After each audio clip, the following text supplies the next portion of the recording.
It's episode 155, September 29th, 2022, of the longest running episodic, whatever the hell this is. I know. Makes sense, makes sense. So Eric, you'll have to unmute yourself. I think you're active now. Eric is literally stuck in the corner. Yeah.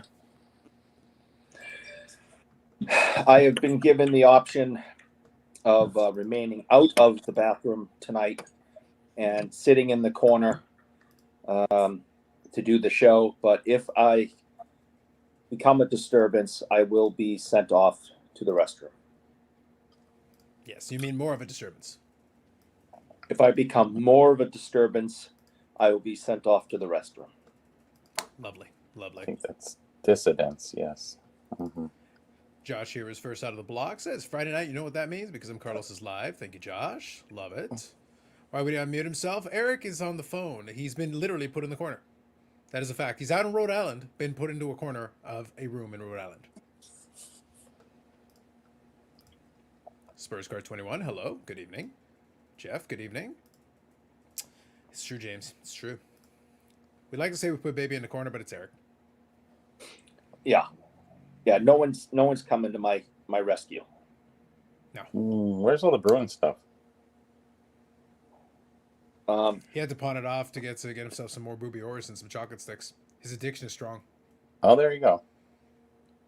You have a separate hat. Well, I just bought this hat.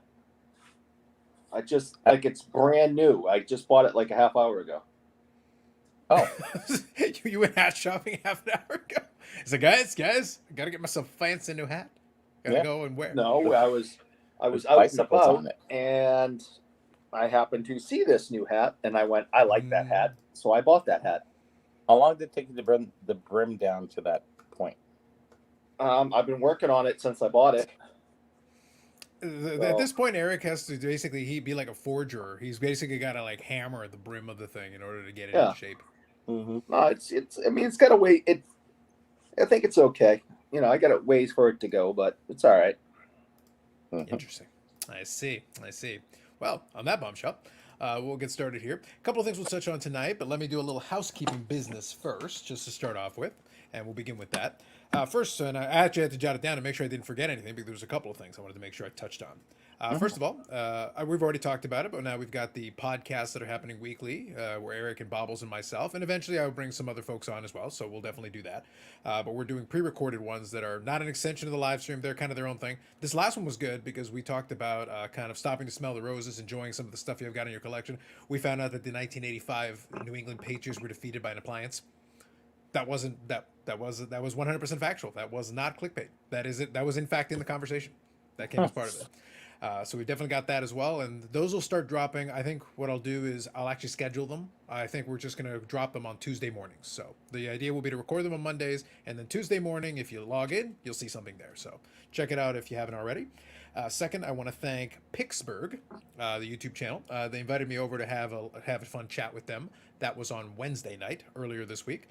We had a little bit of fun. If you're used to the usual greatest hits, I did get to do some Tom Brady slander. I got to make fun of the Elite Coaster Maker a lot, like a lot. So I did get to do that. And of course, I did also get to allude to possible criminal activity. And I've got a clip. Oh. I know. I came with visual special effects, Bobby. We got to have the AV effects. So I'll play a clip for you guys. It's going to be about a minute and a half, and then that'll give you a taste of what it is. I did include a link to that live stream in the description already. And if you check it out on replay, you can check it out. We had a lot of fun. We chatted for about 2 hours, a couple different things. Great conversation. The guys were a lot of fun, and we definitely had some fun with this conversation. So here's a clip. If I told you that somebody got run over by a car and died, you'd be like, oh, that's really sad. But context is everything. If I said that your mother got run over by a car and died, well, then you care a lot. Like, a big deal. Assuming you like your mother. Otherwise, maybe you were rooting for it. But different conversation. Context or matters. You were driving the car. Or you were driving the car. Again, context matters. Context matters. But I'm just speaking in general terms. Let's pretend you're not a sociopath. If we pretend you're not a sociopath and you like your mother, then this is bad. I think that's the big difference of the hobby is that it's split between the collector and to me, the whole thing, whoa, you flip cards, you're an investor. No, to me, an investor is someone who looks at something and says, this is a long-term hold. I'm going to hold on to these and cash them out, and I'm going to buy the beach house that I never thought I'd be able to go ahead and afford, or the chalet in the mountains because I love skiing. That's what looking at. The flipper is a guy who sells 3, 5, 10, 15, or $100 cards because there's really, other cards that he wants to go ahead and get for his actual collection that he wants to save.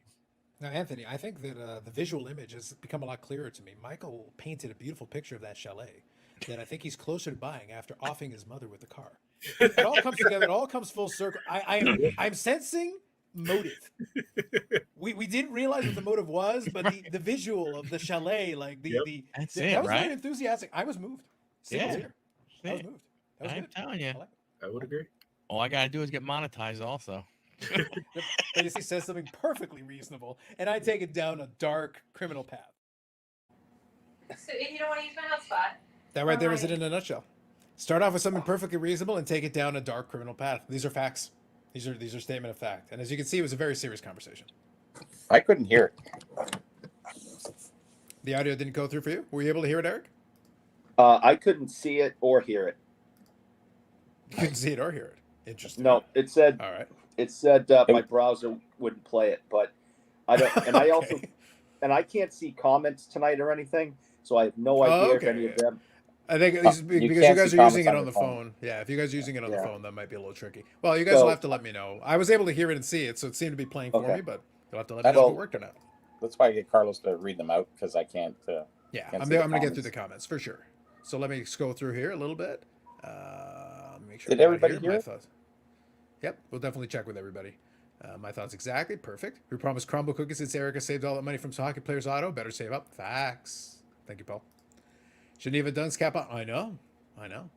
And then this was Pittsburgh here. So perfect. We were able to include it. So thank you. Thank you for the invitation. A lot of fun. Good conversation. Orlando here. Good evening. Has he not heard of short-term investing? Investors are not just long-term. You got to include that information in there. That works out. Could see it and hear it. Good. Perfect. And I can hear from YouTube. All right. So on YouTube, it seems to be working. So maybe it's a bit of a StreamYard thing. I'm not sure. We'll have So to see. can you just tell me real quick what you showed? So it was a clip about a minute and a half. It was from the Pittsburgh live stream. And the long and short of it, the conversation came about talking about why certain hobby stories, like some of the fraud things, are or are not interesting. And I gave the analogy. The analogy I gave was, if I said something that was clearly criminal, the analogy I use is like, if you heard that somebody ran over somebody and they died, that's bad. That's criminal. That's a bad thing. If I said they ran over your mother, presumably that's bad too. Unless, you don't like your mother. In which case, or a sociopath, or you were trying to run her over, in which case, different context. The point is context is important. That's the key. But that analogy, the point of that analogy, the silly analogy I gave was to be like, if I separate out the crime from you far enough, you can still agree it's bad, but at the same time, you don't care nearly as much. As opposed to something that happens closer to home, you're going to care more, even though it's the exact same thing. I didn't change the Yes. fact that it's good or bad. So that was my main point. And then the other part of it was me just having some fun because one of the other gentlemen there made a little bit of a point about talking about investors and everything and talking about a chalet. And as soon as he gave a whole fancy chalet, that was only moments after my analogy, I said, it's like that chalet painted a vivid image for me. And now I know that you can off your mother for the insurance money. That's basically what I implied. And then my bottom line was that it's like, this is what happens in the live stream all the time. Somebody says something perfectly reasonable and I take it down a dark criminal path. That is true. That is true. And now you know. And speaking of mothers, just real quick, hi mom. I know you're home. Like I said, no parties. If I find out that you had a party while we were gone, there will be consequences, and you're not going to like them. So do the consequences better involve not a be- car going towards her? there better not be any parties while I'm gone. A bicycle, maybe. Interesting. Mhm. Name here says, oh yes, Eric can't read comments. Time to say your worst about him. True. Oh my God, I hate him so much. Probably says, there isn't a set time, but investor applies more than a year for me. Flipper is under a year with intent to sell. Fair. You guys can check out, like I said, the live stream. There's a little bit more to the conversation. I took a couple of clips that were semi-related to each other to give a little highlight to it. I just enjoyed the direction that went, and I had a little fun with it. So that's the reason for that clip being used. Can see it, but it's in black and white. It was. I like it. Whenever I do a clip from somewhere else or a previous clip, I always like making a black and white or sepia.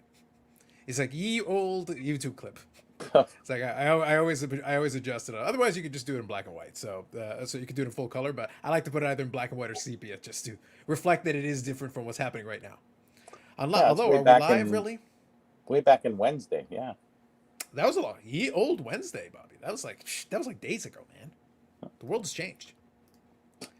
Global, good day there, my hobby friends and Eric. Facts. Friggin' pumped for the AFL Grand Final. Exactly. You can think of this as the AFL Grand Final pregame show because I got the PVR ready to go. I'm gonna be watching that after the live's done. That'll be starting actually right around the time that the live will be finishing, probably right around that time. So it's pretty good. Paul C. joining us. Good evening, Paul. Kathy says you're not the boss of me. Facts, Kathy. Don't let him. It's like don't let him try to boss you around. We'll you show see. him. We'll see who the boss is, Mom. You better behave You are yourself never the while I'm boss, gone. Eric. There is no scenario in We'll which you are the see. boss. We'll see. Mm-hmm. No parties. Good evening, Jake. Spurs card 21 here. Eric must not take after his mom since he knows how to party. So he claims. Who knows? Eric doesn't know. Eric doesn't know. Eric doesn't know. Mm-hmm, I If don't. you remember that movie, no? Okay. No. You don't? Not Euro which one? Euro trip? Oh, Euro Trip? I remember the movie. I never watched it. So I don't think I saw that one. It's really good, actually. Some really funny Just parts. need to make a little updated correction there. Not in charge of anything, but the like button. Oh, there it is. We do leave Eric in charge of the like button. So a distant like button would be twice as much? Oh, well, the best part is, Eric, I haven't told Eric yet, but the likes on the Pittsburgh live stream are also part of his invoice this week. Oh. So it's No. it's only getting worse. It's getting Nope. worse. I refuse. I will not accept it. Nope. Send it You somewhere else. refuse to accept every single one of the other invoices. You still have to pay them. It doesn't change anything. I have Scotty noticed that. didn't know. Yeah, Scotty didn't know. There you go. Thank you, Paul, and thank you, Dufex. Good evening. All right, so Jake here. I has a used question. Eric instead of Scotty because I thought it was, funny. There you go. So this one's a good one. Carlos is kind of an IG topic, but any thoughts on the Shillway Vlogs revelation? Ooh, we did the rename. Fancy. All right. No, I think it's a fair question. I'll quickly touch on it for sure. We'll talk about it. Before I do though, I want to make sure we cover everything. We got it all up to speed. I wanted to make sure I addressed the Pittsburgh appearance. Did that? Mention the podcast. If you haven't already checked those previous episodes out, we've done 3 of them as a panel, the 3 of us. And like I said, I'll bring some folks on once we can start getting into a cadence and we can schedule it in such a way. We'll And bring just some folks on. remember, on the podcast, I am 5% smarter and 5% less angry. By the way, also Bob came up with a pretty fun suggestion. I kind of like his idea for the name for it. I think the comment was that he suggested it's a 5%. Let me make sure I read it correctly. I'll get the exact verbiage on it. But it was actually a good suggestion for potentially naming it. Although I would have to say call it Tuesday and not Monday, because we recorded on Monday, but it wouldn't count the same way. Huh. Here you go. Let me go here. Bob. So Bob Jackson. He goes, did Eric just come up with a good name for the show going forward? 5% more mature Mondays. There I you like the go. alliteration. I like the alliteration of the mature Mondays, but technically the show comes on Tuesday. Although we recorded on Monday, so now I'm torn. Is it when it's recorded or when it's viewed is the question. That's what I mean, Bobby. This is a legitimate question. I don't know. Mhm. This is an interesting. Well, Interesting technically, time. nobody knows about it. It's like a tree falls in the forest, right? So if you play, so it has to be Tuesday. Yeah, I guess it has to be when it's available for people to see, because it's not available before. We're going to make sure it's Tuesday, so I think that's what we'll go with. So yeah, podcast, Pittsburgh appearance, link in the description already, and then we want to make sure. So before I get to this question, which is a good one, I want to make sure I also address that this podcast and the podcast itself and the live stream are both brought to us by our friends at AMG Collectibles. Make sure we cover that, absolutely. So there you go, amgcollectibles.com. Also, as we speak, they're finishing off the trade night, which they have all the time regularly in the store, amgcollectibles.com, where you can get a lot of that stuff. They are friends of the channel, and we'll bring up some other stuff related to that. Also, AMG Collectibles has a YouTube channel where we've got an introduction video now, and there's going to be some videos coming up every week as we start getting to some cadence, starting basically next week. So we're going to start having some more videos on there. And the other piece of the puzzle is that actually tomorrow, if you are out in Atlanta, Canada, they're having a card show. They got the monthly card show happening. So those of you out there, and I know some of them watch this as well. So check out the monthly card show. That'll be tomorrow morning from, I think, 9 a.m. to 1:30 or thereabouts. And 9 enjoy. a.m. Love it. I know. Yeah, well, Brad and Sherry and those folks are morning people. they're the It's other end not of the even spectrum. for me. morning people. I always, shows are open at 10, 10:30. It's like, That's what I mean. Like, usually it's like a 10 a.m. start, but no, they're doing 9 a.m. well, is the everybody start used time. to say, I used to go to the show guys and say, why are you opening at 10 o'clock? I said, 10 o'clock so close to noon. A lot of people, if they got to take their kids out, they can't really sneak out and get out to the show and come back. And why do you start so late? It's really, you know, you want to get in, get out, get gone, and you know, because it's only over at 2 o'clock anyway. So 10 till 2 is 4 hours. It's not really even kind of worth the drive. Fair. But So I want to It make should sure start I at get it exact. 8:30. There you go.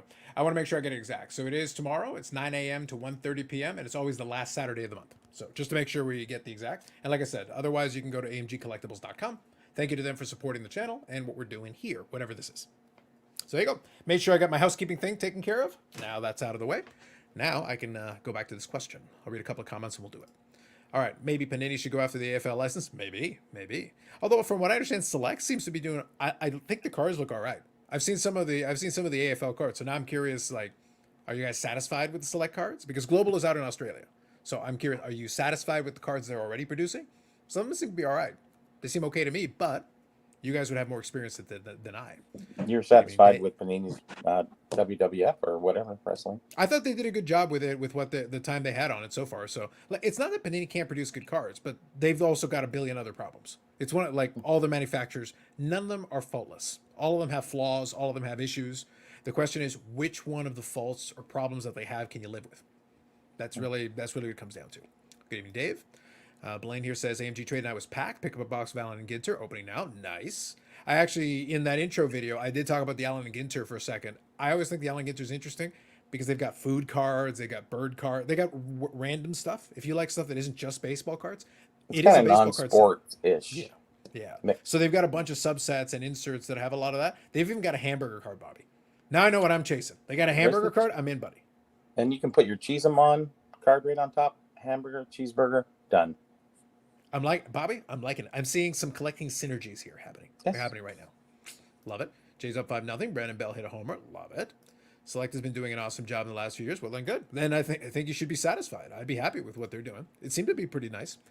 Panini could do a USFL XFL merger and put a legend set together. We need that. He hate me gold person. Yes. Now you're thinking, Paul. And they are apparently merging the two, which makes sense. There's no reason for the two of them to exist separately. They may as well merge. Okay. Got all caught up here in the comments. Thank you, everybody, for the comments, as always. Appreciate it. And if you hit the like button, I charge Eric, so do that. Jake here says, so 90 b-ball cards. Kind of an IG topic, but any thoughts with the Showwave Vlogs Revelations? So this is an Instagram account, and I guess they do some other things called Shaywave Vlogs. I think Cage Lawyer and some other folks have interviewed him. I think he started, and you guys can fact check me on this because I'm not 100%. I'm familiar with it, but I haven't dug into it too deeply.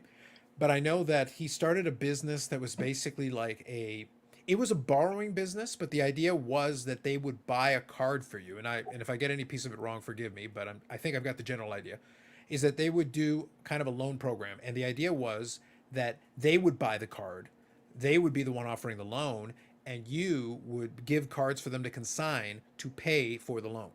I believe it's something that, so effectively that's how you would do it, which Really? seemed like it was a very strange way to go about it. It's very strange. It's pretty much the only real rationale I could think of that would make sense for it is basically the only one that I could think of that would make sense for that is if it's like a one of one and you have to have it now and you just don't have the resources.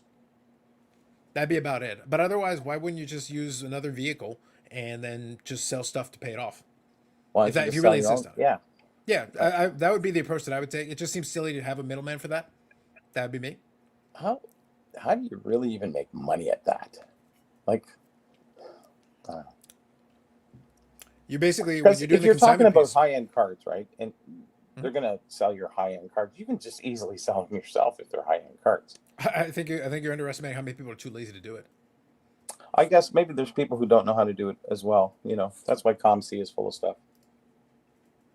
Yep, pretty much. But yeah, so that is the high level of the individual. But obviously they've been around to the point that, like I said, Cage Lawyer and some other folks have interviewed them for stuff and whatever. So apparently they've been found, and Blowout has a whole thread about this. So I've scanned it a little bit. Apparently they've been found shilling their own auctions. Which obviously, Wow. It's Wow. It's Don't just I know. too say. good. I know. I'm shocked. I'm as shocked as you are. I mean, not shocked, I've never I'm just- heard of anybody doing such a thing like that, shilling their It's own scandalous. auctions. It's fairly I scandalous. mean, It's this has to be the first time in history this has ever happened. I At just least. looked up shilling. I never knew what it was. Hey, But basically, that's it in a nutshell. That's it in a nutshell. I think Are they shilling the cars that you lent them to sell for you? I don't know that part. Like, I'll be honest, I haven't dug into it deep enough. I know the high level issue. I understand the high level issue. That would be at least funny, Bobby. At Yes. least Oh that'd be yeah. kind of funny. At least I'd get some Entertaining. entertainment out of that. Well, I'd like to get more details. I've only looked at it really high level. well, But my high level understanding is that number one, they made a name for themselves and tried to pitch businesses and all this stuff, blah blah blah. Got the profile to a certain point, are trying to do this business, and have been caught, presumably, allegedly, have been caught shilling their own auctions, by whatever So context it is. they're a very weird business, and then they shill on top of it. Like, you know, you can't make this stuff up. I've Basically it. always said that the first time that I ever saw that there was corruption in this hobby, I'd get out, because I don't want to be a part of a hobby where this kind of stuff went on. And I am so shocked by this information this evening.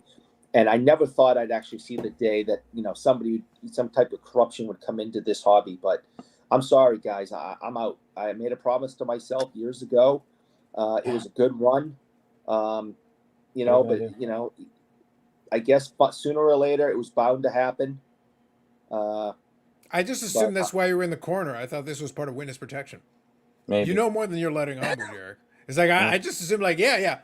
Going to Rhode Island. Sure. Mm-hmm. Yeah. You think my It's wife not is even sitting Rhode there. Island. It's really an FBI agent here monitoring me at the witness protection program until I get moved to my next location. In What Somerville. you're going to see is, so unfortunately, this is Eric's last show. Next week, unfortunately, we're going to get, Or to Or, Derek. We'll be joined by Derek. Derek, that's his name. Totally different dude. Never heard of this guy before, so hopefully he's good. It can't be any worse. So honestly, we're starting at a low bar. We can only assume. But that's kind of my high level. That's kind of my high level response to that. Yep. All right, real quick. Well, I hope so. I hope he doesn't have the hobby ruined for him when he finds out this type of news.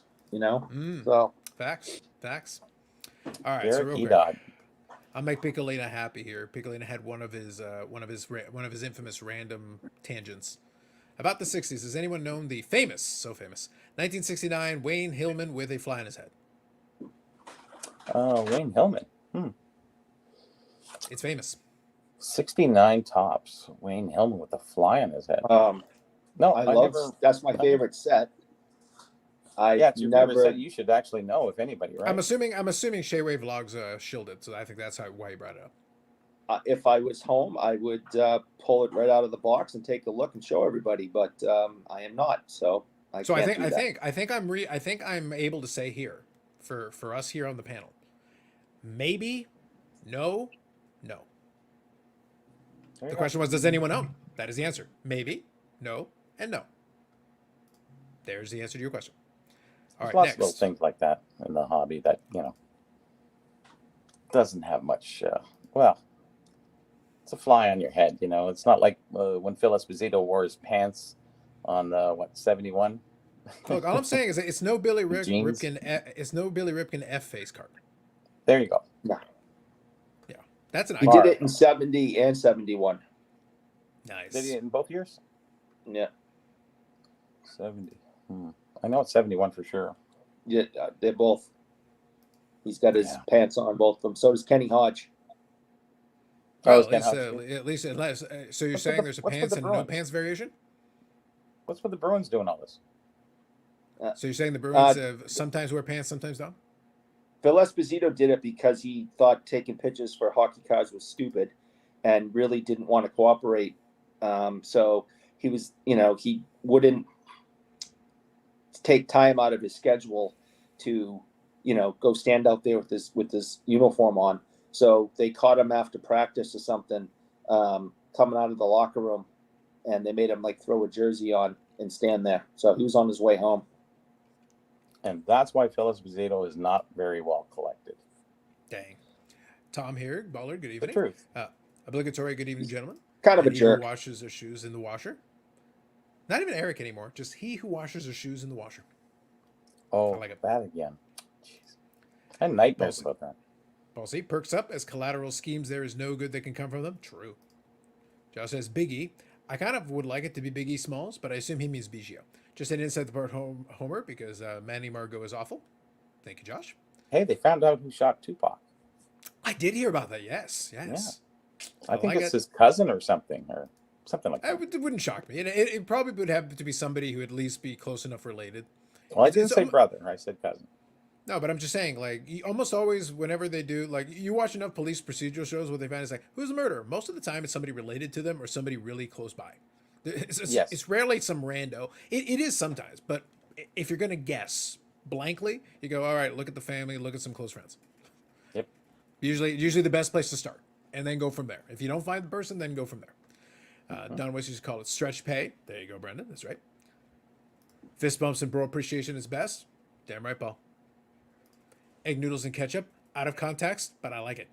Hey, easy. That's Italian spaghetti.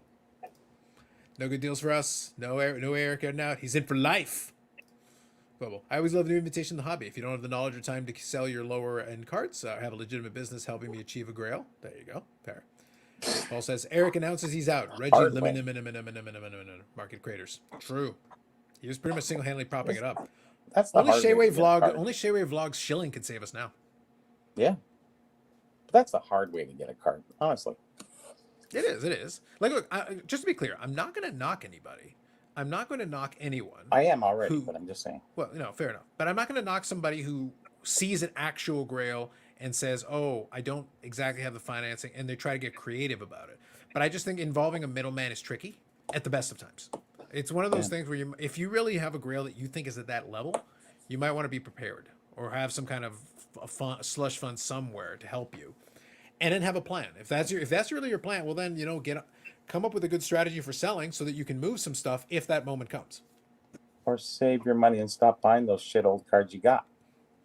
Oh, Eric's entire collection is based on that. So, Boston Bruins. Well, I thought he was the one we were talking about because they want a grill card and I was trying really hard to get a Bobby Orr or Chicago nobody's Blackhawks buying card, and he needs to get rid of all his Boston Bruins so he can have it. It's his grail.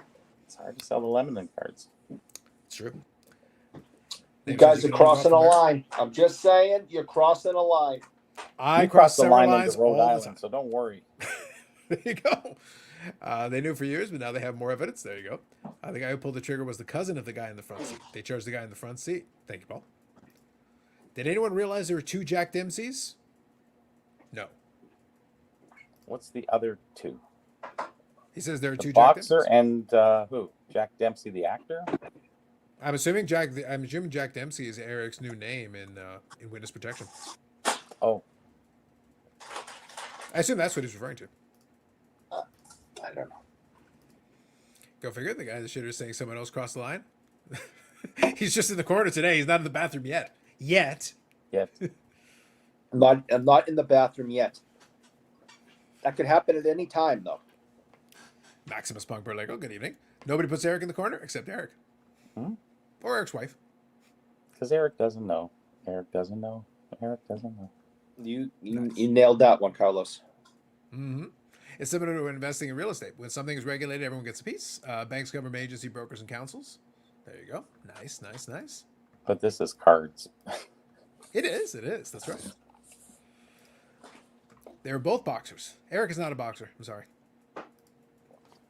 Fake news. One's famous and one's not.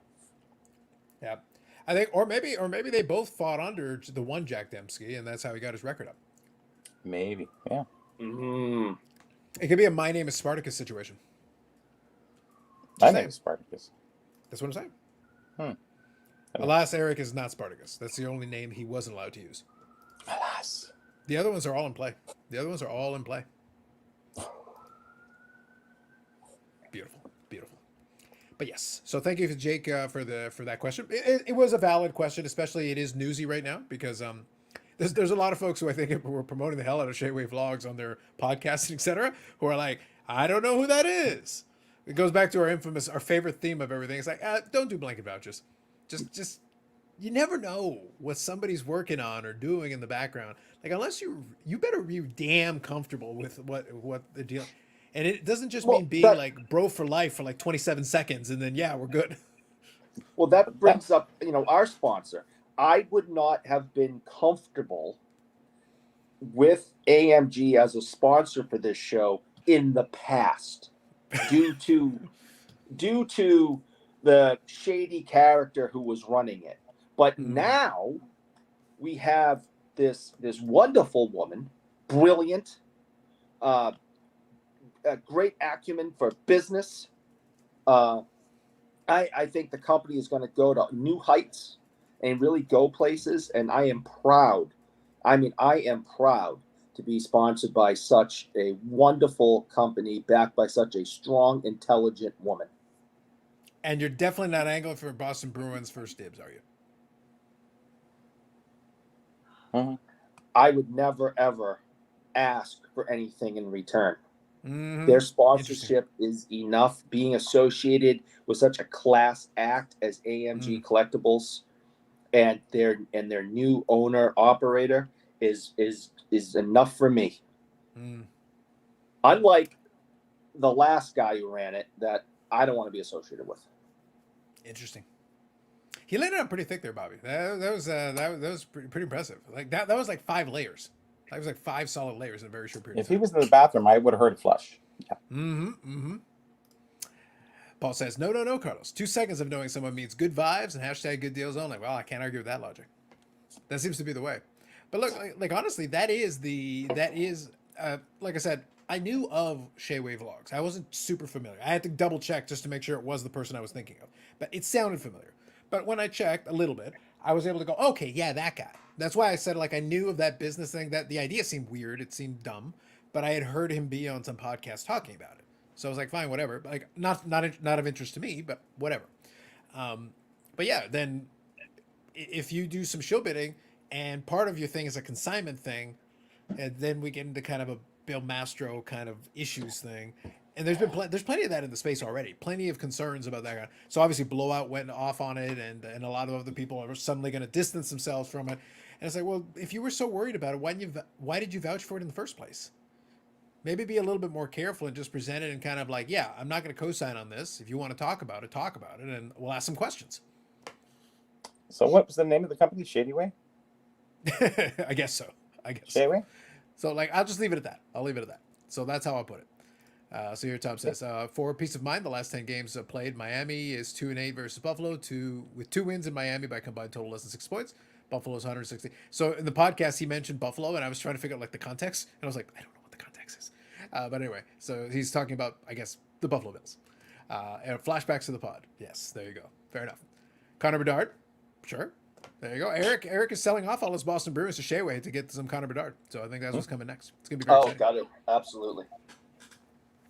Fritz Pollard, see a bump in price the same way Jackie Robinson has recently. Fritz Pollard. Who? Fritz Pollard.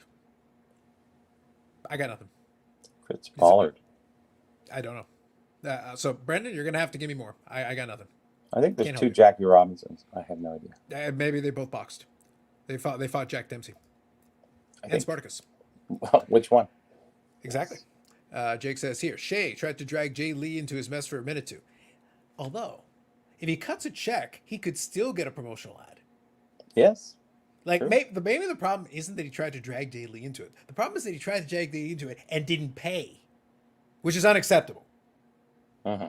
Floating Head will not accept this kind of. He will not associate himself with this kind of business. Brother, gotta Nope. get paid, man. No, there are standards. There are morals in this hobby, sir, gentlemen, people. Just saying. Yeah. Standards. 973 or better. Now, if you cut a check, then we're talking something different. That's a little different conversation. Allegedly. But fair enough. Thank you, Jake. Tom says, of course he's alleged stealer and scammer. He exudes used car salesman, long coke, pinky, nail shenanigans. I like the specificity of that. Like, there's a lot of layers to that. I like that. Thank you, Tom. I like it. I'm probably the only guy who knows who Pollard is. There you go. Leather helmet era. Gotcha. Short answer, then no. Basically, Paul will be speaking. The good news is that because Paul is one of the few people who know who that is, then Paul will be able to personally vouch for it, but no one else will care. That's right. Pickling the Cat no one else says, cares now. pretty much, yes. 1910 Jack Dempsey isn't the one who beat Gene Tunney in 1927. His nickname was Jack. Non-parallel Dempsey fought in the 1880s, 50 wins, 30 losses. I still think there was 2 Jack Dempseys fighting under the same moniker. I think there might have been like 10 of them. Who knows? But he lived old. He lived till like 120 or something. Back. Because you can't go past 120, says the Bible. So. Yeah, so Fritz Pollard was the Leatherhead first black base football player. So fair enough. Yeah, other than Paul, no one else cares. No. No disrespect to Fritz Pollard. And it's possible. I'd love to get a Pollard auto. See, told you. He's probably too rare and obscure to gain mainstream attention. No rookie cards in his autos or goes. Well, you know, if we want to pump up the price, then I hear Shayway's needs something to do. Yeah. Allegedly. Yeah. Is that Allegedly. what's happening here? Allegedly. Allegedly. Yep. Is that what is happening here? Possibly. A pump for the dump? I'm hearing a pump. I'm seeing a pump right now. Mhm. I'm hearing the hissing Okay. sound of a pump happening. Have you The ever Pollard heard pump? What's that? Yeah, we have a Pollard pump. I guess so. Yeah. All right. Paul also had the first 3-pointer in NBA history, so his athletic accomplishments are growing as this broadcast continues. Not true. Carlos, are you angling for a tag sponsorship next week? I will vouch for their coasterness. If they will finally get past this idiocy about being a grader, if they will just let that go and embrace their future as the elite coaster maker of this hobby, and drop that fool who the VP something or other, get rid of that idiot, and then Old Man Tag and I talk shop, I'm willing to sell the coasters for him. I'll sell some coasters for him. But you gotta drop the dead weight. Drop the dead weight. Toss him in the garbage can. He'll have to live off PWCC auction watch-alongs and MC Sports Cars auction watch-alongs and Eric's basement auction watch-alongs, whatever else other garbage he's got going on. Who knows? Who knows? What can I say? Jack Desi was first middleweight champion in 1988. There you go. Thank you, Orlando. Dufek says, I miss the days of scammers living in infomercials, yelling from yachts and wearing $sign sports cars. Yes, that was a nobler time. It really was. Those were the days. What was the Asian guy's name who did that commercial, and it was on like every single night starting at like 1 a.m. Is it about yachts? Ginsu knife? Are you talking about Dr. Ho? Like the No. thing with the... No, I'm trying to We're remember throwing his name. shit It at was the dartboard here. Yeah, you have to be more No, specific. it's this Like, Asian what was the guy that product? was- What was the product? who the hell Was knows? he He hawking? had the yacht, he had the beautiful women, and he's like, listen to me and buy my whatever, and you can be rich like me. And oh my God, it was hysterical. But that guy, he was trying to be serious, and it was just hysterical. I'd watch the infomercial because it was so ridiculous. I It's the think I only know the word one to you're come up talking I can about. use to describe it. Yeah, I know the one you're talking about. You know, he and he, just had and to he, buy his special plan. and he had an accent. You know, he had an accent, and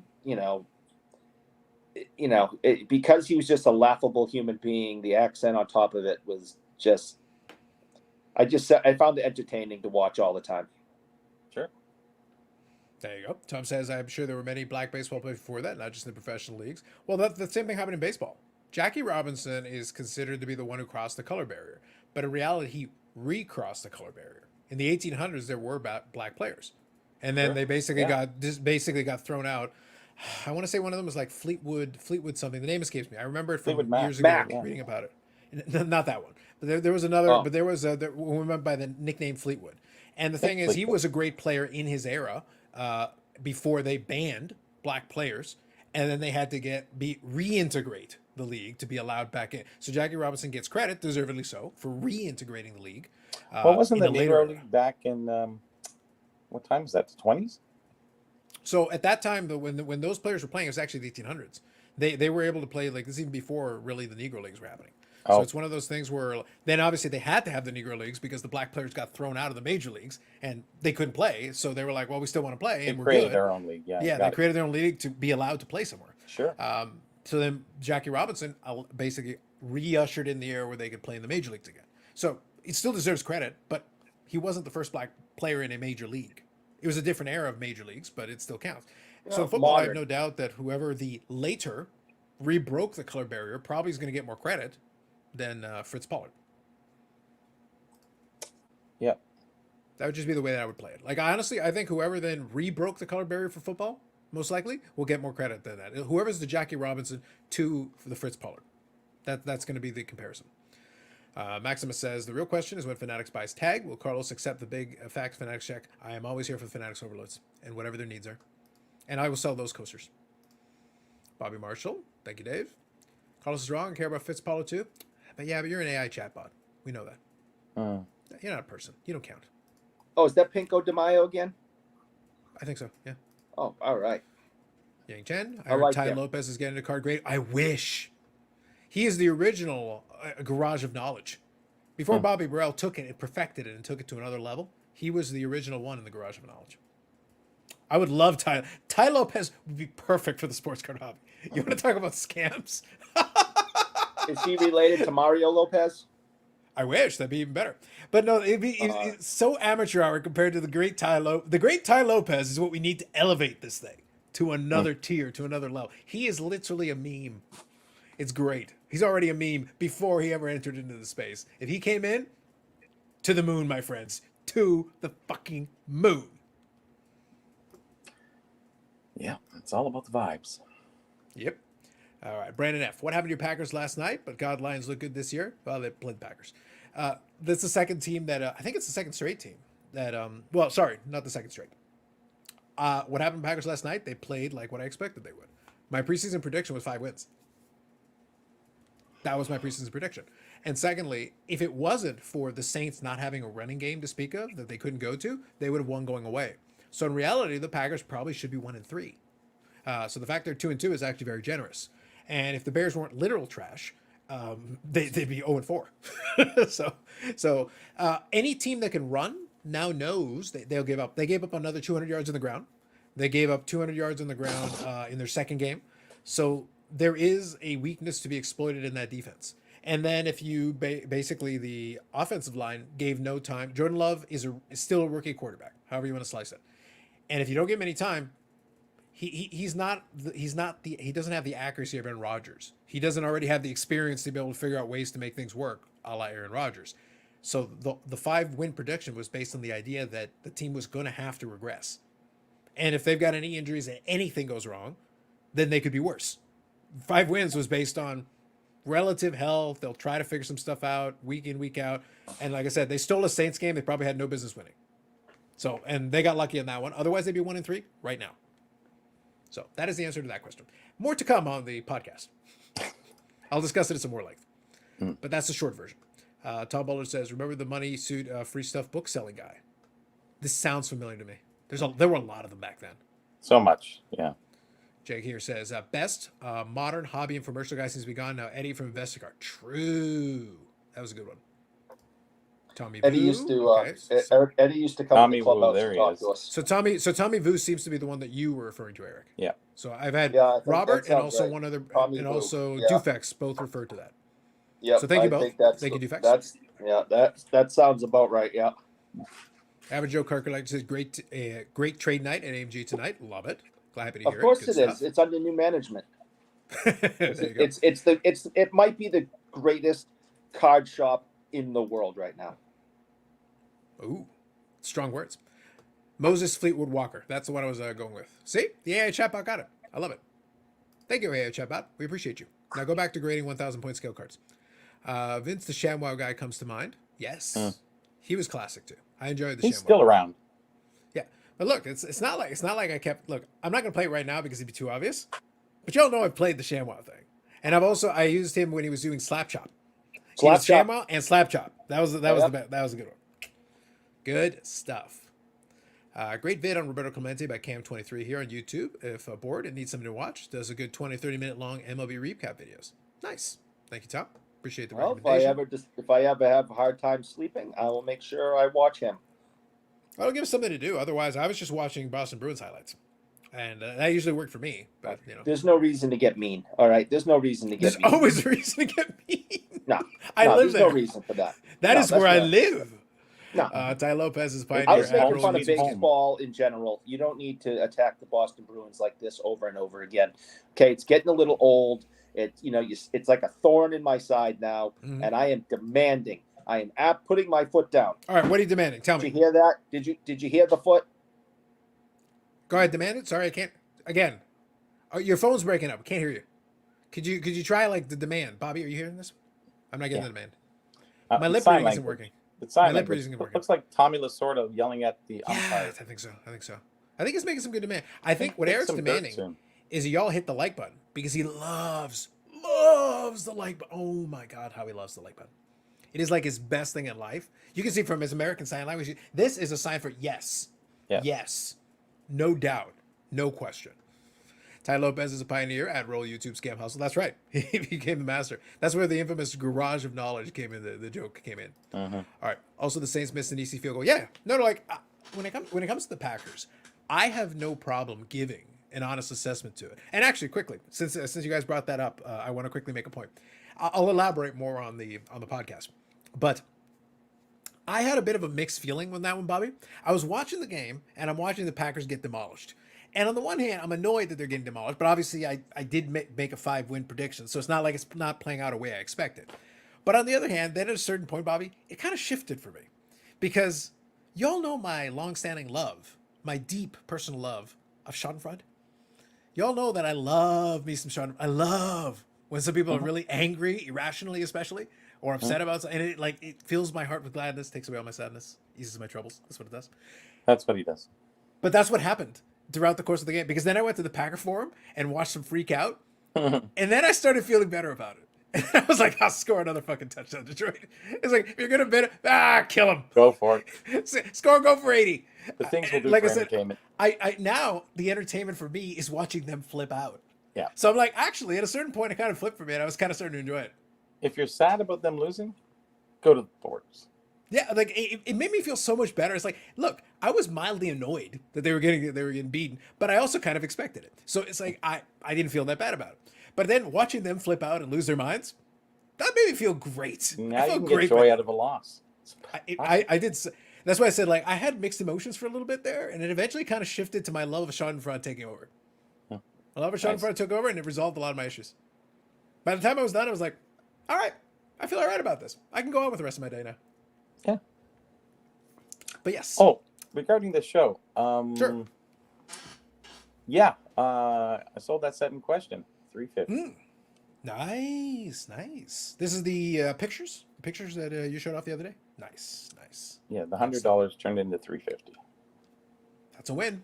Solidly. How's the Bobby Orr? The Bobby Orr has been listed. I've gotten some looks at it, but it's one of those things. It's a lot of people are kind of tire kickers. They'll do the watch thing, but it's. I was chatting with Eric just beforehand. It's like that's not one I'm in a rush to like take a low ball on. It's one of those things like it doesn't need to be sold today. I want to see some people like make me an offer. Let's see where you're sitting on it, and then we'll go from there. If somebody gives me something I'm satisfied with, like in the meantime, while I was going on, I sold a Bret Hart autograph and made a little bit of money on that. So it's like other stuff in the eBay store moves, like, but a card like that, it's limited enough, above average hockey player, average to above average. There is a market for that. There is a market. So it's one of those things where like, what's the hurry? The price I got on it was fair. So it's one of those things where there's a little bit of room for me. So it's like, somebody makes me a good offer, then we'll be fine. We'll get back to it when we get to it. The Money Suit Guy deals with free government money, but just buy my book. Always wore full suit covered in money. Thank you, Tom. First Puerto Rican player in MLB. Why mention Clemente? There's also a Method to Madness. Devil's Lettuce just hides the through lines at points. There you go. Mick Fleetwood. We're going to make America skinny again, one slap at a time. Yes, the slap chop. Love it. Thank you, Paul. Tom says, Detroit has owned Green Bay the last few seasons, something like 6 games in a row. I think it's four. But something like that. The Green Bay owned Detroit for like 20 years. So I think we'll be all right. Carlos. Yes. Can you mute me, please? I can't figure this out. Just mute me. I'll give you thank you. It's like He's Rocky. like, cut me, Mick. Cut me. He's like, cut me, Mick. Cut me. Look at that. It's like Rocky. That's right. Yep. That's what I felt. But yeah, it's one of those things. I'm not worried about it because right now the Packers are having to figure out their own situation. I'm being serious. They need to figure out what it is they need to do. And truthfully, I don't care one way or the other what happens this season. I would like them to win. That'd be great and all. But the likelihood is they're going to be like almost the best case scenario is average. So if you're going to just be average, well then, yeah, just suck and get a better draft pick or something. Because the only real thing that we need to find out, this is the most important thing. We need to find out if Jordan Love is good or not. He doesn't need to be great, but we need to find out, like, is he good enough that we expect improvement, that we're hoping that he'll grow into the position. Like right now, he just started. Is he going to grow into the position, or do we just not have it and we need to cut bait? That's the question we're looking for. Who in hockey was nicknamed "Is he good enough"? There's your trivia for the. Ooh, there you go. I don't have an answer for that one, but I'll leave it to the chat. Well, you said, "Is he good enough?" And I just went, there's a nickname. There you go. But that's the short version, long and short of it with the Packers this year. We're trying to figure out if Jordan Love is a future answer or not, because coming up shortly is going to be whether they want to offer him a contract extension or not. Do they use the franchise tag at some point and try to bide their time and try to like give a little bit more runway to see if it's that's the answer you're looking for. You need an answer to what, like, is it the pieces around him? He just started, so is it the piece around him? Will he get better? Can he improve to a point that he doesn't need to be great, but can he be satisfactory and good enough if you put the right pieces around him? Or is it a situation where he just doesn't have it and we need to be looking another direction? We need to file an extension. Mm-hmm. Yeah, because I think he's technically on year 4 of his contract, and they've got a little more time left on that rookie contract, and then they have to make a decision soon. That's why I say, like, this season is critical to find out, is there potential or not? Even if it doesn't work out, even if it's not amazing stats, even if it's not whatever, if you see enough potential, then maybe you come up to some kind of an agreement and say, yeah, let's give it a little more time and see what happens, see what we have here. Or you're going to be like, oh my God, this guy sucks, cut bait now. Yeah, generally the 4th year is the coming of age, so to speak. And that's when they either show it or they don't. And I don't know what he's doing. I'm just saying, in general. Well, he spent the first basically 3 years as the understudy. He didn't really play. So the thing is, like, you've got no sample size. So like the problem is, this season is the judgment. It's us actually getting to see him start every game and see, like, you're the guy right now. There's nobody else. It's you. And this is the season they have to make the decision? I think they have one more season if they want to stall. I think they have one more year after that. Well, so that's if what he's I mean. Really like, good, he's going to shine. That's what I mean. Like, you're waiting to see flashes. You want to see, like, is there some stuff? Yeah, flashes. Is there something we can work with? If there's something we can work with, then great. We'll try to keep going forward. Otherwise, you can cut bait. You're right at a time where you're going to be able to cut bait relatively cheap if you just don't see it. So 20% chance Eric has to fart and doesn't want to be that hurt by the world. It's a lot of theories. Who knows? Who knows? You can't have a good offense in today's NFL without good wide receivers. Tom says Chiefs won the Super Bowl last year without good wide receivers. Yeah, but the Chiefs' offense is a little bit better designed. They're a little bit better. You good now? All right, you're good. All right. And people consider KC to be a top offense for a while now. Yeah, but they got Patrick Mahomes and Andy Reid designing a lot of plays. So the guy's pretty good at designing offenses. So it's one of those things where you've got a quarterback who has talent, and you've got a head coach who's talented at designing offenses. It's a good combo. There's a lot of pieces you can build around it. It kind of goes back to the opposite side. Like I said, in that Packer game, one of the indicators that I'm looking at right now is that they've got talented people on the defense, but the run defense is terrible.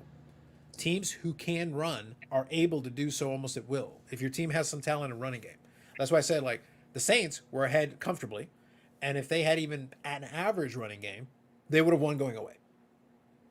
So that game was pulled just because the defense couldn't stop the run, and the Lions could run. So they didn't have to rely on the passing game. They knew they could just run, eat the clock, control the game, and eventually tilt the field in their favor. And that's what they did. It was good. Bobbles, if you're good, just give me a thumbs up. Evening, Bobbles. How are you? What's up, fellas? Not Hey, too Bobbles. bad. Not too bad. How are things? Not too bad. I'm going to try to hang in here for a bit, but I will warn you, I'm going to, if I have to dip out early, I just took an allergy pill, and sometimes they kind of make me really drowsy, and I don't want a Nats man on you guys, so. Ooh. Well, he does have a card that he got out of it, so that was pretty good. Oh, yeah, I have a copy right here. Beautiful. I have it on my desk, but yeah, sometimes the Benadryl whoops my butt a little bit, so. All good. No, you're always welcome to pop in for a little. Druggies. I did mention a little earlier tonight that I wanted to give a little promo, a little plug to our podcast. And also, since we're here, since we're having a little fun, I was joking with Bobbles. It's like Bobbles is now the king of all podcasting YouTube media now. So he's got he's got the podcast that we've got going on. So we got that. That right now is recording on Mondays. I'll drop it on Tuesday. So we're working on that. Obviously, it's been fun to work on that. So work in progress, but we're building up on that, and hopefully people are enjoying it as we go along, I'd love to get more questions and more potential topics. And if people have ideas, I'd love to hear it. But I also laugh because Bobbles is a reseller YouTube channel, the 540 Flips that we've talked about in the past. He mentioned Who's that guy? Yeah, I know exactly. I was puttering around listening. The other day, and then they mentioned that he had a resellers podcast, and I went and I listened to the 3 episodes while I was out on a walk, and I just started, and by the way, I just appreciate they gave you crap about the kilts. That was right there. That won me over. That won me over. I brought it up. So I brought it up in that episode. It was episode 2, and I actually came up with that topic for that night. And there's a couple guys in there that are really good at pulling clips. Like the one dude even knows how to like section it off for each individual like square or whatever. I don't know how to do all that, but they do a really good job on like the TikToks and the shorts or whatever. And they made one, it's pretty hilarious about the kilts. So he pieced that together really well. So, but I just want to say that due to this setup I have tonight, I was unable to hear anything in the last handful of minutes. Oh, it's okay. We were just slandering you constantly. Yeah. Okay. Nothing special. Pretty much the standard is what you're used to. So if anything that was said that would ruin certain jokes for the show, I didn't hear anything. Gotcha. I think it's fair. What's the name of the podcast, Bubbles? it's the Resellers Locker Room podcast. There's actually a bunch. Podcasts are pretty popular over on the reseller side now. There's a bunch out there. That's And huge. yeah, and Watch me go picking at Salvation Army. It's like, well, this is actually podcast. Like, no, I and understand. it's- It's just yeah, all the stuff that's out there Um, for that. I just The want to one make sure I guy- talked about it. I did the housekeeping thing earlier, but I wanted to make sure I mentioned it here. The Resellers Locker Room. I'll include a link in the description. You guys can check it out. But I will say that a couple of Bobbles is there with a couple of co-hosts, and the thing is, one of them definitely has a radio voice, and he's got different names. So should we call you Brando? I feel like Brando's a good regular. yeah, that's the nickname of that. The one you're talking about, I think it's probably Rocky Top. He used to do DJing. So which sounds it sounds like it. Like you can actually you Yeah. can tell because the projection. Like I said, we have a lot of fun with this thing, but if you really like, there's a difference between having like a conversational tone and then almost doing like a radio voice. Yeah. And, putting a little extra juice into it, and there's definitely a lot of that. It's a good conversation. It's good for like walking. Honestly, as I was taking a walk, it was a good solid listen. So I did enjoy it for what it was. So Believe you it guys or can not, check that out. so Ben Rocky Top, he's the one. He reached out to us three, and he's the only one of the other the other three of them. He's the only one I knew. I didn't know anything about the other two guys, and he was on another podcast. Ben was for a few episodes, and they pissed him off, and so. Surprise, there's a YouTube drama and other genres of YouTube. I can't. And so he wanted to create a podcast to kind of get back at his former compadres. So he formed himself with us three, and it's actually worked out pretty good. Not, the four of us not really knowing anything about each other, really. I've met Ben once, but, other than that, it was kind of like 4 random people joined up, and it's been fun. So, but There you go. Perfect. Gideon Stook. Nyko covers all my ailments, Bobbles. There you go. I actually have a topic for our podcast, but we could drop it tonight because I actually would like to get everybody's opinion on this. By all means, feel free. Is it about the multiple Jack Johnsons? No. Oh, shame. We'll save that for later. Go on. It's Multiple actually Jack about Dempseys? what's that? The multiple Jack Dempseys? No? No. Oh, sorry, no, Jack it's Dempsey. actually I already about forgot. I hockey forgot. It was. cards. That's how uninteresting it was. Sorry, Jack Dempsey's. Whatever. Who cares? Spartacus. We're all Spartacus. Great. Move on. No, me and the wife were discussing this evening, and we have an open product outside of a box that James Gillum had sent us in a very long time. And we love opening product. specifically hockey. And so she went on to see how much 2023 Upper Deck, flagship was going to be in pre-order. Mhm. And obviously Yeah. Connor Bedard is it, Go ahead. No, all I was saying is that it's high. Like I've heard that the pre-orders are pretty high. okay. I thought there was. All No, right, I thought there was literally something said wrong. like that. From what I hear, the price No. is high. Go ahead. So Series 1, is it my? If I'm understanding correctly, he's not going to be in Series 1. My understanding is season 2. Okay, that's my point of question here. What is folks' opinion on the manufacturers basing the product price off of the player or hype in the checklist? Because I feel like they're kind of taking advantage of it on the consumer's end when it's, the product is the product, right? Why are they like Series 1 is I think 119 a box and Series 2 is already 200 a box. Mhm. It should be Series 1 is A and Series 2 is A. They should be the same price. Now I can find out baubles for you. Like I said, I'll reach out to folks that I know. Generally speaking, if you've got that big a discrepancy in the pre-orders, that's at the distributor level. Because they did make an adjustment. They did make some changes knowing that the Connor Bedard thing was coming up, but it was configuration. And if they adjust the manufacturer retail price, they'd adjust it for both. It doesn't make sense to have two different. If you've got that big a discrepancy, it's the secondary market through the distributor being like, we know we'll get more money for this one. We're adjusting it. I think she said I may be off.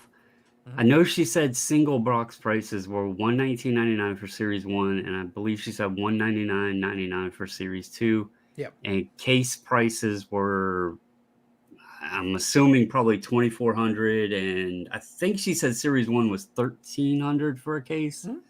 So, I mean, that's a huge jump, and it just feels like I get they were doing it in the pandemic, but it felt like pre-pandemic.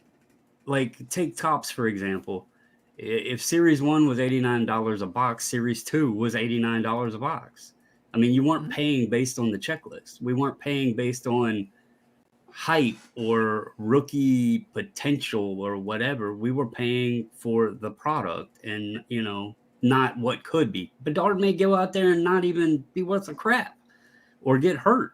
And here you are paying up for what if, Yeah, no, I get it. I I think know. that's I know. wrong. Eric wants to say something, but all I'm going to say though is just bear in mind though, just so we're on the same page, and I will check. I will check in to confirm, but don't forget that Upper Deck cannot stop the distributor really from bumping up the price. All they do have to do is look at the checklist and go, the Bedard is in Series 2. We're going to put that price for Series 2, and it could be the same cost to them regardless. They just mark up the profit margin. I would like to know that. Oh, I'll and check on it. Upper Yeah, Deck, 'cause I will thought do. they I will were. verify it. I thought they had strict rules on their pricing with distributors and everything, and that's why they had like diamond dealers and all that stuff because Upper Deck had like really strict rules on it. But They're supposed to, but look, all I'll say is this: we use a product obviously hasn't taken off since the first time they did AEW, the first flagship AEW product. It was going for $300 a box. That was yeah, not the manufacturer's suggested retail price. That product was not designed to be that price point. There was nothing about anything when it left Upper Deck's hands. It was designed and built and done in such a way that the price point should be X. The distributor said X plus 100%. And then the dealer said X plus I'll take your 100% and I'll tack on another 50%. Everybody took it a just piece. sucks. The first number made no sense relative to what. So Upper Deck is sitting there like, that's not the price of the box. That's not what we designed. It wasn't built for that. It wasn't set up. And then everybody's blaming us. If you're wearing Upper Deck's hat, you're like, everybody's blaming us. It's like, why did you guys make it so expensive? We didn't. And in Series 2, funny enough, the second year, same product was way cheaper. It's not because Upper Deck dropped the price. The price was probably the same, but the hype had died down. So what the person saw on the other end of it was a much more reasonable price because the hype had died down. Yeah, it just sucks when they do it like that. I wish they would put something in place to just make the product price the product price. Yeah, it's an enforcement thing. Like I get what you're saying. Like for the diamond dealers and stuff, sometimes they are. For certain things, they're pretty strict. Like if you're a breaker and you break embargo or do certain things, they're actually pretty militant about it. But with the distributors, it's kind of weird because it's like, well, you sell them these cases at whatever the price is. Like I said, I'm not going to speculate on what the price is. But at the same time, I guess you could cut their allocation. Like that's really the only thing you can do. And then at the same time, it's like you're trying to monitor the secondary market and be like, but at the same time, you're not really entitled to telling them that they can't make profit. So you're sitting there like, how do you balance the two? And then after the distributor gets their cut, the dealer gets their cut. So all of a sudden you've bumped up the price, and then you bumped up the price again. And each one of them gets to take their piece of the pie, and you as the end consumer are getting the end result of all of this.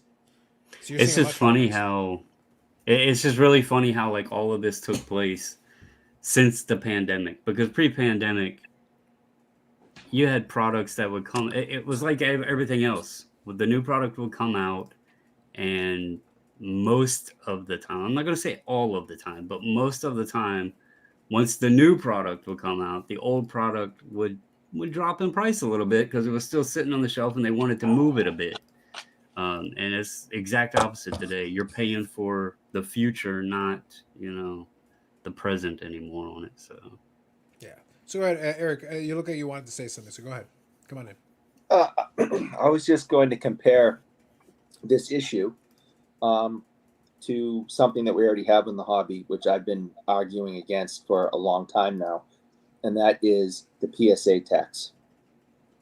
I send PSA a 25-cent Upper Deck 1990 common of some player that no one even remembers, or I send PSA a Mickey Mantle second-year card where half the hobby still thinks that's his rookie card because they're stupid. And they are put into the exact same holder. They are graded exactly the same. Yet I have to pay an enormous upgrade for that Mickey Mantle card that is getting the exact same service as the 25-cent common out of 1990 Upper Deck. Why do they do this? Because they know that we will pay it. Why is Upper Deck and or the distributors going to raise the prices for those Bedard boxes? Because they know that we will pay it. And as long as we keep throwing money at things that they keep raising prices for, they will continue to raise prices. Yeah. So now that's I how want to I make a look quick at point, though. I want to make sure, though, I'm making a clear distinction, though. This is really important because, as I said, and like I said, I will actually reach out. I'll reach out and try to find out they will never give me the actual number. Just to be clear, they won't. But I can check and see if there's a discrepancy between the two series. That I can probably find out, and I'll inquire about that, and I'll report back my findings. But at the same time, but here's the thing: any change they make to the manufacturer suggested retail price, if you will, we'll just call it MSRP. If any change you make to that, you have to be careful because you can make an update because they also changed the configuration. They went to 12 and 12. Flagship used to be different configuration. Now they went to 12 cards per pack, 12 packs per box instead of what it was before. So they've actually modified it so you can mess around and do a couple of things here and there. But the thing is, it's not like one thing that you won't see more often than not. You won't see suddenly bump up Flagship and then drop it down the following year because the rookie class doesn't match up. If you make an adjustment, it's likely a permanent adjustment. So if you're going to make it a permanent adjustment, you have to make sure it's a level that if you don't have quite the rookie class or don't have a generational rookie that people are looking for, it won't suddenly mess with your sales.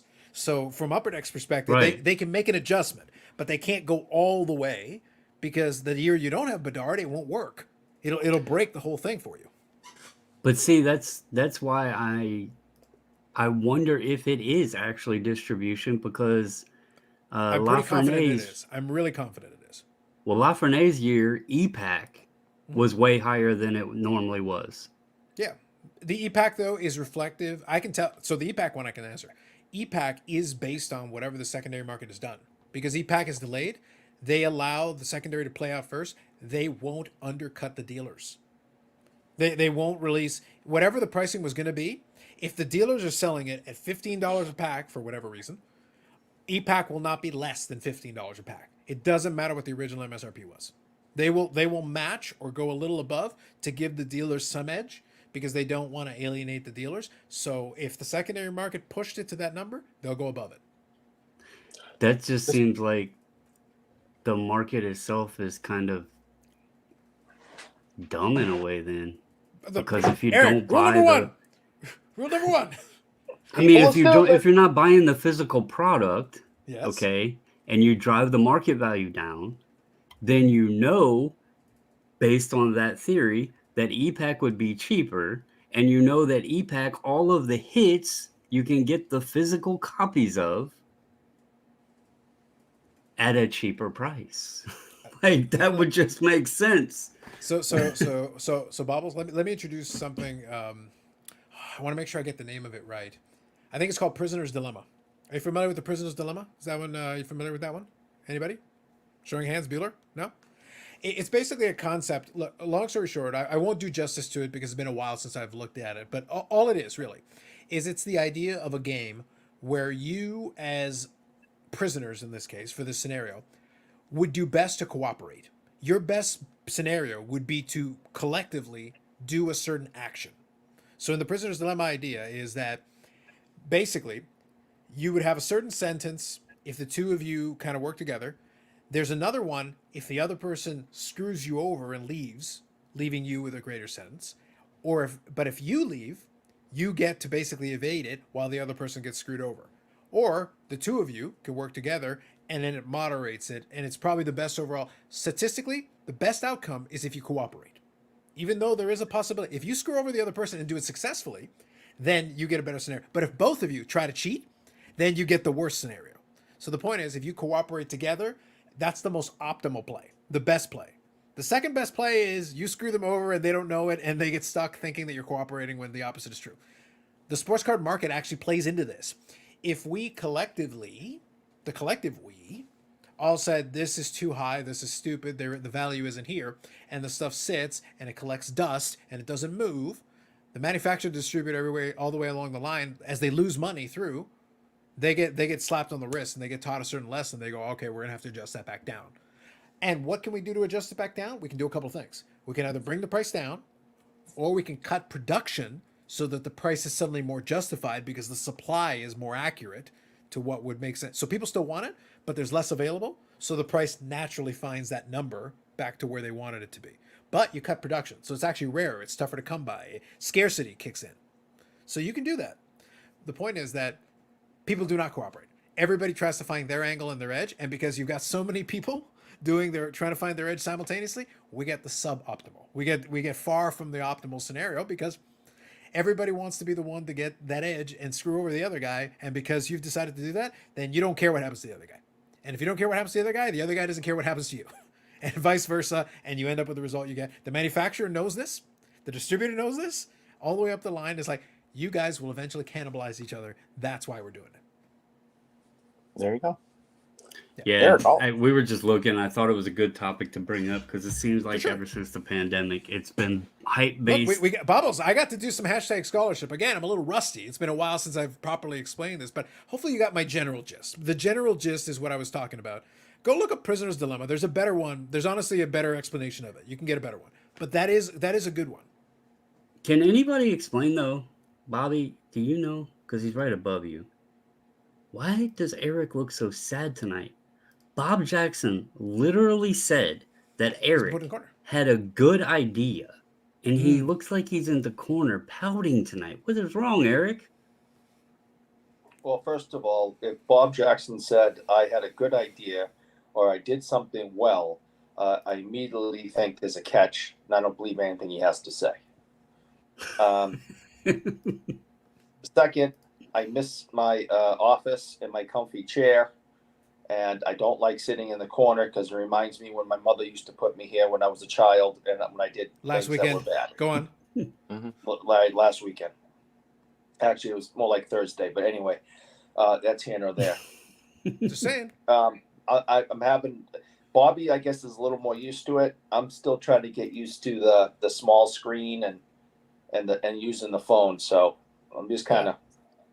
It is tougher for sure. And Yeah. to answer one of your questions, Eric, about PSA, PSA is a publicly traded company, and in any scenario that a publicly traded company comes to market, they're always looking at better ways or more ways to make money. PSA, my friend, was a very big advocate for, and this is before they had half grades. I said they're going to go half grades. They would never go half grades. Sure enough, they did, because they have to. They have to perform. They're not performing for you. They're performing for their shareholders. And if you know that going forward, then just know you're in the roll of the dice right there. You're never going to get what you want out of it, but they provide a service, and either you pay for it or you don't. SGC is another question, but that's just Bobble's thing. So Yeah, well, Bobbles will go in the board meeting. He'll get them straightened out. It's fine. that's it. Yeah. He knows how to talk to them. So real quick, But they're not a publicly traded company, are they? Yeah, well, Collectors PSA technically isn't anymore either. for now. Yeah, they've gone. Yeah, they went private when the When they group got took them taken over. But when they Yeah. did all those changes, that's when they were a publicly traded company. Yeah, and they may be public again down the road. I would expect at some point They will go So public again. So it's one of They those have things to. where it's a cycle. It's one of those things where for now they get to do It's what a they want. money-making cycle for them. Really. 100%, Anytime you go 100%. public, you're going to make money for the shareholders. Well, obviously, the people holding the shares at the beginning. Yeah. The But right owners now, and their main objective is to acquire these assets, realign, fix certain things to make it work a little bit better. And then when the time is right, then yeah, you go public Sure. again. And then now there's more value than when you bought it in the first place, which is smart. Defect says, anybody patient Carlos is Russell Crowe in A Beautiful Mind. I've been called worse. Is explaining game theory. But I just wanted to bring it up because it kind of plays into what Bobbles was asking. It is valid. Like I said, I'm rusty. It's been a while since I've gone. But honestly, I would recommend to you, you would learn so much if you don't have to spend a bunch of time reading on it. Just a high level, basic gate and understanding of game theory, Prisoner's Dilemma, a couple of these spaces. And by the way, you could Google search this and find a couple of quick rundowns, and it would give you. But all of a sudden, as you read it and kind of understand it a little bit, you're gonna realize, like, yeah, it totally plays into what we're talking about right now. It totally plays into a lot of the way these things work. The companies are doing this math all the time. They got people who are sitting there like, but the collectors are right. The collectors will never rise up. The collectors are not a unified whole. We've all got disparate agendas. We've all got different things. And even some of the people that know or understand it, well, here's the little wrinkle in the whole thing. And that's a conversation that I had with the Pittsburgh guys and talked about it in other places too. What about those of us who know how the game is being played and understand how to use the game and the broken rules of it to our advantage? We don't have to break the rules, but because we know people are breaking the rules, we know how to ride the wave to our advantage. So why would I want to fix something that is working for me? I just pose this as an open question. Why would I want to actively work to fix something that, because it's broken in a predictable way, I can capitalize on? Do you get what I'm saying? It makes no sense. Optimally, if I'm playing this game and I understand that we're playing a game, Bobbles, why would I not want to play the game knowing the openings and the rules? I know the loophole in the game, so I don't have to cheat, but I know someone is, so I can take advantage of it. I let them cheat, and I have plausible deniability because they're like, I didn't cheat. I just took advantage of the loophole somebody else created for me. Yeah, in no way this is an endorsement, but that was one of the big first Trumpian things that Trump did when he was running for office, is that all these people that were against him started kind of barking about his finances and he's gone bankrupt and he's done this and this. I mean, why would you be presently bankrupt 4 times and he did this and took out this loan? And he says, and his argument was just what you're saying, is don't blame me because I know how this where the holes are in this system. I didn't break any laws. I did everything legally. But yeah, I used the system to benefit myself because I know how the system works. And, that's, I mean, hindsight's 2020, whether the guy broke laws or whatever. I'm telling you what he said is that it was that philosophy of I know where the holes are in this and I used them to my advantage. And that's not an insult when when his opponents come after him like that. He's trying to explain, no, that makes me smarter and a better businessman because I know how to manipulate the rules that are in place. So fix the rules so I can't do it. Don't blame me because I did. Well, two examples to that. For one, like you said, many of us were, spewing during the pandemic and the boom and everything, how stupid it was. But at the same time, it was to our benefit because anybody that was sitting on stuff before things went off, you were basically cashing out. Like it was, if you didn't make money during the boom and you had stuff and you sold cards, you were doing something way wrong. So Well, but my it's problem, kind of the Bubbles, is that I same. was buying too much shit. You're right. I sold some stuff at a profit. The problem is that I was actually trying to pick off this checklist of shit that suddenly became available. I'm like, yes, I am winning on the stuff that I am selling, but then I'm buying 10 times as much crap because there's so much stuff that is available for me that wasn't available before. It was Right, terrible. right. It was a dark time, Bubbles. It was a dark time. And another example of this is current. And I seen a post in Facebook, and I'm going to talk about this because it relates to SGC. And I think they've played a very smart hand on what they've done. So there was a guy made a post, and it was like, is people just fed up with baseball? I can't sell my card. I'm trying to sell my cards at 80% comps, and I can't move them. Well, people were like, commenting, what is it you're trying to sell? Like, because it was kind of a vague post. And he was like, it's all 2023 Topps Chrome. Be right back. Well, Enough said. for anyone that doesn't know, SGC is running a $9 special on Topps Chrome. They are getting boatloads of Topps Chrome. I think I can't confirm on the pop report, but somebody said there was like already 34,000 on the pop report. Why can't you sell your cards? Because it depends on when you're comping them. You could comp them today, and in 3 days, that 20% less might actually need to go down to 40% because there's so much of it getting done. Like, look at the gem rate numbers and the amount of cards that are graded today. Like, the buyers aren't there. Why is somebody going to buy your Topps Chrome when they can go bust a box, pull the card, send it in for $9 where you're wanting 35, right? It just doesn't make sense. So they're playing it on their hand because they're getting a boatload of cards in, and they actually worded it properly. They're trying to help the collector. If you're collecting Topps Chrome or Bowman Chrome or whatever when they're doing these $9, sure, it's benefiting you greatly. But as a flipper, unless you're one of the first ones to get them in the door and back in your hands, probably not benefiting you all that much. So Right. that's a current day thing. Well, so what you're touching on though is I think one of the struggles that some folks looking at it from a distance have trying to understand the difference in time, how time plays into this. If you're trying to flip quickly, then you're shooting for smaller margins. Why? Because your goal is to get it out the door, get it in and out the door. You don't want to hold. You're not looking for a hold. We talk about ComC and stuff like that. ComC is great for stuff like that because if something's about to happen or you anticipate something's happening, you can make a small scale wager on that because you can pick up something on the platform. It's instantaneous. I'm not waiting for shipping. I'm not waiting for any of the stuff that normally happens. I can buy the card on the spot, boom, reprice it knowing that something's about to happen, and boom, take a quick markup on it. I did that a little bit with Trey Lance. Right as that deal is being announced that Trey Lance is going and flipping over to another team, I grabbed a handful. Now, if I really wanted to be aggressive and I wanted to make a big bet, go put a bunch of money into ComC, buy a bunch of Trey Lances. Here's the thing. I bought maybe about a dozen Trey Lances. They've all already sold. They're all already gone. And they were gone quick because I wasn't trying to triple, quadruple, quintuple my money. I said, okay, there's going to be a bump up on this. So I bought them. And then I said, all right, I tacked on 20, 30, 40%. Boom, boom, boom, boom, boom, boom, boom. Sold within about a week. Gone. Now, if you're trying to make more money, then you're shooting for something maybe longer term. You might be willing to do that, but then you need a bigger markup. A small little markup. We talk about the Bobby Orr card, the Bobby Orr card that I showed there, that I talked about.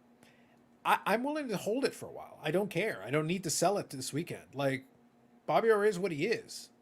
So if there's somebody out there that wants to pay me for it, they're going to pay a little bit more. It won't just be a couple of bucks extra. It'll be a little bit of a markup. But my holding time is probably going to be longer. And whereas the Trey Lance moved almost immediately as I got it and almost immediately moved out, I'm probably going to hold the Bobby R for a little bit, unless Eric loses his mind and just pays my ridiculous ransom price.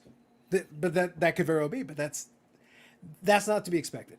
Eric wants to. Secretly, he's like, You I have to do have understand, 2 kidneys. I do have 2 kidneys. in a luxury market, timing is everything. And once you Correct. understand the concept of timing, you'll understand the hobby that much better.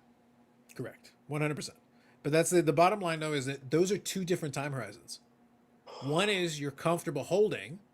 Another one is you're actually trying to churn and burn. If your goal is to churn and burn, you're not sitting there trying to 10x everything. If that's your goal, you're not going to churn and burn. You're going to sit, and that's where products and that's where your cards rot. If that's your goal, it's like, no, you need to be reasonable. Take a modest profit and move on.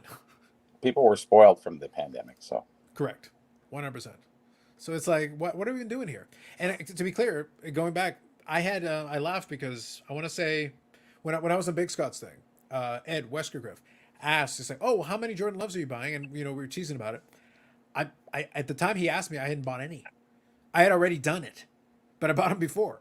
And I actually sold most of the Jordan Love I already had. I've got a handful. So guess what? If Jordan Love sucks, I've already profited on Jordan Love and moved on. I kept a handful of cards. If he's good, then great. I've got a handful left over, but the rest, they've already been paid for the ones that are already gone. I'm not sitting there holding it going like, oh my God, Jordan Love is going to be the next Hall of Fame quarterback of the team. And, everything's going to go up by 50x. And it's like, I just moved on.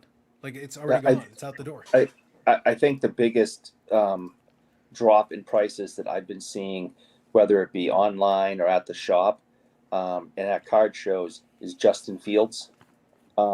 Before the season, I mean, Justin Field prices, especially for his real high-end stuff, I mean, they were just out of control. It's like, no, guys, the boom is over. What are you doing? And I don't think people are getting even half of what they paid for them 3 months ago. I mean, they're just falling right through the floor. and everybody has an opinion on something. Somebody asked me, going, the 50th anniversary of Star Wars is coming up. I think I'm going to buy a set and put it away. I went, okay, you go out and buy that set and see how many people line up for that. How many 50,000 sets are going to be? It's sort of like the Ovechkin rookie syndrome. When do I sell it? When's he getting close to who's breaking the record? It's that kind of scenario, and people, the way they think. Timing is everything. Can you buy a set and see timing won't even work on this one? If you talk about Star Wars, like, there's so many sets out there. There's so many cards. Even the wax boxes are at such a premium because people have a hard time taking, like, if they were selling for like $1,000 and then the pandemic drove them up to $3,000, they still, all those people who bought in at $2,500 or whatever, even if it goes down to $1,500, they won't sell. They're waiting for the next boom. Nobody will take the loss. Yeah, and that's the problem. People are stock and holding, waiting for that time that the hobby's gonna shoot through the roof, and the fanatics, our Lord and Savior comes down from wherever and does what they're gonna do. I can only hope the Fanatics overlords will look kindly down upon us. But a quick point I want to make based on what Bobby's saying, though. There is also a time value concept of money. And this is really important because even if I say that I can double my money on X, if the time horizon is long enough, it doesn't matter anymore. I don't care. Because you say, like, oh, I can buy this for, $1,000 and double my money. I go, okay, how long?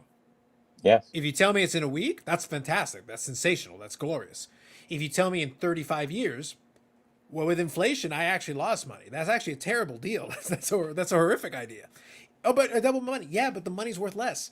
So in reality, all the things that I could have done with that money in the intervening years would have actually resulted a lot more than $2,000. That $1,000 could have compounded several times by then, and I'd be well ahead of what we're talking about. Why on earth would I? And this is something that some YouTube channels, and I'll try to recommend some here as we go along, that have talked about this already. Here's the biggest problem with a lot of collectibles things. Right now, I can get 5% on cash. I can get a 5% in return just on cash. What? So why aren't they spending? It's like, well, because I can get 5% on cash, or 6% if you're willing to lock it in a certain way. Even pushing 7% in some cases. So it's like, wait, and that's risk free. You're getting it. You're gonna get the 5 or 6%. So why would you go like, Maybe you will, maybe you won't. You still got to sell it. You have to buy it at a good price, and you still have to sell it. And maybe the marketplace is going to take a cut too. And you're doing all this other stuff where it's like I can get 5 or 6% doing nothing, just sitting on it. That's still not perfect, but at the same time, it's risk free. So somebody who's sitting on a stockpile of cash, maybe the collecting thing works or doesn't. Most of the people who can afford to just play, they don't care. They've got so much money, it's a drop in the bucket for them. It doesn't matter. But for a lot of these people who are looking at it as this great investment, it's like they've put all their money into it. So it better go up. Otherwise, they're screwed. It's not a great piece of business. Here's the best piece of advice in the hobby I can give to anybody out there. If you really want to make some money to help pay for your cards, buy in bulk. That will do more. You'll get more margins in that than buying that one piece and trying to double, triple flip it for, $1,500. You buy in bulk a $1,500 lot, you'll get like $4,500, $7,500 out of the whole lot. And if you're smart at buying, actually, that goes hand in hand, of course. But that is your deal. There's volume. Even Bobbles knows that from going out to the Salvation Armies or wherever he goes to, those places, and you buy the bulk lot, the bin lot. You pay each cost, but you have to be smart enough to know that, hey, this stuff does sell. I don't mind waiting. I don't mind taking the time. Like Carlos says, I don't care about Bobby, or I'm going to take my time, let it go. It's going to sell. I have no problem with it. It's just a matter of when. So, and an interesting thing, speaking on the timing that you mentioned, Bobby, I was kind of surprised, but I guess I shouldn't have been. So obviously, recently this week, a few days ago, Brooks Robinson passed away. And I've actually been contemplating, and it was weird the night before. I was sitting here and I was like looking up at the display case and ones that I'm willing to let go, and Robinson was one of them. And I've never been one that when a guy passes to throw his card up and, try to take advantage of that moment or whatever.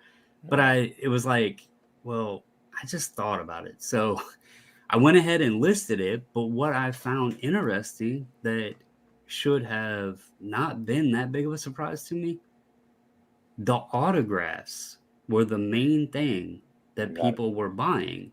And that kind of blows my mind because Brooks Robinson was kind of like, Musial and stuff. He signed everything for everybody. So it's like, okay, I get he's not going to be signing anymore, but there is an abundance of them out there. So why are you rushing and paying the premium now because of this announcement? So that was kind of a shock to me because it was like, there are going to be tons of them available.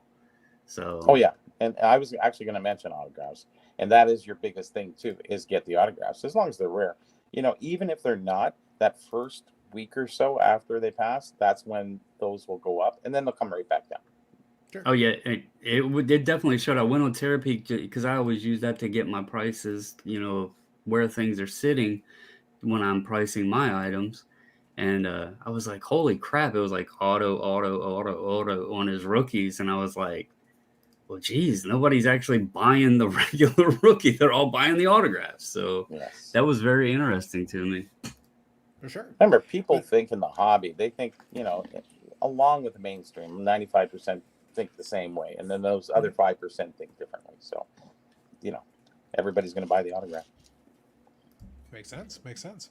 But I think, though, the key piece as well is that with a lot of this, and Robert brought up this comment, so thank you all for the comments. There's some good ones on there. I appreciate it. Robert's saying buying a costume. My experience is entry point is key. It's easier to quick flip if you get the entry right. He's right, but you can extend this to buying in general. The entry point is everything. We talk about this. Money is made on the buy.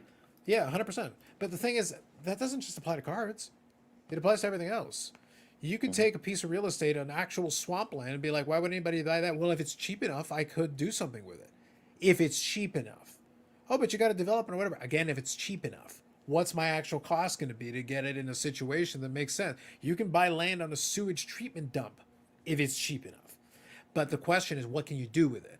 Well, in cards, it's not that dramatic, but the truth is, people talk about this, that, and the other. It's like people give base cards in. I gave this example before. Somebody tossed in, when I was buying some of the wrestling cards, they tossed in a couple of the AEW cards from one of the newer series, and they threw in the numbered ones. Those were the toss-ins that were literally in the holder. And I'm sitting there like, okay.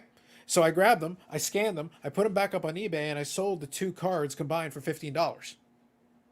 They were the toss-ins. The item I bought was $10. The toss-ins were worth more after I resold it than the card that I bought that were the toss-ins were thrown in there.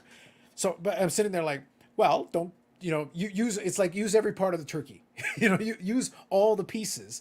Sometimes, you know what? Sometimes, yeah, this is, you buy a collection or something. Yeah, this is garbage. I can't do anything with it. Like it would cost me more effort, time, energy to convert this into something. So those ones, yeah, they're landfill fodder, or I'll give them away to somebody or whatever. But then there's other ones where it's like, yeah, these are like $2 or $3 inserts or something like that. That I hand them off to ComC. I get like, oh, but it's 50-cent intake. Yeah, but then I don't have to do any of the shit. I'll mark them at $1, and I'll make 25 cents. I don't have to deal with it. I don't have to scan it. I don't have to do anything. Like, you already did the work for me, and I made 25 cents. Well, I do that over 100 cards, 1,000 cards. Eventually, and not all of them are going to sell on the first day. $250. Yeah, you're not, and they're not all going to sell on the first day. But over time, you get sale, little one here, little one there, and they just add up, and you basically get your money back on a bunch of them. On a bunch of them, you're just breaking even, but then a couple of them are actually making you money. So you're just looking at it going like, if you take these little wins, all these little wins here and there, yeah, it would be, everybody would love to go find the amazing find. I bought this for $10 and sold it for $100,000 or whatever. That would be awesome, but it's not life for most people. But you could buy little things here and there, and over time, make $5,000, $10,000, and it adds up over time. Everybody's thinking that antique roadshow thing, that, hey, I brought this thing in. Hey, it's worth this much money. And everybody thinks that. Yeah. But you make more money on the small stuff. Over the course of time, you do, especially if you got it for nothing. The bottom line is, like, if you got it so dirt cheap, that is a business model that has worked. People have done well with that. Oh. U.S. Sports Cars here says the value of the light button is double. Facts. Why? The show sucks. It's gone up. I'm looking at triple. Eric, calm down. I'm looking at triple, to be honest, by next week. David Supple says, completely wow, how many cars are getting graded? It's only going up. Paul says, I know 2 guys who buy and sell quarter cards all the time. Yeah, you can. Like, you buy a quarter, you buy 25-cent card and sell it for 50 cents, you doubled your money. Yeah, it's a lot of work involved in that, but I suggest a little higher on the scale. Paraphrasing Charlie Munger here. Don't buy good cards at great prices. Buy great cards at good prices. There you go. Don't invest in cars. No, go ahead. Carlisle, good evening. I love it. David says, is anything going up right now? My blood boxes. Yeah. I always laugh when it's like, is anything going up right now? It's like, yeah, there's almost always something that's going up randomly. It'll be for a little window of time. I'm trying to think, like, is there anything specific that I would think of? It's tough. It's tough to put your hand on. Here's the thing. What's going up? What's driving it to go up? I can answer that question, and by tomorrow it's out of date. Yeah, true. Like, because I literally said the Trey Lance thing. The Trey Lance thing, when he first got traded over to the Cowboys, like his cards were worth nothing. Then he got traded to the Cowboys, and all of a sudden they sold no problem. And I literally marked them all up. I didn't have to do a damn thing. I bought them and then sold them almost immediately. And I marked them up. And guess what? Sold. Now, are they higher today? No, they're lower today than when I sold them. They've already gone down from when I sold them.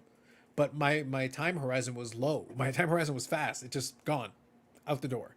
People have no patience. Bobbles was talking about Brooks Robinson. Brooks Robinson was as high as he's ever going to be for a brief window of time this week. Wait 6 months. It will not cost you that much to buy the same stuff. The only other way a card like that could ever go up again is if he wasn't in the Hall of Fame and he got inducted after he passed away. That's sure. All. The Harold Baines thing. It. Harold Baines thing. No one gave a crap about Harold Baines, and then suddenly he got in the Hall of Fame. Oh my God, he's a Hall of Famer. Boom, card went up. Yeah. It was random. Travis Kelce might be going up right now. Yeah, you think? I'm just saying, like, the question is anything going up. I haven't looked. I can't confirm. Taylor Swift futures. If I had to blindly make a guess, Travis Kelce might be the player that's going up. Look, Bubbles, I'll be honest. If I was going to invest in something like that, I would rather invest in invest in the Taylor Swift Travis Kelce breakup album? Because that'll sell like hotcakes. I'm ready. Like, can I buy in? Can I buy in? Can I get a cut? Can I The get a tour cut on that? shirts, the tour It'd be merch. amazing. Now's the time to Amazing. sell. If you have Travis Kelsey, now's the time to sell because all those Swifties are looking to get a piece of it. Yeah, So that's right. now's the time for- to sell. If you've got it. Yeah, first year NBA is not going up and going into the season. We're at an odd time in sports. They're changing the guard. What Acuna just did is crazy. Travis Kelsey going up. Right. All like that won the auction of 22 Prism Jude Bellingham Maroon Prism. Just sold 400. Big seller missiled it. 20x, $28. Yes, please. Sure. Sounds good. What does he It's do funny. for a living? Lord knows. He probably Jude. plays for the Bruins. Other than Paul McCartney writing a song about him, who is he and what does he do? There you go. Fair enough. But no, I was going to say that, like, here's the thing. I understood David Subble's question. If you bought at the right price, it doesn't matter. Like, it doesn't. Like, I was talking, I referenced earlier tonight, I sold a Bret Hart autograph. It was an autograph from Leaf Wrestling. I bought it like 6 months ago or a year ago for $40. I sold it for 60 today. I just listed it. I didn't do a damn thing. What has happened with Bret Hart that would have had him go up today? It's just somebody wanted it and was willing to offer Timing. that price, and I sold it. Another thing that we actually didn't talk about is timing is actually everything. Yeah, but it was, the price I bought it was appropriate at the time that I bought it, and somebody else came by, decided they wanted to buy it, made me an offer, 50% more than I paid for it, and I said, sure, I'll take it. A lot, and I've learned this even more. Obviously, some of the stuff I'm doing over in the reselling, a lot of it has way higher margins than cards, way easier. I'm not saying you can't do the same thing in cards, but it's more likely that you're going to go out and find something for $1 that you can flip for 20, 30 plus dollars than you will find $1 card in a dollar box that you're going to sell for 20, 30, whatever plus dollars. But you have to be sharp enough. Sure. Right. Back to what you were talking about. Luck out because you end up with a bunch of shit you can't sell. Oh yeah, and you're always going to some have some stuff. But like you were talking about with the bulk, one strategy that I've learned, and it's difficult to do it in cards because people are comping so much. When I try to make a buy, I try to have one item that will make back most of the money or all of the money, because in that case, if you can recoup your money, then you're in this situation then that you can let things go either cheaper than market value if you have an interested buyer, or you can sit on it and not tie up funds because you've already recouped your money. So it's a little more difficult in cards, and but it can be done. It's the same theory like Carlos was talking about, $1,000 and turning it into 2,000, but you're tying that $1,000 up for a longer period. You can do the same thing, but people look at that bigger number and they don't realize, well, if you took 10 $5 cards, you got $50 into it, but then you took all of those and sold them for $10, then you just doubled your money the same way. And you keep doing that on smaller scale, you're going to get the same outcome, but you can turn and burn, as he was talking earlier, a lot more because you're not tying up $1,000. So yeah, you're taking smaller risks all the way along the way, and the potential, the irony of a lot of people are doing is that the boom broke people's ability to do basic math. They sat there and they're like, if I told you that you could have a 20% return on your cash, on your money, and just roll it over year, month after month, you'd be sitting there like, you would be an idiot not to take that.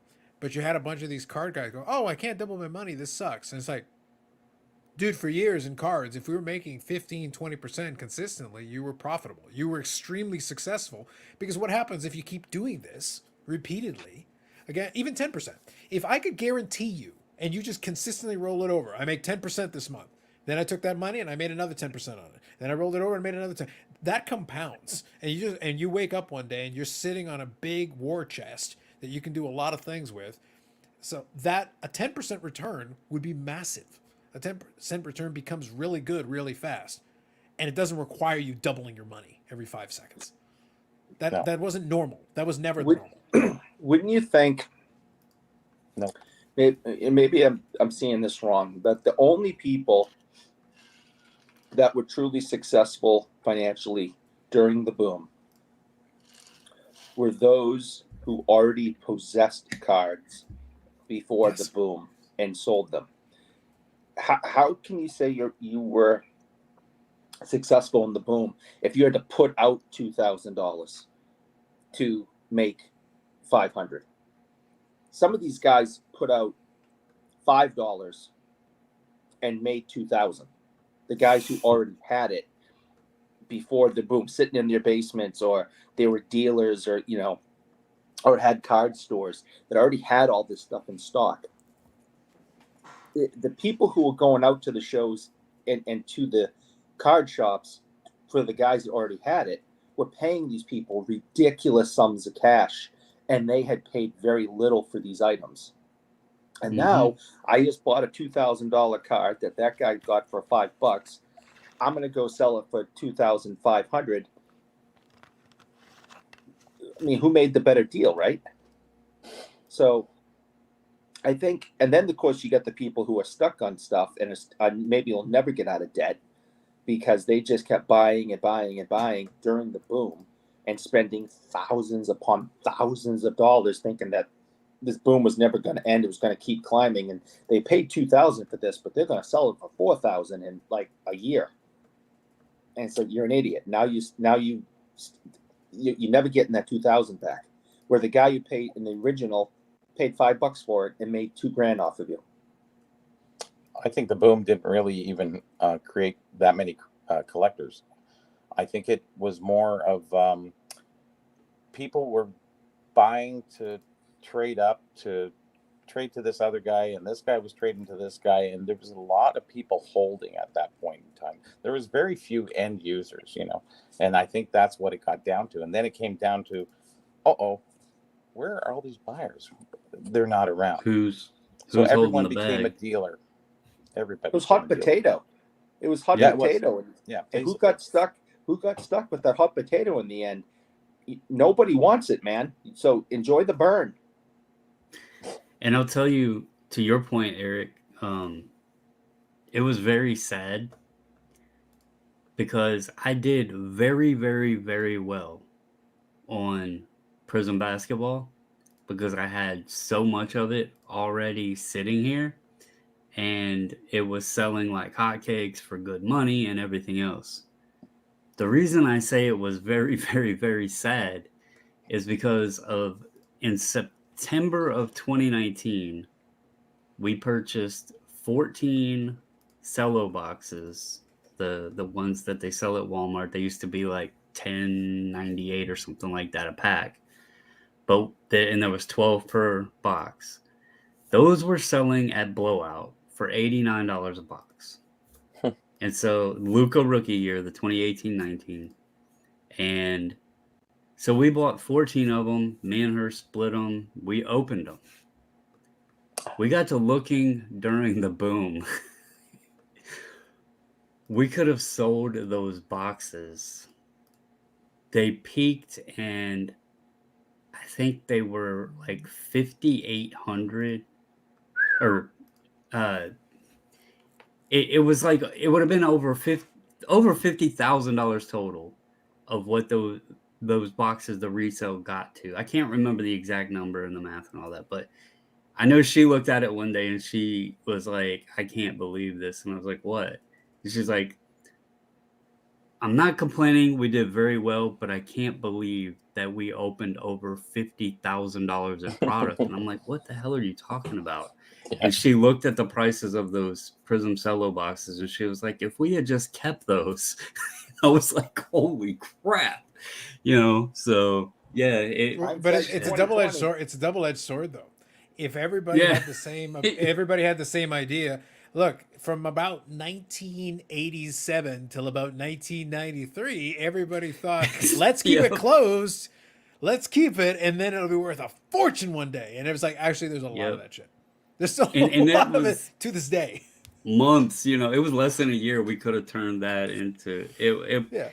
I mean, it is what it is. We had fun and we did very well on it. But it was just like looking at that. It was like, holy! It's just like and this is kind of a good example of the roller coaster that can happen. Um, that red refractor Fernando Tatis, you know, I, she pulled that out of a box. We bought one box for $89, and she pulled it. We sent it to PSA. Y'all know the story about that. Got the PSA 10. I sold it for 1,200 or something like that because I wanted to buy my daughter a bass guitar that she wanted, and I don't regret that at all. She wound up, you know, falling in love with music and everything else. So the money went to a good purpose. But that card wound back up on the market and it went for over 34,000. I don't know what it would do today, obviously, because you don't even hear the name Fernando Tatis anymore. But that's that roller coaster. Like, I could have not sold that card and just thought, oh, well, it's going to be $1 million card one day. And Tatis could have gotten caught with the needle and, you know, the opportunity wouldn't have been there. Somebody may not even want it. So you just never know. You gotta play the hand that you're dealt and just go with what you're doing and having fun with. So Or, Well, or you can look, be that guy who has a $34,000 card he can't move ever again. right. look, I'll put So- all I'll kind of say is this: you have to remember one important thing. You know, the old boring saying about hindsight being 20/20 is true. If we had the benefit of perfect hindsight, we would execute every move perfectly. We Oh, would yeah. literally maneuver in and out of. We'd be trillionaires because there would be no misstep. There would be no landmine we'd hit because we'd literally just waltz right around everything, and it didn't matter what happened. Look, if we had perfect hindsight, and I use this example with some of my friends, like, look, if you had perfect hindsight, we were old enough, me and them at that time. It's like, in 2008, we could have made bank. If I know exactly what's going to happen, I know everything with perfect clarity. Okay, I'm going to go, look, I'm going to go sell your friggin' kidneys, and I'm going to go buy every stock that has just been depressed down to the absolute bottom that's going to recover, because some of them are going to recover very well, and I will buy them for pennies on the dollar. And then once they come right back up, I'll move them. And it's like I will be a multi millionaire by the time I'm 30, and we're moving on, and we're having a good time by this point. We're on some the of yachts.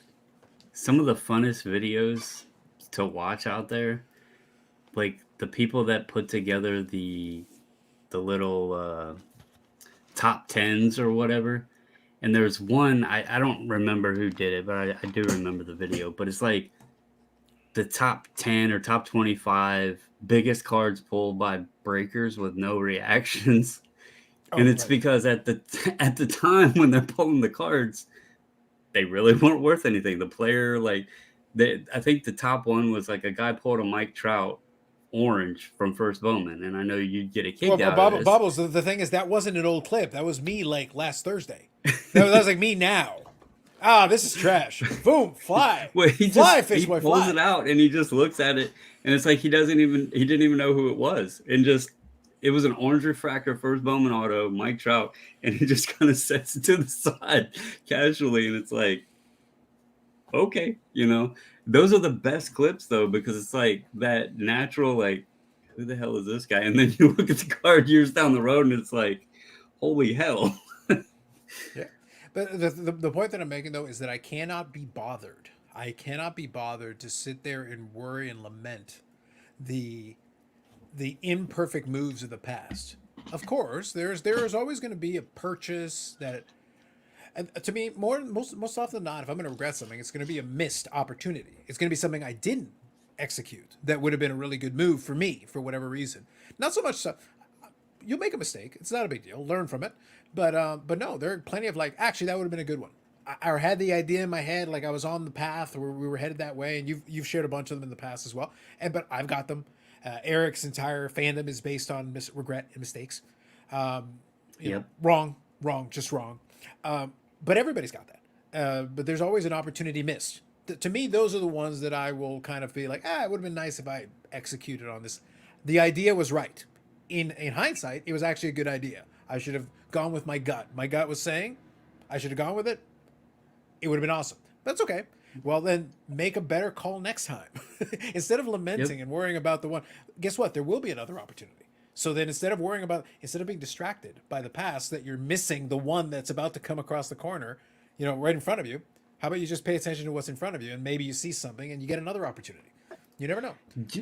Do you think, and this is a weird take on it, and I never have thought of it this way, but like when I go out and if I record when I'm out doing yard sales or what have you, right? There is times I'll go, like when I'm watching the footage back or trying to edit a video or whatever, I'll be like, oh dang, how did I miss that, right? Yeah. Do you think that part of, and as stupid as it sounds, the intrigue with breaks, entering breaks and watching breaks is the fact that the person, like if a big card comes out, the person, it's a weird thing, but like, damn, if the randomizer would have went differently, I could have hit that sort of thing. It's the fallacy that my number will come up. It's a Yeah. gambler's fallacy. It's the idea that if you see it, you're sitting in the back of your mind and go, well, then it means I have to play next time because I missed. It's possible. Yeah, like I missed. But now you see it. I'll read a couple here and get caught up. Thank you all for the comments. Appreciate it as always. Paul says the COVID boom totally created collectors. I'd agree with him. I know Bobby said the opposite, but I agree there are a few collectors that were brought in that maybe are going to hang around. The percentage, I have no idea. It's going to be a low percentage, but there will be a few. Most of the hobby doesn't know what a good card is yet. Most of the hobby never knew what a good card was. I would extend your comment a little further. Hot potato with extra mayo. Eric will appreciate that one. I'll keep that one, Dufex. I'll come back to it. At a local card shop, I watch people arrive in $500 cars and spend $1,000 in boxes. True. The most valuable part of the car is the gas tank. Facts. COVID created a lot of speculators. Also true. That is also an accurate statement. I heard the opposite. What was that? Yeah, Paul's disagreeing with you. One of our Pauls. So we got Paul V and Paul C. Paul V is disagreeing with you. Is the Zion rookie worth the PSA upcharge paid back when he was hot? When he was not now. No, at this point the card would not be worth the upcharge. So I get what you're saying, Stu. Guys hoarding 2020, 21 blasters are feeling it bad. Yep. I worry about a lot of the 90s, 2000s sealed wax losing money as many of the cards will be damaged when and if opened. So the funny thing is there are going to be some people who are going to try to retain their value by never opening it. They will hide from it and just pretend that everything will be gem mint, even though it's not true. It won't happen. Well, what do people think about that? We'll hold that question. Yeah, we'll come back to it. Hold that thought. So this one was for you, Eric. Dufex of Life said hot potato with extra mayo. That's gross. Always appreciate it. Philly Joe says, good evening, Philly Joe. Always take the money and run, don't look back. Facts. 357 says, hey, Carlos and everyone. Hey, 357. Zach here says, forget cards. I looked at a house in 2018, didn't buy it. It's worth 70K more now. Yeah, that was another thing. But again, there were a lot of categories that you could have done that with. Look, I got lucky. When I bought this place, they screwed it up. I think I've given the story. I'll give the short version. They screwed it up. They did almost everything wrong. I'm still convinced they're running from the government. I'm convinced because I still get mail from their family. And it has been literally years. I got this place in 2014. It is now 2013. I still get Christmas cards from their family, who apparently don't know they've moved. I get their tax paperwork because apparently the government doesn't know they moved. Is that one of those murder houses? Listen, what happened in this house, Bobby stays in Vegas. Moving on. But regardless, I bought it for a fraction of the market rate at that point. And it is comfortably more than doubled, bad economy notwithstanding. I could literally sell it as is, sight unseen, and I would get more than double the money I paid for it. Plus that's because you put air conditioning. Exactly. Now the value's gone up even more. It's bougie now. It's Eric level housing. It's coming up Millhouse, man. It's coming up Millhouse. Let me tell you. Professor Sports Card, great edits with Golden and West. There you go. Thank you, Tom. Real quick, scroll through here. Michael Ham says, I was watching the Bowman Orange getting pulled in Infinity Sports Card breaks in 2011. Yep. Paul C says here, Visa was $9 a share in 2009. That was one. Bank of America was another one. There were a couple that had sunk way down. And then when the government bailed them out, guess what? Yep. They stayed. The company didn't die. And you could have gotten it for sub $10 a share. But all you have to do, the thing is, you have to use your brain a little bit. I'll give you a more recent example. Just a more recent example of the same concept. Just again, opportunities will come up, and I wish I had had the liquidity. Forget all the card bullshit. I wish I had had the liquidity at that moment to fully capitalize on this. This is something that actually happened. At the time the COVID initially hit, obviously a lot of people were concerned about it. A lot of stuff happened. Well, the market took an immediate hit. A lot of stuff took a hit right away. One of the things that took a hit was Royal Bank of Canada, so RBC. And at that point, I was no longer working at RBC. I was now working for a different bank. But the stock took a big tumble in a very short period of time. And the thing is, I was sitting there going like, because obviously people were worried about, okay, so if people can't come in and whatever, is there going to be layoffs? Like they were concerned about all this stuff that they thought was going to happen. And the thing is, I remembered from being there, I had been there for 5 years prior to all of this, and I was already like a couple of jobs removed from it. But I was like, yeah, at the time I was there, they had already gone lean. So I already knew my department had already done some reorgs and restructure prior to. And they had already anticipated and thought that there were some potential headwinds, had nothing to do with COVID, nothing to do with it. But they said, oh, we think there's some potential headwinds, so we're going to make some adjustments. This is going back 2017, 2018. So this is prior to all of this. They were already thinking about that ahead. Fast forward to 2019, that all goes down. And guess what? There were no further reorgs. There were no mass layoffs at that time. They had already made themselves lean. Everybody that they had the right amount of people. So guess what happened? The stock went down really briefly. Carlos went in and go, I wish I had more money to throw at this, but I'm going to throw what I got. I'll go buy some of that stuff. Within about a year, the stock had more than doubled. Because I was able to get it at a fraction. It had literally dropped to like less than half of what it was. And then all it did was go back to its previous level because, nothing actually happened for as far as the company's. The company's still making money. Because they were stable. They had plenty of cash reserves. There was nothing wrong structurally with the company. And then they just readjusted. The market went back, and then the market just pushed it right back to where it was. I'm making dividends and stuff and capital gains on that stock to this day. So if I just have a bunch of liquidity sitting around, dude, I'm throwing the Brinks truck at that shit. I'm buying it. And every quarter I'd get a dividend. Be great. No wonder you haven't gotten a job yet. And never go again, Eric. It may be done. If I had thrown the Brinks truck at it, I'd be living almost as bougie as you. Almost. Almost. Simon Sports Card says. I'm a big time bougie liver. Oh, you are. No doubt. In the corner. Simon Sports Cards. Good evening, Simon. It all comes around. In 2015, I only bought a handful of Kobe rookies for $3 a piece on ComC. Sold them for $100. I wish I'd purchased more, but that's how it goes. That's right. But the point I'm making with that one is something that happened that if you're paying attention, if your eyes were open, I literally told my family, I said, just so you guys know, like there's no logical reason for the stock to be down that far. It's probably going to rebound. I can't tell you exactly when it's going to, but it's going to. So I bought what I could at the time that I bought it. And then guess what? Like I'm still holding that stock to this day. That's a stock that I hold. Like I got it so much cheaper than what it actually is today. It's like, yeah, there's no reason for me to sell it. I could sell it for a profit right now. Or every quarter I could just collect my dividend. It's a little cash source for me. But again, if I had hindsight and just had a bunch of cash sitting around, no, I'm throwing the Brinks truck at it. I'm going to buy a bunch. Nobody knew the pandemic was going to happen and what was going to happen to the hobby. Nobody. No, nobody. Zero. Nobody. And the people but in that a situation say that where they you're knew looking at a something was solid coming company, and they were stocking and holding, they're lying. Yeah. But if you know that a company is solid and you know that the reason it went down has nothing to do with anything they've actually done, Sure. then you just sit there like, yeah, okay, we're fine. I'll take the discount. Thank you. I appreciate you offering me this discount. Not even about the money. I passed on Kirby Puckett's Roberto Clemente Award leather jacket. Thank you, Stu. The best Mayo's Dukes. There you go. I don't think 5 years out we have twice the collector number as we did pre-boom. But the natural selection of guys who can't tell what a good card is needs to be weeded out. It'll take time. I'm waiting on 30 years for that to happen. And Because you counting. keep getting new ones coming in. Yeah, every day there's more. There's no attrition. No. They don't die off fast enough. Carlos is the Mississauga Mangler. There you go. I appreciate the alliteration, Paul. Also, Carlos, the AFL Grand Final tonight, midnight. Bro, I got it on the PVR. Gotta watch it. It's gonna be good. I thought he was behind the Guelph Gore Fest. Maybe. Boy, they No really such ran place. that one, didn't they? The murder house. That's true.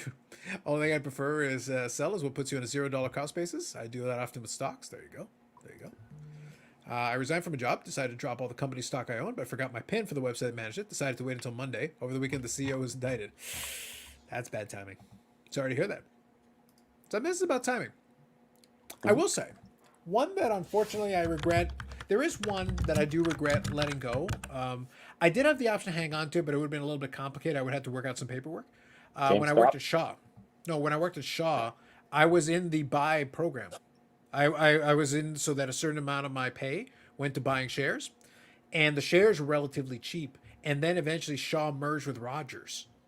So I was like, ooh, That's a long I time wish ago. I still had that share. That's a long Sorry? ago.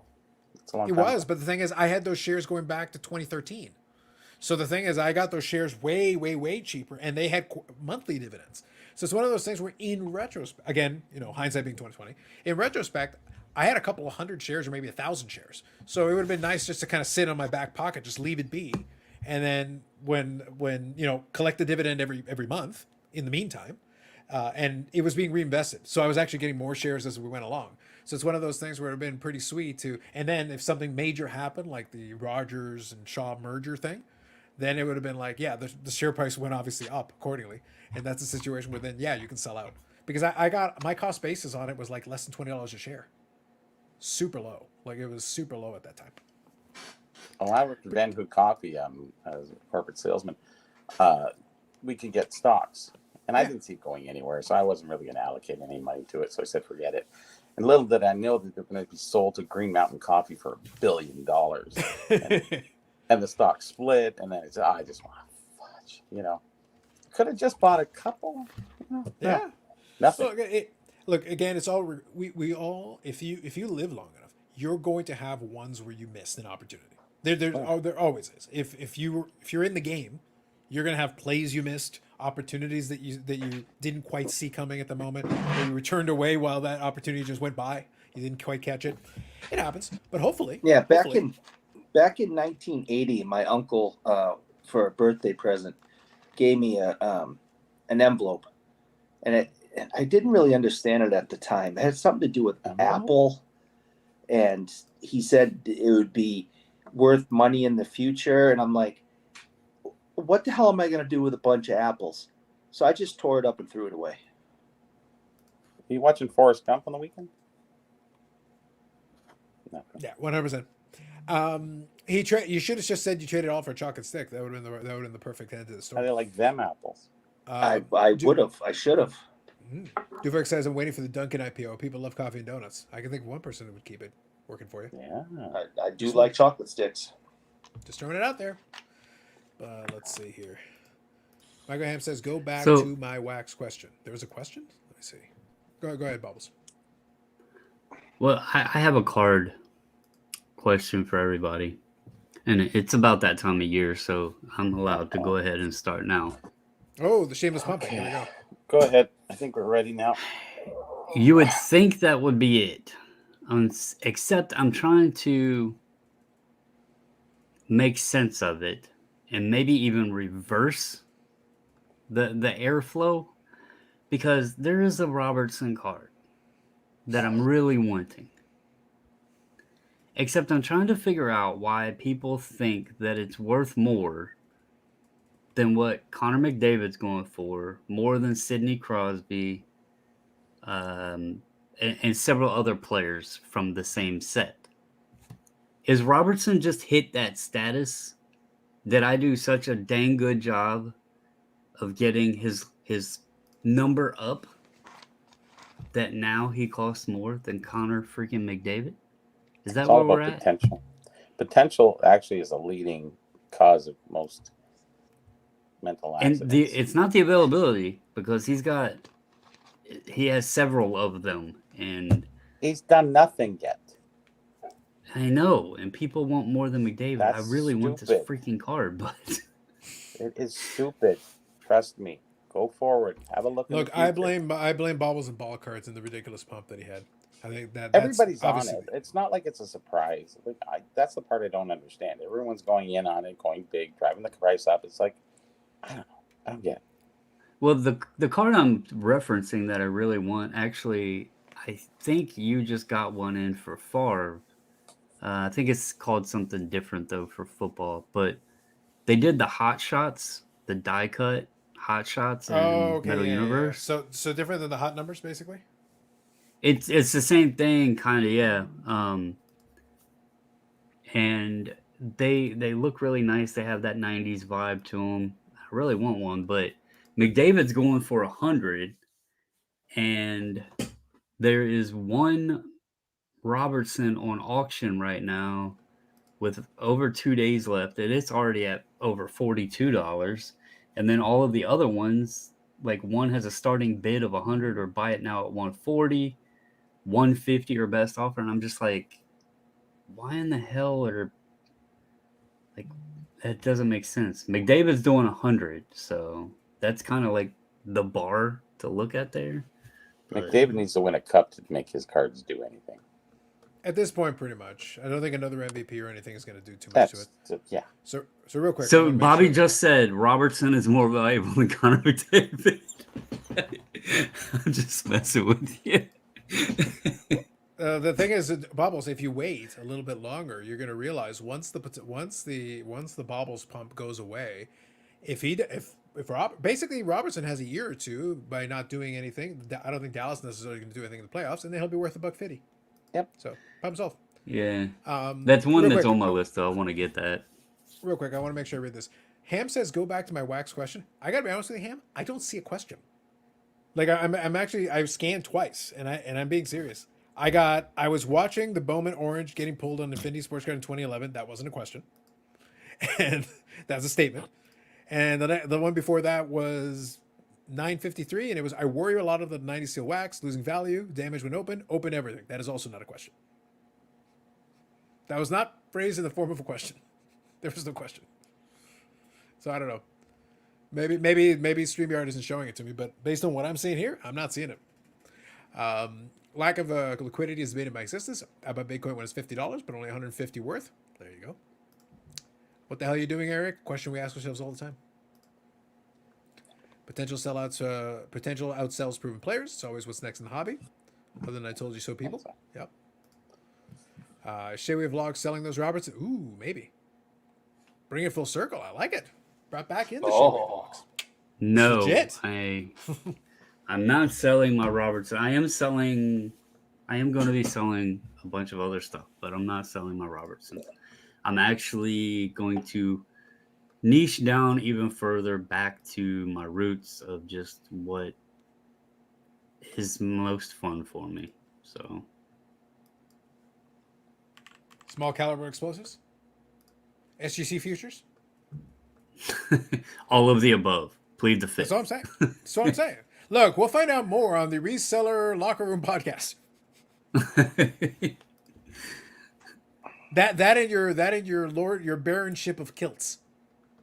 That's the other. Yeah. So the thing that I'm surprised you didn't bring up more was the bug that I've been dealing with counterfeit stuff being. Well, Bubbles, listen, I've got to claimed get on my people to account. actually.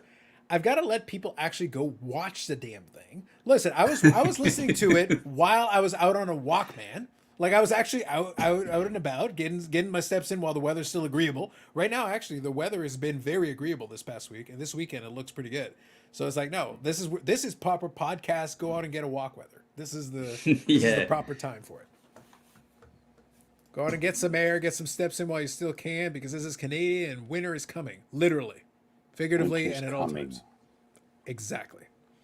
The seal wax statement. We are going to go back to it. You were correct. Not a question. Yeah. Yes, That's I was not a going to question. bring that back up. That is not a question. Yes. 90 seal wax has more bricks than Tetris. That's true. For the glossy cards especially. Yes, I agree with that. Some of the lesser glossy ones aren't so bad, but a lot of if they have gloss on it, they tend to brick a lot. Yep. That is a major issue. 100%. With this silliness that Ham's putting us through, are you finally willing to block him and get him off this channel? I think I have to leave that up to Paul V. Paul V is my official designated mod. I would have let you be a mod, but I'm not sure you wouldn't ban yourself by accident. Yeah. There's something to that possibly. But I've been protesting Ham being in the comments and on this show several times. I just assumed you were protesting Ham, and we were confused about it. Is now the time that we can finally get rid of him? The man doesn't know what the question mark is. Yeah, I think Ham's allegiance to Mayo is your main issue. So I'm not sure if your anti-Mayo biases should be taken into consideration. I'm just saying, Now is the opportunity. Look, right here, I got the official response. Fat chance, bathroom boy. That seems definitive from my officially designated mod. Future I bathroom. am not in the bathroom yet. I was gonna say yes. It's an important distinction. Yes, but look, I left it open. Like I have deputized Paul to give him the power to make these calls. You put in your request denied. Yep. What do you want from me? It will answer you. I So let's deputized get the back man. into that question of wax Go or ahead. unopened product, be it vintage, be it modern, what have you. For this panel, I'd like to see what you think going forward. Where will it end up? Because some boxes are way, way out of reach, and most of them are way out of reach. So, Bobbles.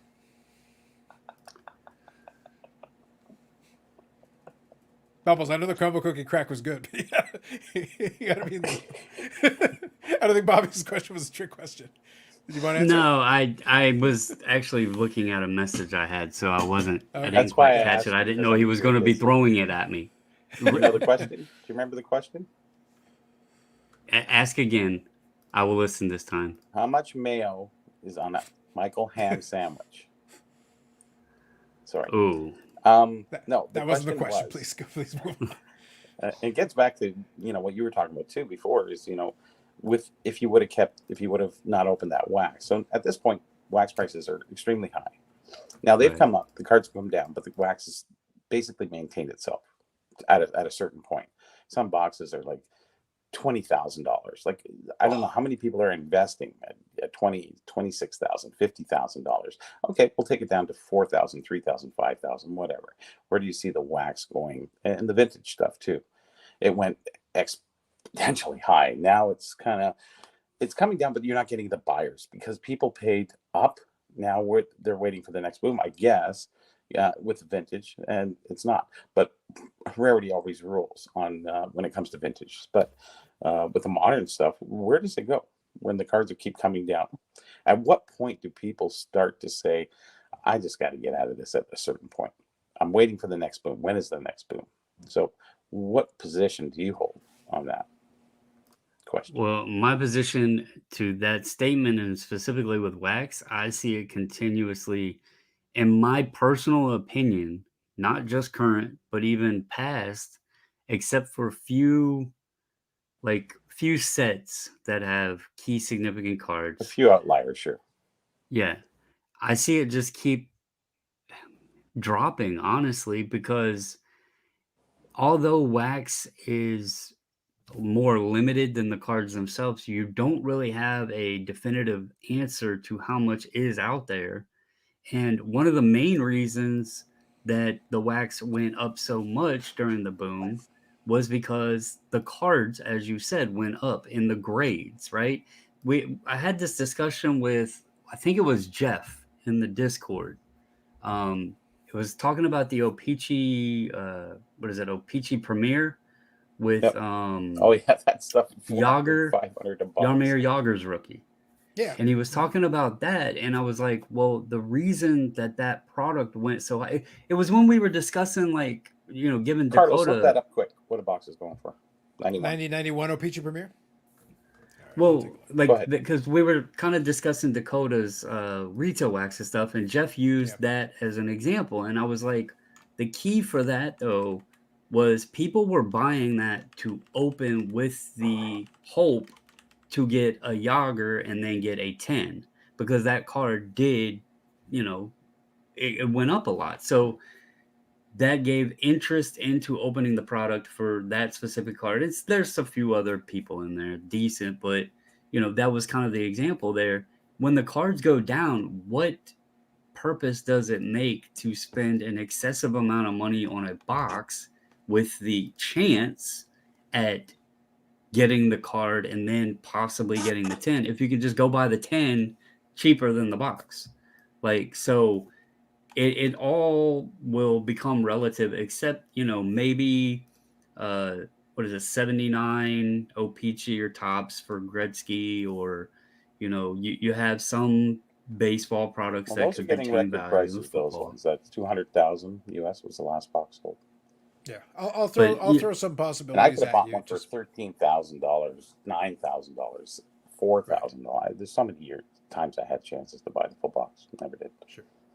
So for 1991 OPG Premier, the last couple at auction were 4 days ago, so recent. $168, $165, U.S. dollars, all U.S. dollars. If you do fixed price, 220. Previous auction a week ago, 175, 185, 175. They're all So we hovering have a somewhere. major drop, even just from what, 8 months ago. Yeah. So my friend, They're pretty he much had a common whole as bunch dirt. of Like boxes. there are new boxes that go well in excess of that. Just brand new. Like let's use Series 2 flagship. Series 2 Upper Deck flagship will cost you more than a 1991. And here's the thing, a 1991. If you're nostalgic, 1991, Yager rookie, Medano rookie, Matt Sundin, Peter Oh, Nedved, rookie galore. Fedorov, Curtis Yep. Joseph. Like it was a stacked rookie class. That rookie class in the era of the Cup, heads would explode. Oh, yes. It'd be like, oh my god, it's like Crazy. so, you how many Hall of Famers or almost Hall of Fame or guys who were extremely good in the hobby at one point did I just randomly name off? All of them.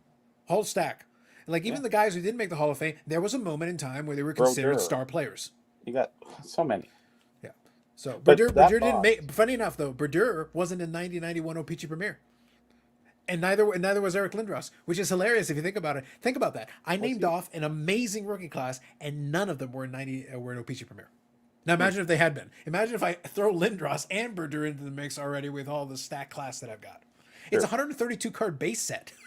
Yeah. Like it's not like the base set is gigantic, but it was a stacked rookie class and a small set. So which means 36 sealed packs, you're gonna get multiples of a bunch of those guys in the box. My friend had a whole bunch of boxes. I said sell them. That was almost about a year ago. He was Yeah. still getting $400 and something a box. It was just ridiculous.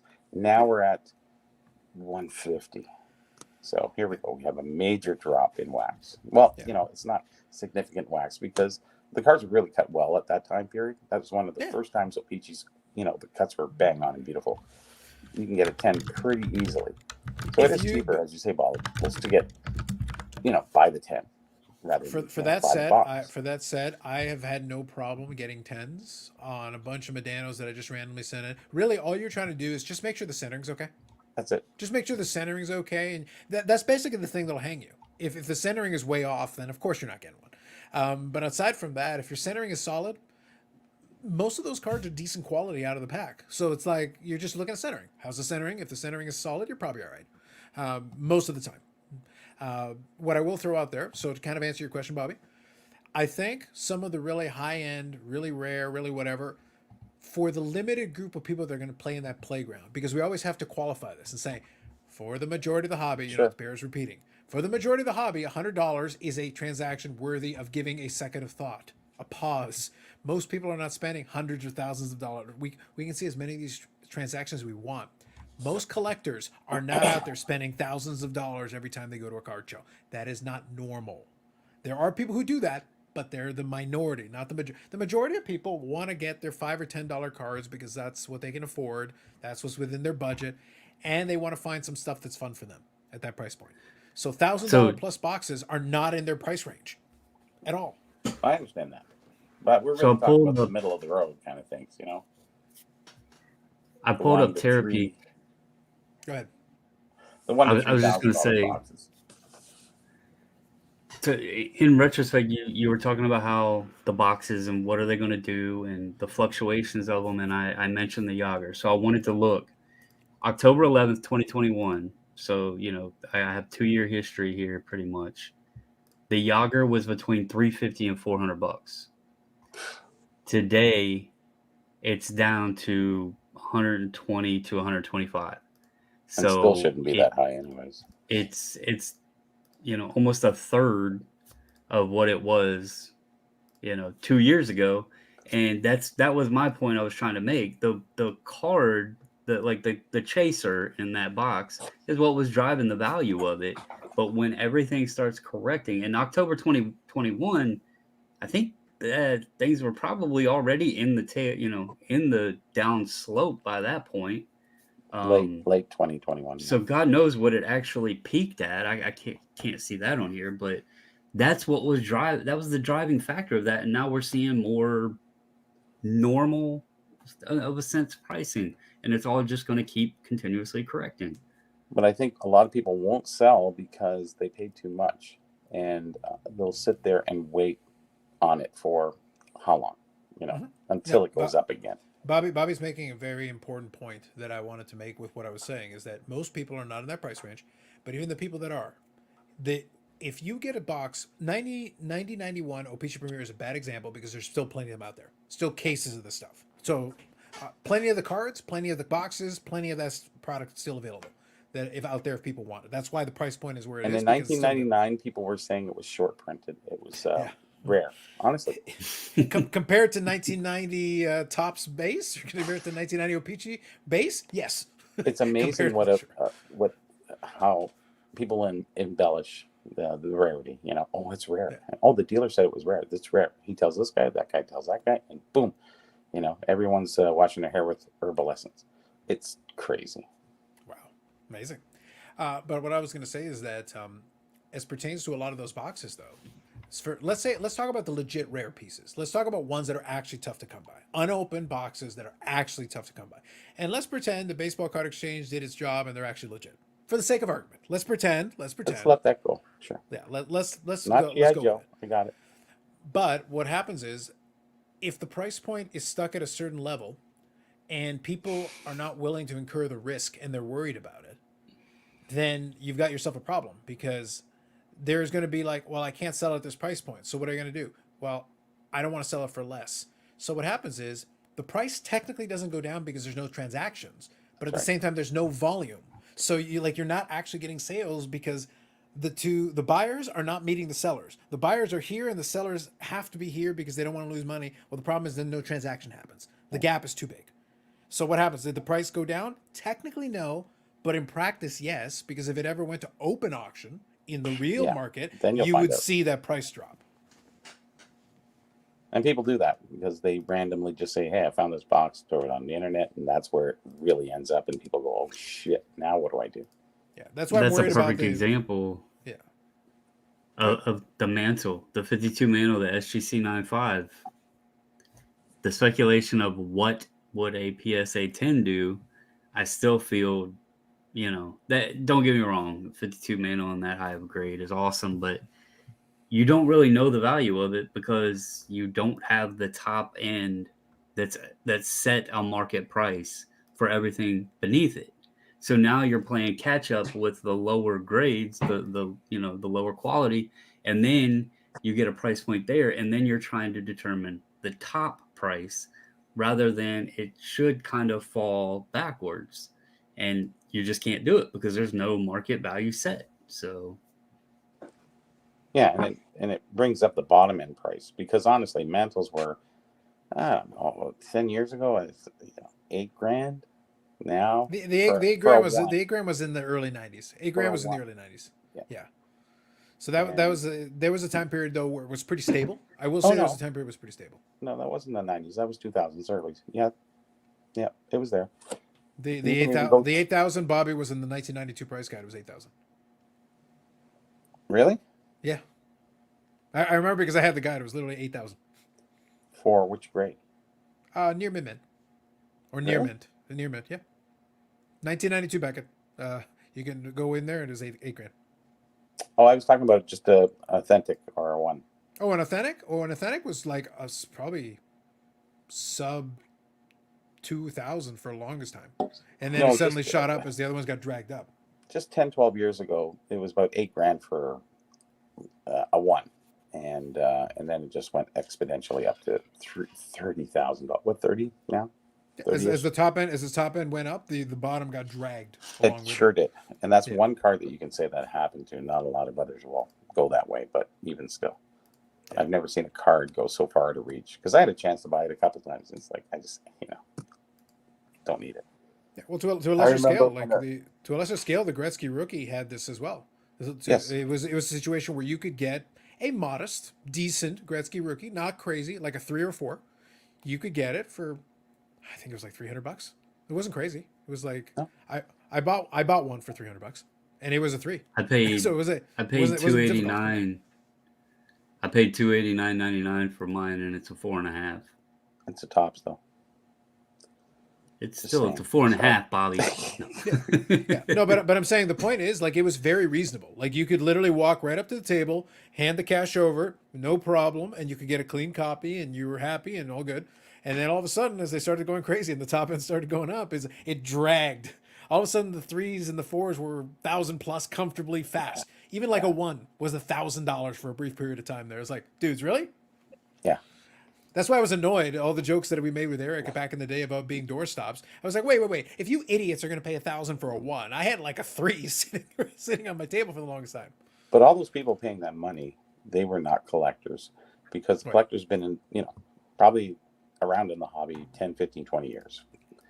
And they could have had many opportunities to buy it at the $300, $400, $500. Why would they pay $1,000, $1,100?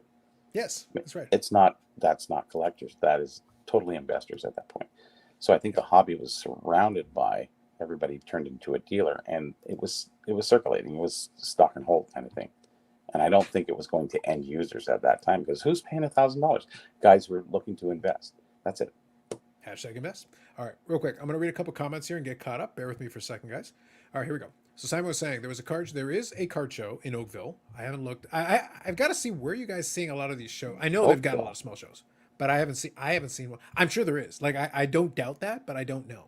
I got to see where you guys actually seeing them. I'm curious now. Okay, so there's a show in Oakville. Facebook What do you think has about a bunch of listings.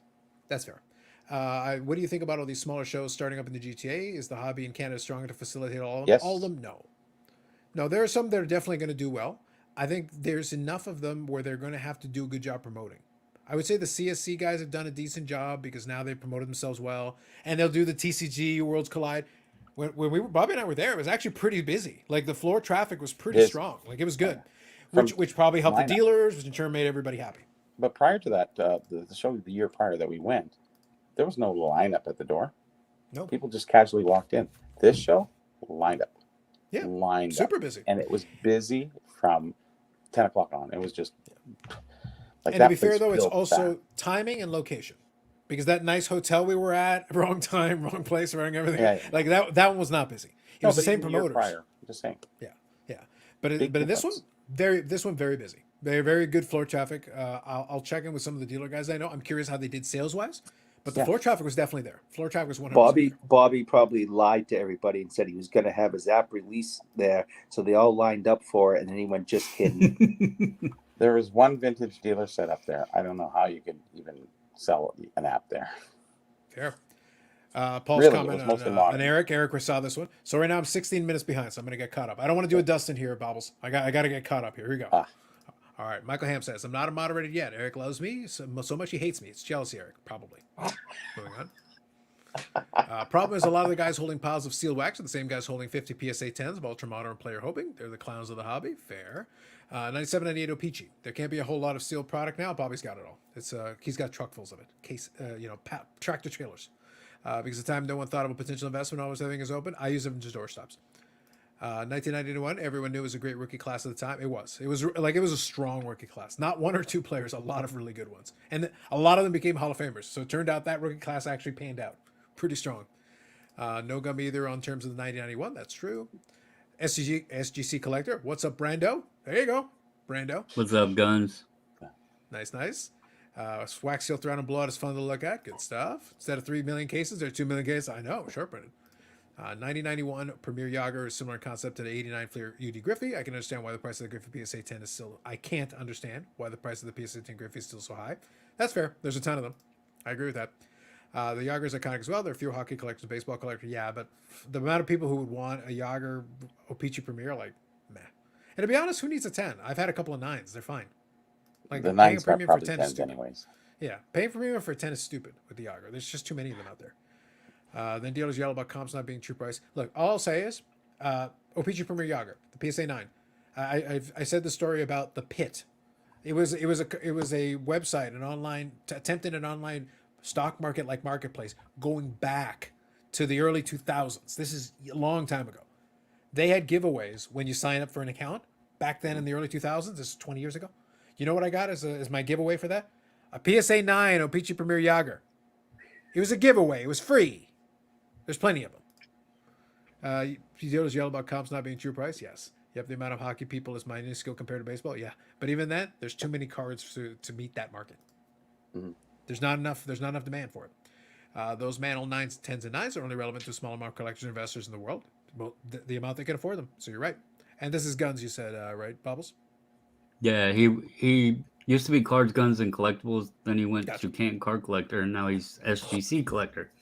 Gotcha. All right, fair enough. Either way, good evening. Thank you for Sounds like tuning he in. has a multiple personality issue. You've had the Nah, same he's issue. a good dude. If we get you on your chocolate sticks, Eric, you become a different man. We've seen it. We've seen it. I don't think people want to see that kind of ugliness. I don't think they want to see that. Rick here says the Manos have always been desirable, even back in the day out of a wrapper, like the ore. Do people want the booby ore? I don't know about that. But I get what you're saying, Rick. I get what you're saying. A ton of product. They currently have high value in the 90s, 2005s, since it's all sticking and bricking. At some point, they've already not worth opening. Yeah, there's a lot of product that is unopened that bricking or different issues with it is going to be tough. A lot of the stuff is not going to come out in good condition just because of that bricking issue. And some of the refractors that have already greened inside of the boxes. So it's not going to be pretty. I think, honestly, all those refractors from that era, though, the ones that are prone to the greening, I think they're all going to green eventually. So eventually, that's not going to become an issue because you're not going to have a choice. There's almost It'll nothing be you can common, do. yeah. Yeah. In 2015, I bought a BVG 4.5 O-Pee-Chee Gretzky for about $320 USD. Sounds about right for the time period. I love my 95 finest refractor with paper loss. There you go. If you enjoy your cards, look, we talked about it in the last podcast. If you get time, sit down, enjoy your cards that you have, and if you're enjoying them, all good. All good. Odds of hitting something worth a damn, most are not worth opening at the price, except for people want them, not even close. Yeah, for a lot of the unopened wax of that era, the contents do not match up to the box price at all. No. However, I will say, since we talked about that 9091 O-Pee-Chee Premier, I'll be honest with you, Bobby. If I could get it at like sub 200 Canadian, I would open a box for the nostalgic vibes. I don't even need the cards. I just couldn't do that. I'd rather open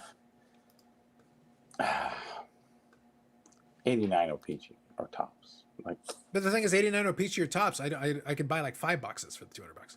pretty much. It Yeah. doesn't matter. Yeah. I don't want any of it. Once you open it, I already have boxes and boxes of this stuff. I already have set after set. So I go. Eric, I Eric, open it's up not the about box, the and- Eric, you're What? completely missing the point. I literally said don't get the nostalgic point. vibes. I already covered this. Yeah. I would want Oh, to nostalgic open vibes. the boxes from that time period. Yeah. Well, I'm then I'll just paying- go I into am my paying closet for and the open experience up of the opening. boxes in there. Because Well, I got monster boxes full of this crap. I'm just gonna pull out the same cards and add it to the monster box. Yeah. I don't want to Eric, be that nostalgic. That's a different conversation. But the point is that there is a price that people are willing to pay for nostalgia. That's already been proven. That's the thing. For me, I was collecting during that time period. That was the early period of my collecting. I would still have some interest in opening the boxes for that reason. I am paying a premium to open those specific ones, not the current premium. I said I want the price to be lower. But if the price drops to a level that I'm comfortable with, yeah, I know the cards are not worth that in this. But guess what? A lot of the new boxes, that's not worth what you're going to pull out of that box anyway. Mhm. I would rather open some cards that I'm going to like. I'll be entertained at the end of it, and I'll have some fun with it. When I bought that 92 O-Pee-Chee box, it was a good price. But guess what? I'm not going to get $35 out of that either. Like it's still not going to. I still, even the $35 can't get my money back. You can't even get a grade for $35. So there you That's go. what I'm saying. Like so, even at $35, you'd lose money opening the box. So You can't really. It's kind of sealed with the O-Pee-Chee cello, which I kind of liked on the outside. It's really nice. Yeah. That's- So as I that's a said, when the keeper. moment comes, I'll do the video and play the whole thing out. And I like the 92 set because that was the first year the Jays won the World Series, and they're going to have extra Jays cards in it. So Yeah. it'll be good. But guess what? Outside of the content, there is no value in opening that box. It's Zero. $35. Yeah. That's what I mean. At a certain price point, then it doesn't matter anymore. Our But you're lunch not was opening worth it more for than that.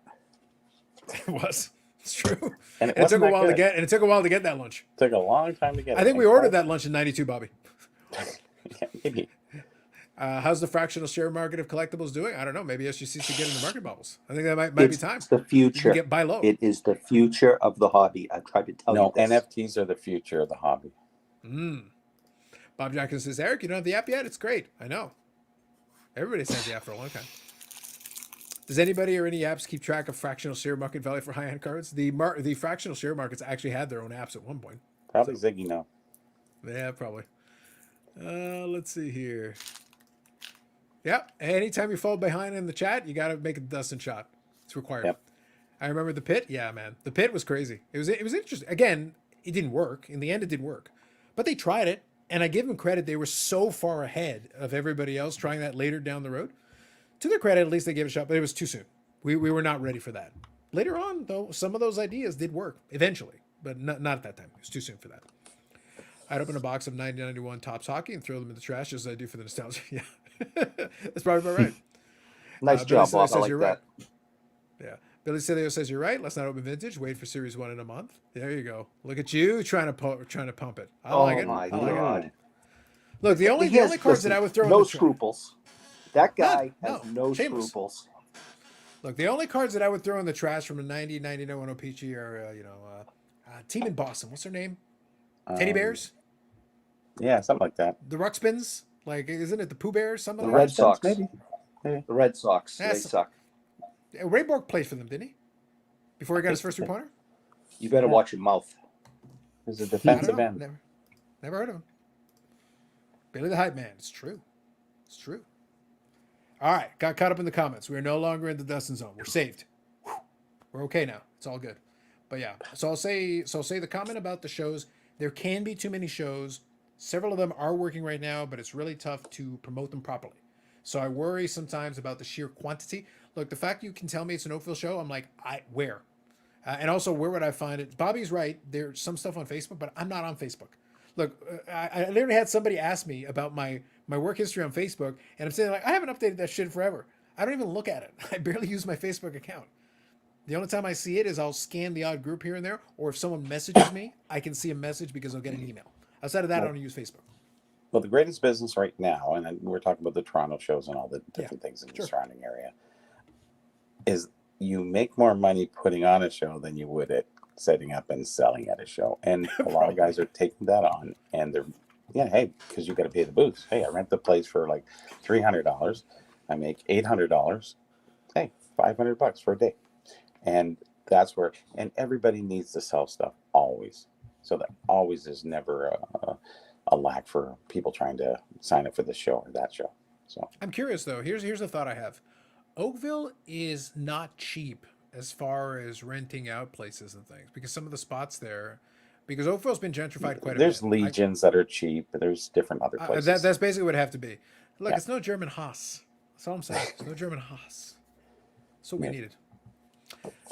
Bailey So says, it's ask better Eric to do about a his show Red Wing than shirt it is collection. to set up at a show.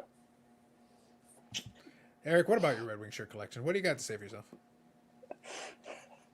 I have been over this with him several times. It is not a Red Wings collection as much as it is a Gordie Howe collection. I would just as easily wear a Hartford Whalers Gordie Howe shirt. That does not mean I'm a Whalers fan. Sounds like challenge accepted. So just because I own Detroit Red Wings shirts with Howe on the back does not make me a Red Wings fan. So you claim. Well, More you like must have been Raymond if you played Dork. one time. Paul's making some valid points here. Pretty strong. I don't have to stick around and put up with this. You're already in the corner. You got nowhere to go. Paul says, dealers in my area yes. act like they don't want to sell. Kind of funny. True. Robert Dudek says, can anything beat 9091 Pro Set Hockey for junkiness? No. Bob Jackson says, No. 9091 Pro Set Platinum. Four. I'm in the minority here. I actually like Platinum. No. what it You is, have to just like the worst. platinum. I think it's a No. nicer set. Like, I think the pictures on it were pretty good. I like the full bleed photos. Again, it's junky. It has Like, let's not get Mr. it wrong. Rogers rookie in it. You In the can't Platinum. discount Pro Set Platinum. It freaking has Mr. Rogers rookie card in it. Yeah. Enough said. What Okay. I'll say is this though. So for I can't argue 9091 with that. Pro Set, for 9091 base Pro Set, one of the problems that I had with it is you had cards that were ridiculously miscut out of the pack. Like I was So sitting bad. there like, how? How do you guys? The cards would literally like shuffle because the one card would be cut so much shorter. It was inside the pack, so you'd have the one card cut this way, and then the other card would be cut visibly shorter to the point that it's like, Really, guys? This is for the era. I think I like the fact that with Pro Set Platinum they at least tried. They had a little bit of full bleed, which I liked. I thought it was a neat idea. But I obviously they printed 50 trillion cards of it. So regardless, they printed tons of both. 9091 Pro Set printed to the moon. Pro Set Platinum printed to the moon. All of that stuff in that period was printed to the moon. Pro Set Bob's saying is 91, 92. I may be incorrect. I don't think there was a 91 Pro Set Platinum. I think it had to be 91, 92 because I think you had a Hashik rookie in that one. So I want to say it's 91, 92. One of the greatest goalies. Pro better Set than Wemmer. was O-Pee-Chee's 1968-69. We don't really give a fuck about this product. They did not care. That's 2023. Yeah, I was gonna say it's forever. Web Sears says I got a 92 Magic Johnson brand Red Wings shirt in XL that I'm looking to find a good home for. Hit up Bougie Eric. Paul says 9091 Fleer baseball takes the cake for Junkie. What, you don't like the yellow borders? Come on, bro. Mellow yellow, man. The card hobbyist says that's true. It doesn't make you a Red Wings fan, but you are wearing a Red Wings fan uniform. I think hoops was the worst for basketball. That was pretty bad too. Yeah. 91-92 had Mr. Rogers, not 90-91. Can someone confirm for me? I don't think there was a 90-91 platinum. I think the first platinum was 91-92. I think that was the first one. Yeah. Hitting some upper deck holograms would be nostalgic for me. Fair. Seems reasonable. 91-92 was the first year. Yep. Okay, perfect. Yeah, I thought so. I'll be honest, Bobby, at that show, because I had my eye out, again, I was just scanning a little bit just to see the odd cards. That's where I saw the Bobby Orr and whatever. And then I ended up with that 92 O-Pee-Chee baseball box and everything. But I did see at one of the tables they had 91-92 O-Pee-Chee Platinum.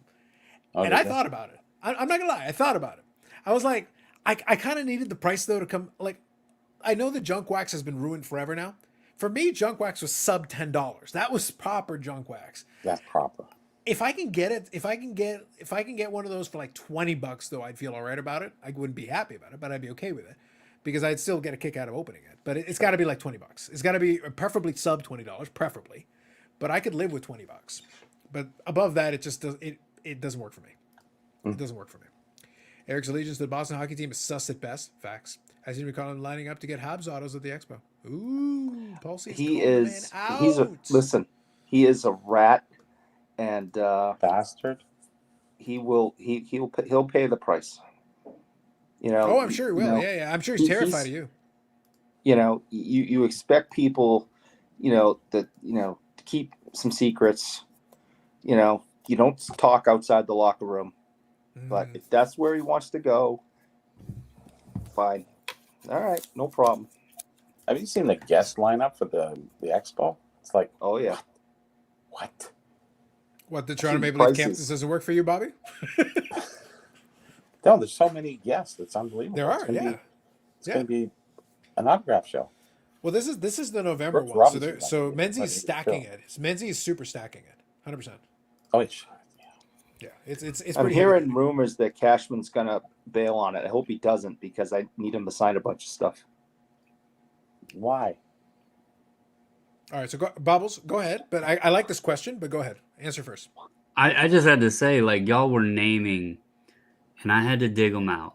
Because first you crapped on the Platinum, so I had to grab the Mr. Rogers. Then y'all started trashing Hoops, which just so happens to have the Denzel rookie.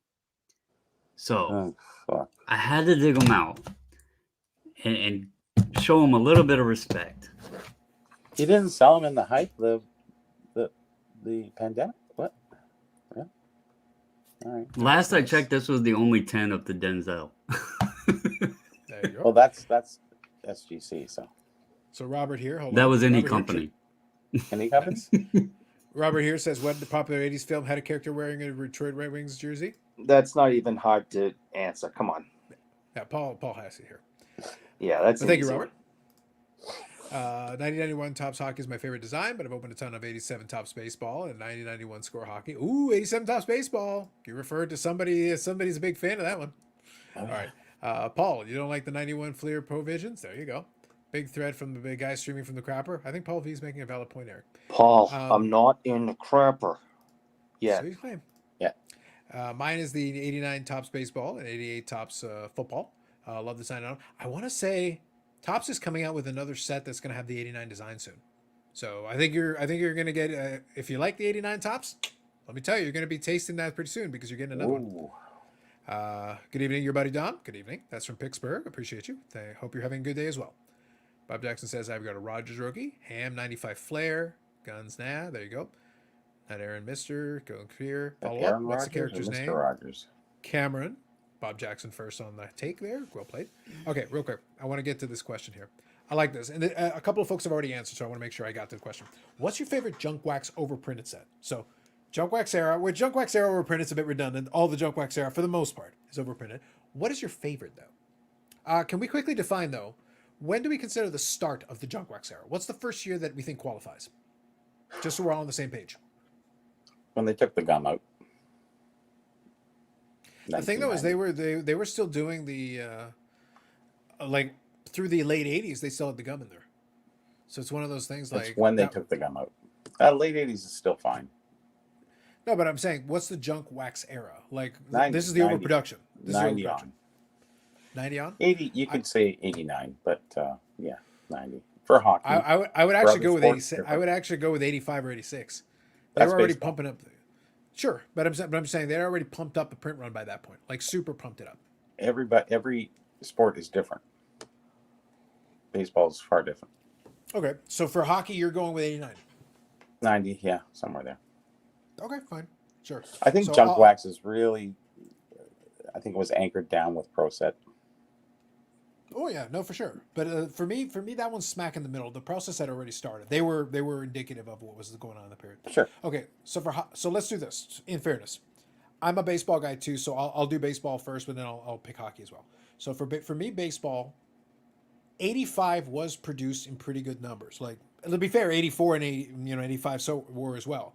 But I think 86 is that I felt like we had turned a corner, because if you look 86, the amount of even some of the star players and everything, you can't even pretend there's value, because already by 86, like it had gotten hurt. In 85, the McGuire and the Roger Clemens and the Kirby Puckett rookie, like you could stretch it a little bit. Those are okay, It's not like yeah. they were rare, but there was a little bit there of value built in. The 84, you've got Mattingly, there's a couple there. So even with the amount that was produced, you still felt like there was a little bit there. By 86 and 87, game's over. we're already pushing it right up the chain. For baseball. For hockey, I already think 88, 89 was already pretty abundant. I think it was pretty available. I think it was clear to the manufacturers that once they took the gum out, it was kind of over. Sure. I think that's the icing on the cake at that point. I think that's really where it sinks in. But yeah, you can argue 88 still does pretty okay. 89 doesn't and hasn't for a long time. So 89, 90, 90, 91, those are your 2 years that really it started. Yeah. So that's the first thing. So first thing, let's define our period. And some folks are answering, so thank you for that. I'll read Football, this in a I second. don't really know. For football, I'd probably say 87 is super overproduced. Super overproduced already by that point. Yeah. So that's my opinion. Like those are kind of the time periods I'm thinking right in that zone. Let me go first with you, Bobbles. You can touch on any of the sports that you want. So any of the ones that you want. What's your cutoff? What's your starting point? Where does the Junk Wax begin? Well, I can't speak on hockey because I didn't. That's fine. Yeah. I Pick wasn't baseball or football or any other one you want. into hockey back then. But baseball,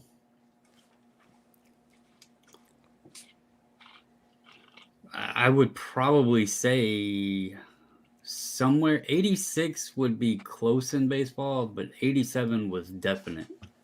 So was it's the year- probably like a borderline 86, definite 87. So when was the year that they sold the uncut sheets in the retail? Do you remember that? Was it 86?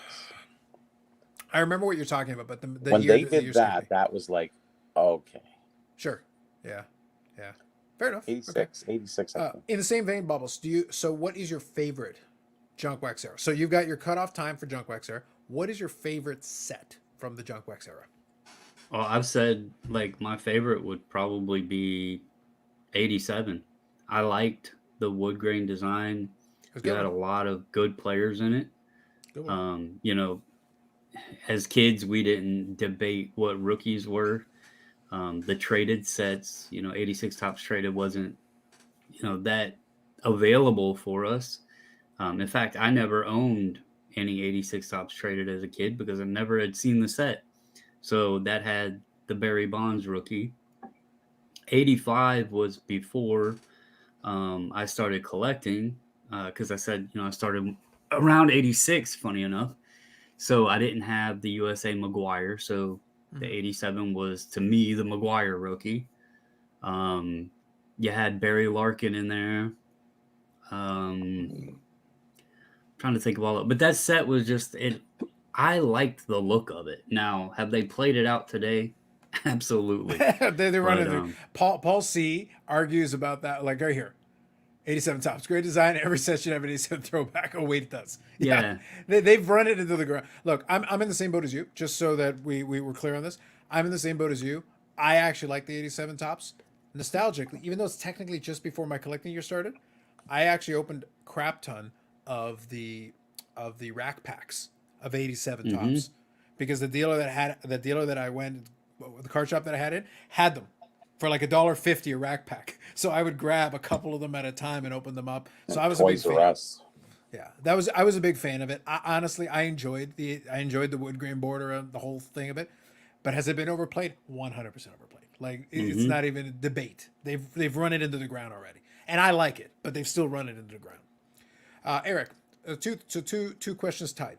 First, what do you consider the cutoff for junk wax? And second, what's your favorite?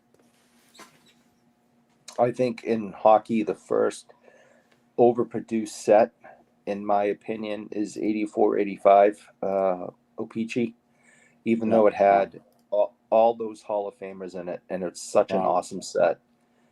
It's just, they made so much of it. Do you know why? Because people actually, wanted them? It was actually printed in the newspaper that they were going to do 25% more than the average on that production because it was the first contest offering that O-Pee-Chee had done in 50 years. So that's why that set particular was overprinted. Yes, but it's one of my favorite sets. Oh yeah, you get Eisenman, Neely, Gilmore. I mean, it just goes the on design and on. was good. To be clear, Yeah, design was nice. Had a little, exactly. The pictures were good. The headshots. Something underrated. I actually like the color scheme on the back of the card. Me too. Very nice. I actually, which is something that doesn't get discussed very often. I actually think, even though like it's straightforward, It's classic for era me. design, I think the color scheme on the back of the 84s were really good. 76 favorite backs. Yeah. 71, 70, 71, 71. Fair. 84 was good. 80, 81, beautiful. There you go, Billy said they're going with 86 Sports Flicks. Look at you trying to be Sports Flicks. That's classic. OG. There you go, Billy. All right. I want to make sure I read some of these comments here as we go along. So thank you for that. Lots Appreciate of comments it. Yeah, no, there's some good ones. That's why I say I'm appreciating everybody with the comments always. Thank you for that. And it keeps the comments and the engagement fun. And I've a lot of folks who have been collectors a long time probably have a favorite that would fall into this. Like I said, for baseball, 87 tops is still a favorite. I like the wood grain border thing. Hockey, if I go hockey that era, it gets a little trickier for me because there's some that I like that is pretty good. There's some that I felt like were overplayed. I like the even though I said that to me it's cut off of the early. I actually like the little thumbtack 88-89 O-Pee-Chee. I liked it. Brett Hall, Brendan Shanahan rookie. I liked it. For me, it worked. It was nice, and they were starting to cut nice too. No, I hated I'm those okay with ones those. with the thumbtacks. I hated them. I still hate them. Yeah, it's never grown on me. I just hated them. So Guns here saying 89 score football and 88 upper deck baseball. I think if you got 88 upper deck baseball, we need to talk because it's like you got the secret sauce. I mean, in reality, 89. I know he corrected himself, but I wanted to make sure I covered the comments since 89 might have actually started printing in 88. No, for sure. Like, here's the thing: they already had promos and had already come out with stuff already ahead of time. My recollection of the story, as it's told, is that they were preparing to go in 88, but they weren't quite ready, so they got pushed back a little bit. My comment was they needed a head start for the amount of that crap that they're still printing today. No, Bubbles, I'm not disagreeing with you. What I'm saying though is that if they had had everything checked off, they would have gone ahead with an 88 set. My understanding is they were like on standby, and if they had been allowed, if they had gotten the green light, they would have actually released an 88 officially, released an 88. But they were held back a little bit. But obviously, it's not like they stopped printing, and they also didn't stop printing at 89. 89 Upper Deck was printed for some time. Striking 94 effectively killed the junk wax era. It definitely, yeah, I think that was the end of that. I agree with for baseball for sure. Baseball aesthetically, I like the 89 Bowman oversized. All right. The return of Bowman. All right. Fair enough. 89 wax era was followed by the post-strike era. The post-strike era, I like that. Exclusive license era, now the Fanatics era. All right. Carlisle's making some eras. I like it. I like it. I appreciate it. I got around 2087 wax pack still seal, one with bonds on top. Nice, nice. Remember to like stream video? Thank you, Bob Jackson. I like the black border pinnacle set. That's a good one. That's a good one. I actually don't mind those. Those are pretty classy. 90 tops and the no name on front Frank Thomas era. Nice, nice. I always felt like the 90 tops though was a little bit of vomit. Like the colors, the color on the front of it. It felt like it was like, guys, really? The Brett Hull rookie was the thing to own in 1991. It was, yeah. Mhm. Yeah. Yeah, no, I read it. I saw both comments. I wanted to make sure I got it in there. I had a little fun with that one since you mentioned the 88 first. But all good. Yeah, it's 89 for sure. So thank you for all the comments. We got all the way caught up again. Thank you. But no, the thing about it is that the knock on junk wax is because they printed so much, the value isn't there, which is true. Like it really is. But at the same time, it's like if you were a collector at that time period, though, doesn't mean you can't have a nostalgic fun for some of the sets. Yeah, they're not worth a ton, but you know what? That's why I said like Eric disagreed with the concept, but it's like no, I would still be interested in opening a 9091 O-Pee-Chee Premier box because the truth is I still like it. For me, now it would be cheaper for me to just buy the box straight up. Like I can buy the set. It's not an expensive set. Like just buy the set. It'd be way cheaper than buying the box. Like it would. But where's the fun in that? So by 91, I'm like 28. So that era of collecting is kind of dead for me from 91 to about 95. That's when I sort of, sure. yeah, Yeah. you know, went to the odd show, but you wouldn't buy anything because it was just heyday shit, right? Everybody was going to shows then. It was crazy, but your meds finally got I'm to you, gonna have Bubbles? to tap out, fellas. Yeah. It's all right. It's all good. So You made it. You made it I longer don't want than to. I thought. I don't want to to Nats man on you guys and start That's all good. snoring. No, it's all good. So, So- appreciate you, Bubbles, popping in, and thank you for coming on. And I'll see you at the beginning Monday of the or week. We'll Tuesday. do another podcast episode. We'll get that done, and I'll include a link to the other podcast that I mentioned earlier, so in the description if you guys want to check it out. It's reseller talk. So and they give Bubbles shit, which is fun for me. Plus he's Yeah, Brando. Plus he's Brando. Yeah. So, but you guys have a good night, good weekend. It's always fun getting on, giving Eric crap. Bobby, good conversation tonight. Carlos, I'll catch you guys early in the week. Back at you, buddy. No, I'll catch you guys Monday evening to record. So have a good weekend. Sounds All right, everybody. buddy. Get some sleep. Have a good one. We'll talk later. All right, real quick. 1990 Tops was like a deranged 75 set. That is a good comp. I agree with that. That's a good comp. 9091 Upper Deck and 9091 O-Pee-Chee Central Red Army. There you go. I was going to say 90 Leaf Baseball. That's not a bad call. 90 Leaf Baseball, solid. Thank you, sir. Is junk wax better for the collector since you can get what you want versus super rare limited stuff now since you can't get what you want? Do you care about the item itself or the value of it? That is a more profound question. I give you that. So let me take what you're saying because I think it's a good point. I'll read a couple of comments here and I'll come back to this in a second, but I think it's valid. Make sure I go through these. 89 starting lineup football, very specific. All right. Have a go in Bobbles. I appreciate I bought a case of 89 Tops baseball a few years ago. I may have spent more on the shipping the case itself. I believe that. I think I can put together 60 complete sets. Yes, you definitely can. You definitely can. Later Bobbles, and also like the 85 baseball leaf. Oh, there you go. If you want to go a little more obscure, yeah. That's where that 91 O-Pee-Chee baseball is going to be fun for me because it's a little bit different. A little off the beaten path. 92 Tops, I remember it well. But 92 O-Pee-Chee is fun because you do get more of the Canadian teams. You do get a little more Blue Jays and a little more Expos, so it is a little different than the normal checklist. They modified it slightly. And also, I believe there's a Gary Carter like special or subset in that one, which is not in the Tops version. for obvious reasons. So it makes it a little more interesting, a little different. What I was going to say here is, so Bob Jackson's comment here I think is a good one. He says, is the junk wax era better for the collector since you get what you want versus super rare limited stuff now since you can't get what you want? Do you really care about the item itself or the value of it? So let me throw a thought here about this. There is an argument to be made for that era because here's the truth. If it's just about putting together the set, that's really easy to do. They got complete sets. They got like you can get a hand collated set dirt cheap for all that stuff.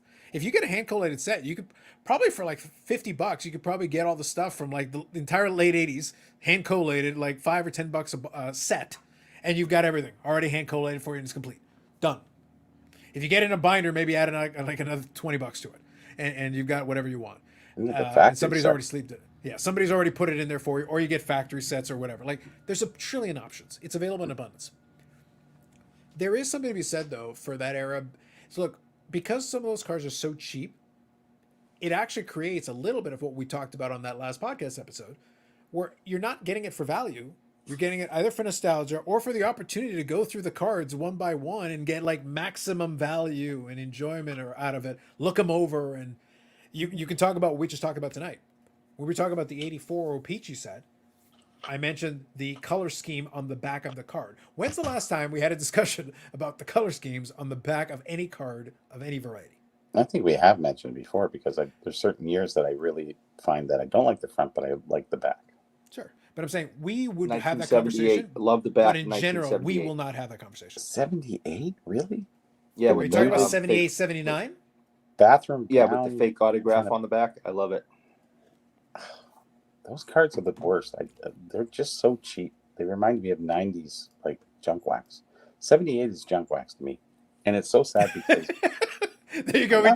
We just moved it back a decade, Eric. Well, we shot it all the way back to 78. I just always liked the fact that they had their autographs on the back. I thought that was really cool at the time. Brian Kingsley, good evening. Brian, it's been a while. Good evening. Thanks for hopping on. Go with 89 NBA hoops, first year of the set. All right, fair enough. Super sensitive black border. Some of that junk wax, if it graded out well, can fetch some decent amount. Well, yes, if it's like really condition sensitive and really tough to actually get in good condition, I'd agree with you. I'd agree with that. Black border on the 89 starting line of football. Okay. So anybody I haven't seen in a long time? Exactly. Hopefully things are going well, Brian. Brian, if those of you who are less familiar, Brian was one of kind of our OG guys. He was on and joined us here from time to time from out on the West Coast. But good to see Brian's around. Good to see him. He joined us in the chat here tonight. Combining sealed product with junk wax era discussion. Factory sets of Topps Tiffany, in my opinion, will hold the value. Oh, yeah. It helps that Topps Tiffany had some kind of a restriction on production. And that's really important going forward. That's what I was talking about before, is that, if they would limit the sets and know how many, and that, do more limited sets. It doesn't have to be super high end. A medium end is good. I think they would retain more value going forward. Sure. Yeah. Well, I've made the point in the past when we've had the discussion when people ask me about the Medano, and I think I've talked about it with Victor before and everything. And I talk about, like, for my collection, I don't really care about the rookies. I have them because I need them as part of the collection. To me, the rookies are pretty boring. Like, they're really dull. I found ways to try to entertain myself, but like it's very generic. And by the way, they're so available. They're so abundant. Like, there's so many. However, I will say the Bowman and O-Pee-Chee Tiffany's, there's some kind of at least a limit. There is some kind of a restriction. So that makes it a little bit more interesting, as opposed to the one that are available in nearly infinite number. Was the O-Pee-Chee Tiffany, or was it just the Topps? Topps. Sorry. Topps, Tiffany, and Bowman. So Topps and Bowman. Yeah. So those two. But at least there was a limit. So now, if you want to try to find one in decent condition a little bit, you got to work a little bit harder. Plus, you're already starting off with a little bit less production. You're starting with less production run by a lot. It's a lot tougher. The O-Pee-Chee Tembec, that's a rare set. Mm-hmm. I have a Reggie That's for Lumley $89.90. Tembec card. For $89.90. Yeah. Yep, I have one. Oh, do you? Tembec set? Yeah, I got a Reggie Lumlin one. Of course you do. Well, pronounce it correctly, sir. But they are tough, and I think the pop on them is extremely low. So you're saying you have a counterfeit, Eric? No, I am not saying that. saying that I have I only a know Reggie Lemon.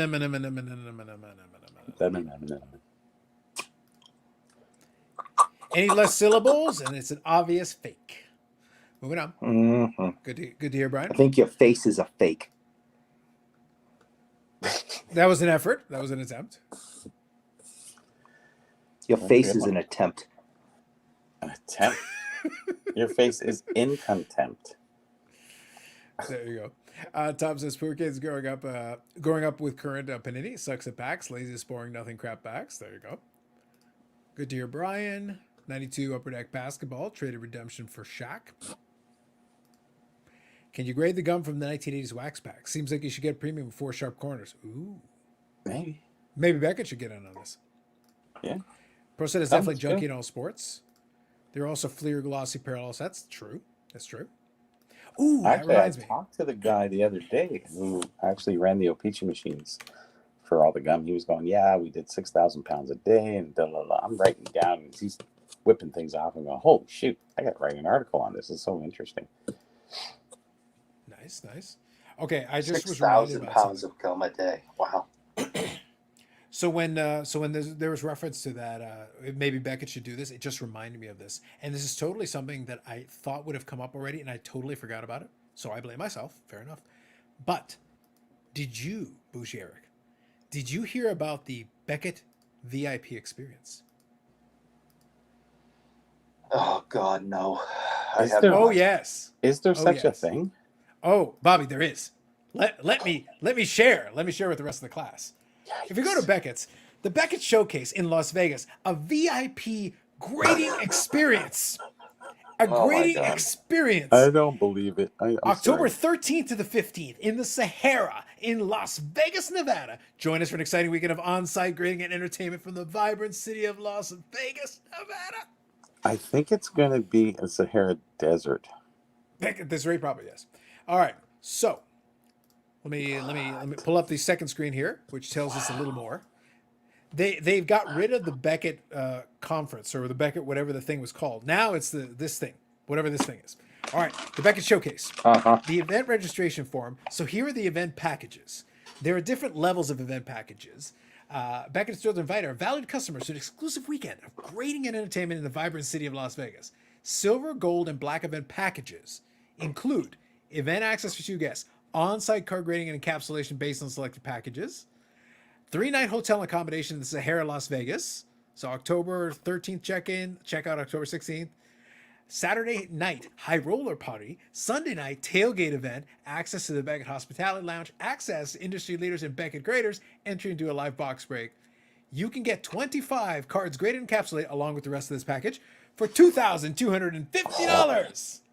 Let's go! Or as the kids would say, let's fucking go! Eric, I expect you to be here for the black exclusive ultimate package. So Woo! this is something you do after you fix the shit. I like it. Eric was so frightened he ran away. I think so. Could can't even handle it. Woo! He has to move to the bathroom. It's done. It's over. Yep. Let me just go through here. I'll get caught up. I can't believe it. It was so good. But here's the thing. Look, I'm going to make a point because as entertaining as this is. I will make a point. If you do the math, though, Bobby, if you do the math a little bit, the numbers are actually not as ridiculous as they sound. And there's a reason I'll say that. Here's why. If you actually listen to what it said, so let's say the $2,250, right? Okay. That's for 25 graded cards. Oh, that's ridiculous. But the thing is, it also includes the hotel. It does. Yeah. So like if we start adding that up, wait, actually, hold on.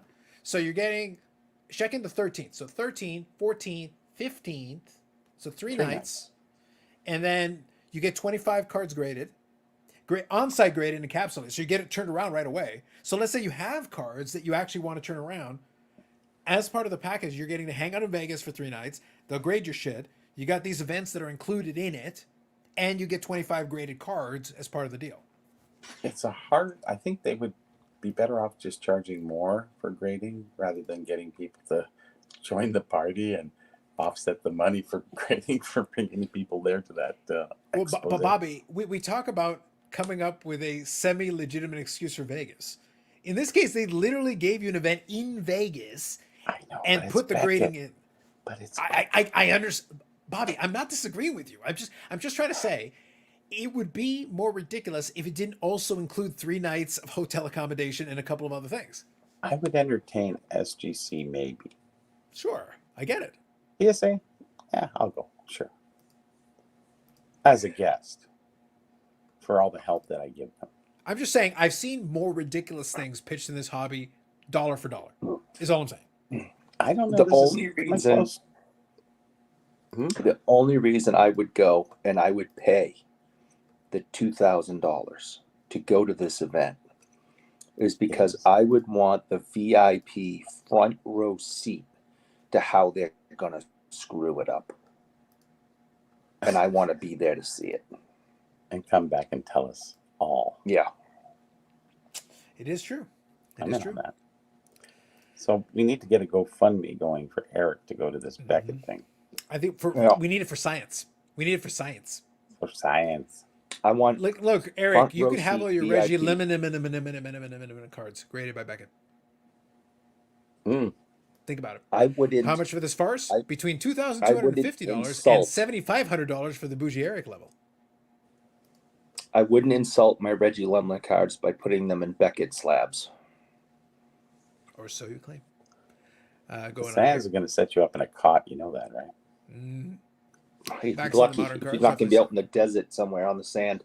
Rattlesnakes. And you biting would get him in you ass. get the real Sahara. You get the real Sahara, not the casino. Mhm. Backs to the modern cards definitely suck. They should put a quarter stats of every season on the back. Jay here. Good evening, Jay. Just got back from the Beckett VIP experience. Oh no, I didn't. The nightmare is still to come. Might as well have made it October 31st to coincide with Halloween. That'd be amazing. Why? No, they Wonder should have made it on why. April Fools. They should offer 30 minutes. Why is their logo an 8 with star? I have no idea. They didn't even put position at halftime, throwing some picks front and back at 10 cents. Super lazy. Fair enough. Guns here says is like, that's gross. The guy is eating his restroom now. See, people still think you're in the restroom, Eric. No, he's I'm not in the restroom. I'm not in the restroom yet. Zach says, isn't Sahara a dump? I don't think it's a high end casino. No. No. Look, can I like this is a situation where like I would want someone to do a quick Google search. Can someone tell me just quickly? Yeah. What is the nightly rate at the Sahara? Like, I'm 89. curious what percentage of this is actually the accommodations, the hotel. Because here's the thing, Vegas in October is not bad. Like Vegas in October is not a bad spot to be. Sure. If you were already going to take a vacation, I don't know what the cost is for the hotel. That's why I'm asking the question. Again, it's the problem is that I don't think Beckett does a good job with grading. So, but let's say I'm one of those basketball guys who's still hung up on 10 years ago. Yeah. And I can get 25. Like let's be serious here for a second, just for a moment. Hang with me on this. 25 cards graded. Let's say I actually think Beckett is worth getting cards encapsulated. $2,250 is less than $100 a card for on site. They were charging more than that than national for on site. This includes the hotel accommodation. Mm-hmm. You're getting other shit with it. And So tailgate. yeah. So the thing is, you're getting some of the like they got a tailgate event, a high roller party on the Saturday, a High tailgate roller event on the party. Sunday. What's They got that a all? hospitality lounge for Lord knows what that is, and entry into a live box break, so you could get into a live box break. So there's some other stuff in there. Like if I actually strip out the Beckettness of it and look at it on the surface and go on-site grading, this, and let's assume you actually want your cards graded. This is not the worst thing I've ever seen in terms of turnaround and price. You got your flight to consider, though. True, but I'm saying if you're getting the rest of this thrown in there, if you're depending, I guess it depends on how much the Sahara is. That's what I said. This would be a key piece. How much is the Sahara percentage-wise in terms of the value of this? Somebody package? looked No, that I up. only stay in the high roller suite. A Van Dyne That's by the the river? Howard Johnson's beside the sands. That's what I meant to say. Yeah, pretty much. Or Super Hojo's, Super Hojo's 8 or- parking lot in a tent. That's what I meant to say. Okay, makes sense. Valid. Oh, All right, so hold on. I want to see now. Sahara, Las Vegas. Ow. I'm going to see if I can find it. Sahara, Las Vegas. It says dates. Okay, so October 13th, checkout on Sunday. Let's see if I can find that. Okay, so October 13th through Sunday, Sahara, Las Vegas. Let me see what I can find. Curious now. So it says here 368 Canadian a night. So those days would be 1,400, whatever. Knock off about 30%. I'll just round it all the way down to 1,000. Let's just say 1,000. That's not terrible. I don't know. Maybe I'm way off, but that doesn't seem like horrific. Obviously, we're prejudiced against Beckett, so we're gonna Clearly. bash it. But if we're being serious, $2,000 for all those nights in the hotel, parties, with open bars, I would assume, and other I guess events, so. and the 25 graded cards, they're not limiting what kind of cards you can grade. Nope. It's 25 graded, encapsulated, whatever the hell you want. You want to bring a high end mantle. You want to bring a 25-cent upper deck. It's just, it's the same. Yeah. So, unfortunately, I'm going to have to say that $2,000 isn't really that an astronomical reach. So I think the bottom line is this. But So Tom here, it's still Beckett. weeknight 133, weekend 281. It is what it says in the average price for room in Sahara, Las Vegas. Thank you, Tom. Look, I would just put it this way. I'm going to put it this way. I wouldn't recommend it because I don't think Beckett grading is worthwhile. But if for some reason you're in the Beckett ecosystem and you actually think it's worthwhile and you actually want it, I've seen worse deals of the excuse to have a weekend in Vegas. That would be the way I would present it to you. Like, I'm just looking at it on the surface, and Sahara is not the highest end casino out there, but like if you take here $281 a night as an average price for a room in Sahara, well, those nights are on the weekend. so you're talking the rate would be higher, so that's eating into a good chunk of the average price of the rest of it. So all of a sudden you knock down the average price of your on-site grading that you're getting as part of this package. It becomes a lot more valid. And to Eric's point, I don't see any restriction. You could put a very expensive card in here as part of this package and get it. Plus, you're getting 3 nights in Vegas. You get to hang out in Vegas. But for the does weekend. Beckett upcharge on their cards? They do in some things, but I don't think. I think the deal here is that you just get it as part of this package. That's it.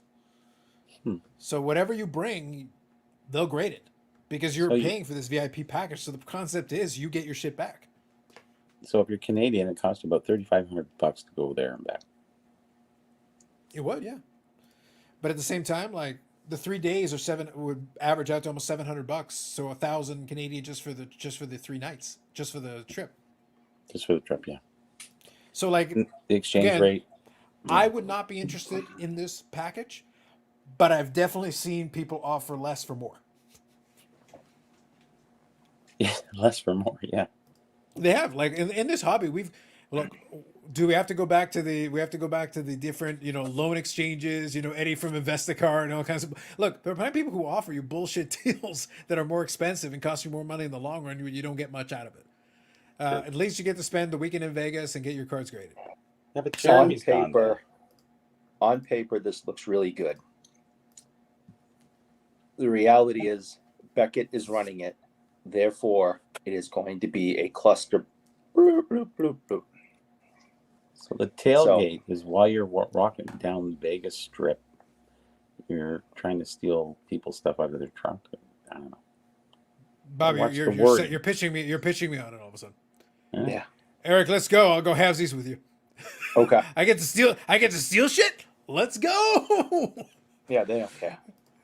Because what is involved in the tailgate? Are you going to get barbecue ribs or something? I'd like to know. I have no idea. Mac and cheese? Are you getting? And you got to figure, they probably drinks are free.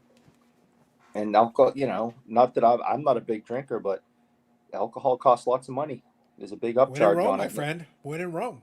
And if they're giving you free drinks, that's a cost.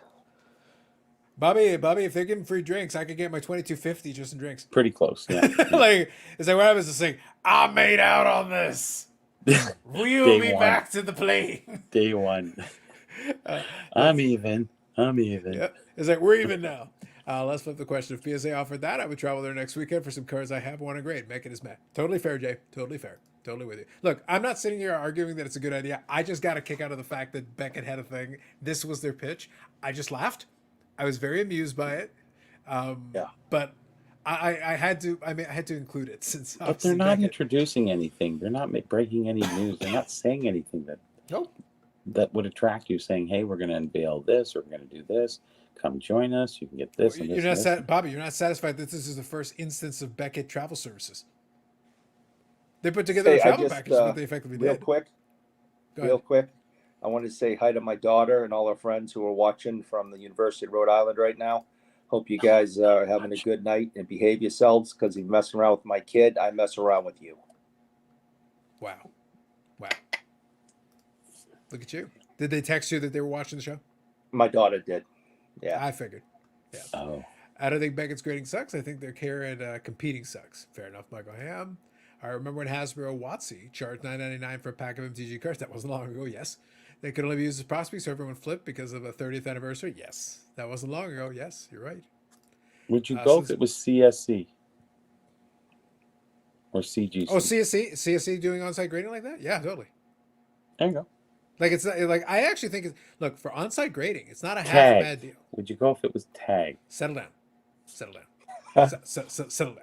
I don't need 25 coasters that bad. Settle down. Stop it. This Beckett deal is a steal. I wouldn't go quite that far. I'm just saying it's not as heinous as some things I've seen. Look, all I can say is, like, look, we make fun of Beckett, deservedly so. They've given us a lot of material. But look, I'm just saying, it's less shitty than a lot of other stuff that I've seen come across the pipe. If you are a person who actually thinks Beckett grading is worth a damn, that's not a terrible deal. It's not know- a kick in the nuts. It's more like a poke in the eye. Which is worse? So- Uh, So it's not that bad. Drinks are free. Yeah. Wake up in an ice bath missing kidney. Valid. yeah, that's it. Right? Possible. And you wake up in Tijuana. Yeah. Mm-hmm. Yo hablo español. Yeah, me too. I do think Beckett they have a chance for redemption. They just wasting time doing this shit. It's just not what they should be doing. No. And they can come back. They have the potential to come back, but they're just not going about it the right way. And they got rid of Jeremy. There you go. Look at that. If you want to troll Eric, hide mayo packets in his house. Maybe. Just real quick. Screw you, Mhm. Bob.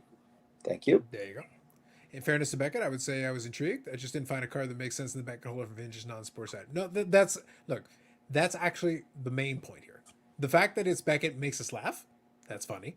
But the truth is, if you're in the world where there is something where in a Beckett holder it still makes sense, maybe a 90s basketball card or something, because some of those basketball guys still like those cards. They will still buy and pay money for them. So if you've got something that makes sense for that on-site grading, and you get to hang out for the weekend in Vegas, I could think of worse ideas. It's way less crappy than going to the National, dealing with the massive humanity and having to put up with their other bullshit. In this case, they actually are kind of catering to you. So it seems. Yeah. So in relative terms, I would prefer that deal if that was something. When you asked the question about the CSC, I said, well, I actually like CSG holders. If I was already inclined to go to Vegas in October, which I wouldn't be morally opposed to that, we're already off to a good start. You could do a worse sales pitch to me than that. You could Thanks probably for go to embar- Vegas and squeeze in there somewhere. It's true. Thanks for Just embarrassing talk man who the watched this. lingo, you'll blend right in. They won't even ask you for your ticket or your pass. They'll just be Oh, this happy to is- see another person. Hey, we got four. We got four guys now. Come on in. What's your name? I'm again? just All wondering. right, I'm just come on. wondering if Becca, Carlos, have a beer. if Becca got a discount, and this is their pitching being a travel agency. They're gonna start selling VIP packages on a regular basis. I was like, guys, we came up with a new angle. Whoa! Why would Carlos go to a coaster convention? You'll know the fix is in if the next Beckett VIP experience is timeshares. Yes. If all of a sudden it's like, wait a minute, wait, whoa, They're changing their Whoa. business model. I knew it. whoa. They'll screw that up too. You'd be like, hey, I got a timeshare in Disney. Next thing you know, you're in, Siberia and Russia somewhere going, I don't see the mouse. Where is he? They'll screw it up no matter what they get into. They suck. Mouse Yep. is in the wolf's mouth over there. Michael Ham says, tag, I heard the future of coasters. I agree, Michael Ham. Are you blind or a eunuch? Blind or eunuch? What are those? Yeah, you either get kicked in the Yes, nuts or got it. poked in the eye. Yes. Yeah. Well, Mm, you gotta valid. take them away rather than get kicked in them. But yes. From what I understand, meeting up the next card show makes perfect sense. We have some ideas for making fun of the hobby. Michael Ham and Jay figuring out a collab. I like it. I wonder if this food error tastes more than mayo. Vegan mayo. Dang. That's dark. I don't want to listen. It's getting late. I don't want to talk about this. Let's just move on. Black Label Arcana. They already paid for the rooms, had them at layoff 50%. That's what I'm saying. I think this is a new Beckett line of business they're trying to roll out. Hi, it's Vince with Beckett. Oh man, if they had the Slapshot guy, damn. Oh my god. Like I'm in. Or the Ginsu Let's- knife guy. That guy Let's was good. go. All right, Sahara Casino's not a terrible location overall. I think Craps Table's still over 10x. Card room is decent, not a great sports bar. Thank you, Jay. All right, see? That's and a decent. Jay's a degenerate gambler, so he knows about all that stuff. There Listen, you go. all reasonable people are proper degenerate gamblers. Come on. Yes. Hashtag swell people. Swell. Swell. That's swell. Swell. Well, Yes, that was entertaining. I think that was the best part of the night. Wow. I wanted to. I figured the Beckett VIP thing would be worth a fun little deep dive there for a That second. took it to 10, level 10. Wow. Good old slap chop. Just Oh, when you thought they were out, they were further out than you thought. So that was what I wanted to make sure I got in because I remembered as soon as I mentioned it, I was like, wait, the Beckett VIP shit. I remember this. Hold on, I got to make sure I mentioned it. It was too good to leave out. I was like, no, we cannot go the entire show without bringing this up. I think it's Jeez. worthwhile. Yeah. that's It something. was too good. So let me ask this question: is there anything else that you guys want? Oh, I do want to mention one thing, kind of side for the Canadian folk. I think upcoming Monday we got Tim Hortons hockey cards. They're back. Tim Hortons hockey cards for the year. Yep. Are some people have already got them, of course. But the ones for kids? well, I think all the hockey cards that are sold outside of thing are for kids anyway. And realistically, by kids you mean the guy who's going to go over to the Tim Hortons manager and get a case of them? Yeah, that guy. Or the kid driving through the drive-through getting the coffee? Yeah. Yeah, exactly. So but the 23-24 set is some people already have the packs for sure, and October 2nd, so Monday is supposed to be when they're officially coming out in the stores. So soon. And we've got the checklist and stuff already out, so it's out there. So that's the next thing in there. They look very similar to last year's. They got some nice cards in there. So Yeah. They don't if somebody change up wants, much. New They keep it insert pretty set. safe. That's it. yeah, because kids drink lots of coffee. Yep, exactly. Yeah. Look, like I said, to me, the peak era, I still wish they still had it under McDonald's. I prefer the McDonald's one. I There's thought no those- reason why they can't. It's Upper Deck's call, man. They did the deal with Tim Hortons. And what's wrong with it now? I don't know. Yeah, I I'm just sure thought Timmy's got exclusive rights. They said, there's probably in their contract. We don't want to compete with any other food franchise. We want the exclusive contract with Upper Deck, and we're going to be the home of Upper Deck hockey cards with our names on them. That's what I'm guessing. That's probably in the contract. No, it's 100% exclusive. Yeah, totally. They Okay. came to that deal. Look, I just never was into it the same way. Like, you can buy the pack straight up, but otherwise, buy a coffee. It's like, Yeah. fine. I like I said, I prefer the McDonald's ones. It's like, buy the fries. That was way. It's like, no, I actually like the fries. I'm not into the Timmy's coffee. Like, it's not my thing. So it's like, for me, it doesn't work that way. Like, but if I invite Carlos Senior, and he's having his coffee, well, there you go. we can work around this. And donut. So I'll buy the man a coffee, and we'll grab a couple packs that way. As you know, I go to Timmy's once a year, and once a year I'm disappointed with their selection. Yeah, they're no longer a donut place. And they don't So have look, chocolate sticks. As a quick kind of side, No. a quick kind of side point. So first, I'll read Tom's comment here. Kind of crap. We have a statue of Tim Horton in many homes at Timmy Ho's, but can't get no damn cards. Got to cross the border for that, Tom. So I was actually in Tim Hortons earlier today to grab a quick bite. I needed to. My parents needed to do the grocery shopping, so they told me, hey, like similar to what I mentioned in the past. So they told me, hey, we're gonna do some grocery shopping. All right, fine, sounds good. Let me go get my lunch. So I hopped over to the Timmy's down the street, and I went to go get like a breakfast sandwich because I love breakfast sandwich. If you give me the breakfast sandwich, that's awesome for me, great. But I went over and I was like, all right, I'm gonna grab a breakfast sandwich and let me grab one of the dessert things. I was gonna grab a Boston cream donut. That was my plan. That's my go-to. But it was Boston. Well, that's the first problem. But the second problem is, let me tell you, those Boston cream donuts were in a sad state of affairs. Like I was looking at them, and one of them looked like it had collapsed on itself. And I'm like, oh, come on, guys, you got to put a little effort in here. Like, what the hell is this? What is this bullshit? And I was sitting there like, this Boston cream donut looks like it's been deflated like a Tom Brady football. Like, what the hell is this garbage? Really? Like, what are we doing? It was Bobby. Even the chocolate they put on top of it was like sloppily put together. I'm like, that does not look appetizing. Like, this is trash. What is it? Guys, I actually really like Boston cream donuts. Like, you're ruining this for me. Give me the chocolate chunk cookie. God damn it. What the hell? I wanted a Boston cream donut. That was my plan. I was going to grab my sandwich and a donut, and I was going to be on my merry way back here. And apparently it was National Coffee Day. So Really? Starbucks told me. Yeah, apparently Starbucks has National Coffee Day. I don't know. All right. Maybe there's a lot of national days, so I don't even keep track of that shit. Every But day's look, a national day of The something. point is I have coffee at home, so I was able to make that here. But I was like, I'm gonna grab my sandwich. I was gonna get my donut, and the donut was in a pathetic state. This is trash. Hey, tomorrow's National Beckett Day. Maybe. The graded gamer here. Good evening, Eric. We are going in November. Get right. Wow. Yes. Yeah. So this is my friend Amanda. She lives in California. She's huge into Marvel cards, Pokemon cards, that type of stuff. Is a submitter to PSA. And I talked to her, and I'd love to have her come on with us some night and tell us about what she's doing. But she is going to be in Toronto this November. I'll make sure that you guys get introduced to her. She's a hot ticket, I'll tell you. So she's fun. As long as she's got some good Eric slander, she'll be fine with this. Yeah. She has no problem coming up with good Eric slander. One of the best at it. As reasonable people should. That's important. Yeah. So good evening, Grady Gamer. Thank you for joining us.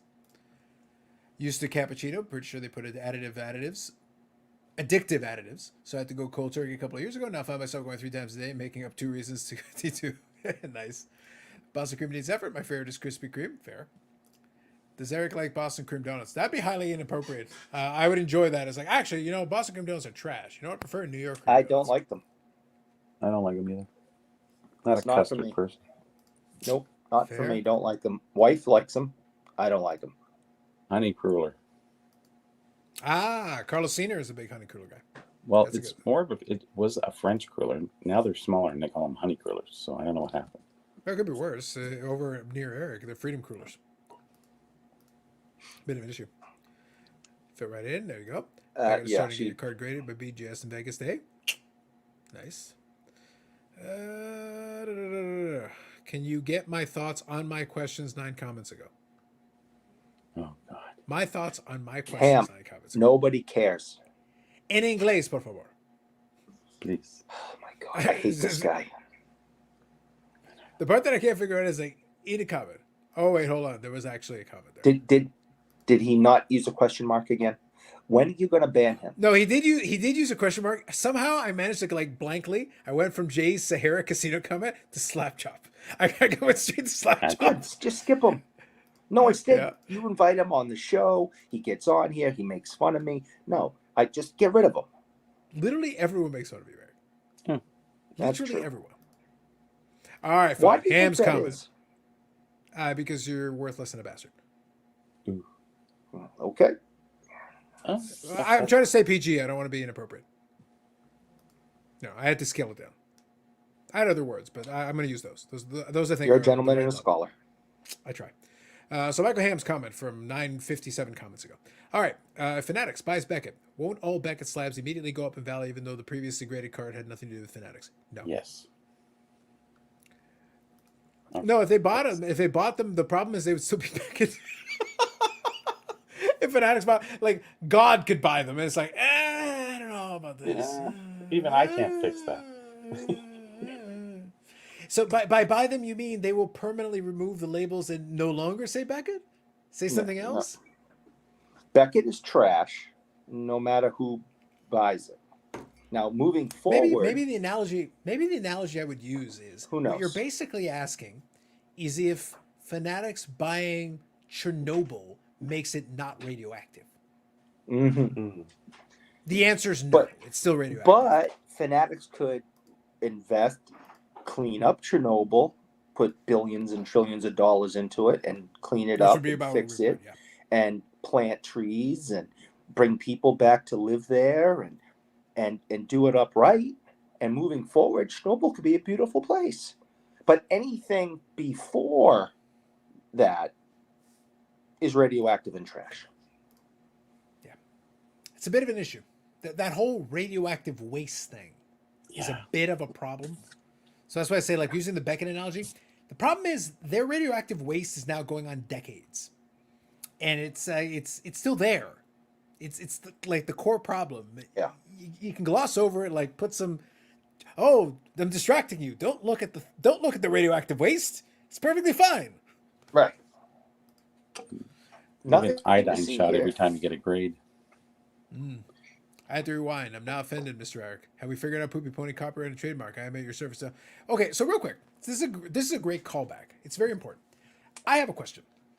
How is it possible that we literally have a clip and a highlight of Jay talking about the Poopy Pony trademark situation, and all it takes is one form?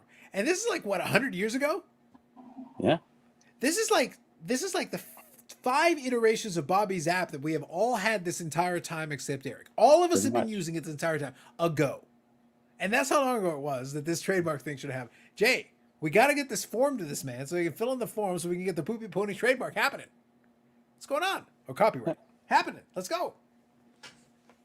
Gary Come on, V's Jay. coming back, so My concern is if we don't do this soon, somebody is going to take it and take my $1 million idea and run with it. And, we need to make sure that that does not happen. that might just fix Beckett. Now, this is a valid question. Eric, you said you're in Yes. Rhode Island, right? Why is there I light am. at the window? Because Yeah. it is always sunny in Rhode Island. Bobby, That is I not have true. suspicions. Tim's from Rhode Island, and there's a giant cloud that hangs over this The entire man state. is literally due to beside a that. lit window. Bobby, I'm looking at the clock. The man is beside a lit window. What is going on over there? I don't know. Rhode Island, the land of the midnight sun. I don't know. Is that There's like one light that points straight at that window or something. I don't know what's going on over there. Are you sure you're not in Australia? Are you sure you're not bracing for the grand final? Mhm. The grand final starting in about 45 minutes. Or there could be a light right out. I literally just said that. I Side. literally just said that. I You mean just like said a that. lamppost? Yeah. I offered that as a There- possibility. there's a light. Literally moments ago. Yes, there's a light right there. Yeah. The red light district has lights. Yeah. Mm. Yep. We did not get the best hotel motel that you could in the area. Is We this have like a learned Sunny our Scenic Tonawanda lesson. situation? Is this like a Sunny Scenic Tonawanda situation? Because I've been there. Yeah. I think it's more like It's Beckett Sands kind of motel. I will fill you in on some things regarding this establishment when we're not live, and it's something. Yeah. So stay tuned for the after hours live stream on the Patreon. Wait, we don't have. Eric, so sometimes since I bring it up, sometimes in the back of my mind, I've always laughed when folks bring up the Patreons and stuff. Like obviously in sports cards, people you ask them for $1, they lose their minds. So never mind. No. Yeah, I know, However, right? however, in the back of my mind, I'm almost like, guys, would you pay for a Patreon where you get the after hour? It's like what happens? I turn off the main feed and then you get the. It's just bullshit. Just bullshit. That'd be it. It'd be like it's like what happens? Like, why, Carlos? Why are you like? Are you ever going back to? I really don't need to, guys. All I do is sell the after hours conversation, the bullshit that comes after the live stream goes off. Could you imagine? I mean, what are we like with no filter? If this is what we are like on the Friday show. This is what I'm trying to say. Like, I may not need to ever go back to work. My retirement was permanent. I'm done. I don't think there's much of a filter for us, but if we just go no filter, the internet might explode. I don't know. Oh, Eric is scary. Eric's using green screen. It's a $10 idea that is brilliant. It could be a 1K idea. Ooh, lots of cookies. There you go. Selling it, Jay. Selling. I like cookies. Eric is saying at the motel 5.5. Dang. Is it pay per hour? Valid. I listen. In all seriousness, when we arrived, that was the first question I asked my wife. That was the first question I asked my wife when we pulled up. Is this do you pay by the hour? Oh, Is this a no tell motel, as they? So Eric, as this they is call them. rapidly, and Bobby, this is rapidly Have my sounding like a concerns. Sunny Scenic Tonawanda situation. there's A a good sunny story. scene tell Yes, It's There's a good coming. story It's with behind you. this. Bob Jackson says it's more bullshit than this. Oh yes, oh yes. Gloves come off, Bob Jackson. People think the gloves are off now. They are. I would tell you, but then the gloves that are not even yeah. there come off. if you pay me, I'll tell you. Yeah, if you pay me, I'll tell you what is really going on here. Yep. No, Post this live, the slowest data induction ever outside our window. Facts. Put money into the bed to make it vibrate. There you go. Valid questions. Valid questions. it's a 2-bit hotel. Quarters Yeah, in the there you go. vibrating. I bed. like it. I like it. All right, folks. So we'll run it right to about the end of the end of the hour here. So we'll do that. But all right, any other pieces or things you guys want to chat about for about 10 minutes or so, and then we'll call it a night. I do want to quickly, since we're approaching the end anyway, I do want to make I'll repeat kind of the stuff that I talked about earlier. See, Eric is so obsessed about it. The aliens are coming for him. It's pretty bad. I did mention earlier tonight that I was on the Pittsburgh YouTube channel. I included a link in the description already, so you can check that out. We had a fun discussion, about 2-hour discussion, talking about a couple different things. Like I said, you like your tag slander? Gotcha. You got your Tom Brady slander? Gotcha. Took care of that. And I may have accused one of them in a convoluted murder plot. Oh. Just saying. Throwing it out there. So did that. And then also, like I said, I've got a pre-recorded version of a podcast that is separate from the live stream, even though obviously we do have some of the cast of characters happening. And that one is talking about usually one main topic per show. That's usually what's happening, one main topic per show. And then a couple of what's on our minds, a couple shorter ones. It's like less than an hour and a half per episode, so a lot shorter. But if you guys want to check it out, check it out. It's fun. You find your way back to your hotel there? Eric's left from Hawaii, he wishes. Like, did already think you're a cop, narc, Eric? Let's say pay me and I'll tell. Ooh, there you go. Holo Car Collection, good evening. Mom's still alive. See? Goes back to the clip from earlier tonight. But thank you for joining. I appreciate you. Eric's solar power fact battery died. It's true. It's done. But yes, I wanted to make sure I covered that. And of course, also, I wanted to thank AMG Collectibles for supporting this nonsense that we do. And also check out amgcollectibles.com, which has been scrolling at the bottom of this whole screen the whole time. You also, it's all included in there. Links are all in the description as well. And there is a YouTube channel, AMG Collectibles, which is starting to get a little bit of steam. I've been actually very happy about it. And we're going to start putting regular content up there. So we're definitely going to be doing some of that. If you've got ideas and suggestions and comments, they've got a nice card shop going on over there. And I'm looking forward to being able to show those of you who are interested some of the stuff they got going on, because they're going to be starting doing live breaks. I've got a chance to see some of the photos and some of the stuff going on. We'll cover that on that channel. That's where we'll talk about it some more. See? Eric is so excited. He's running over right now to AMG Collectibles YouTube channel to go and check it out. That's how crazy it is. Yes. Great. Thank you to AMG Collectibles for supporting the channel and the podcast and everything else we're doing here. I want to make sure I covered that. And with that done, yeah. Is there anything else you guys are looking forward to? I'll also open it up to a couple of different things. Packers already were garbage on Thursday, so that's done. You guys looking forward to anything on Sunday? Any games that are catching your eye, tickling your fancy? We're getting close to the hockeys. So there's a couple of options there. We're getting close. I think the season's about to start soon, and then we're about to head into MLB playoffs. So beginning of October means a lot of good sports. If you like your live sports, we're going to get a lot.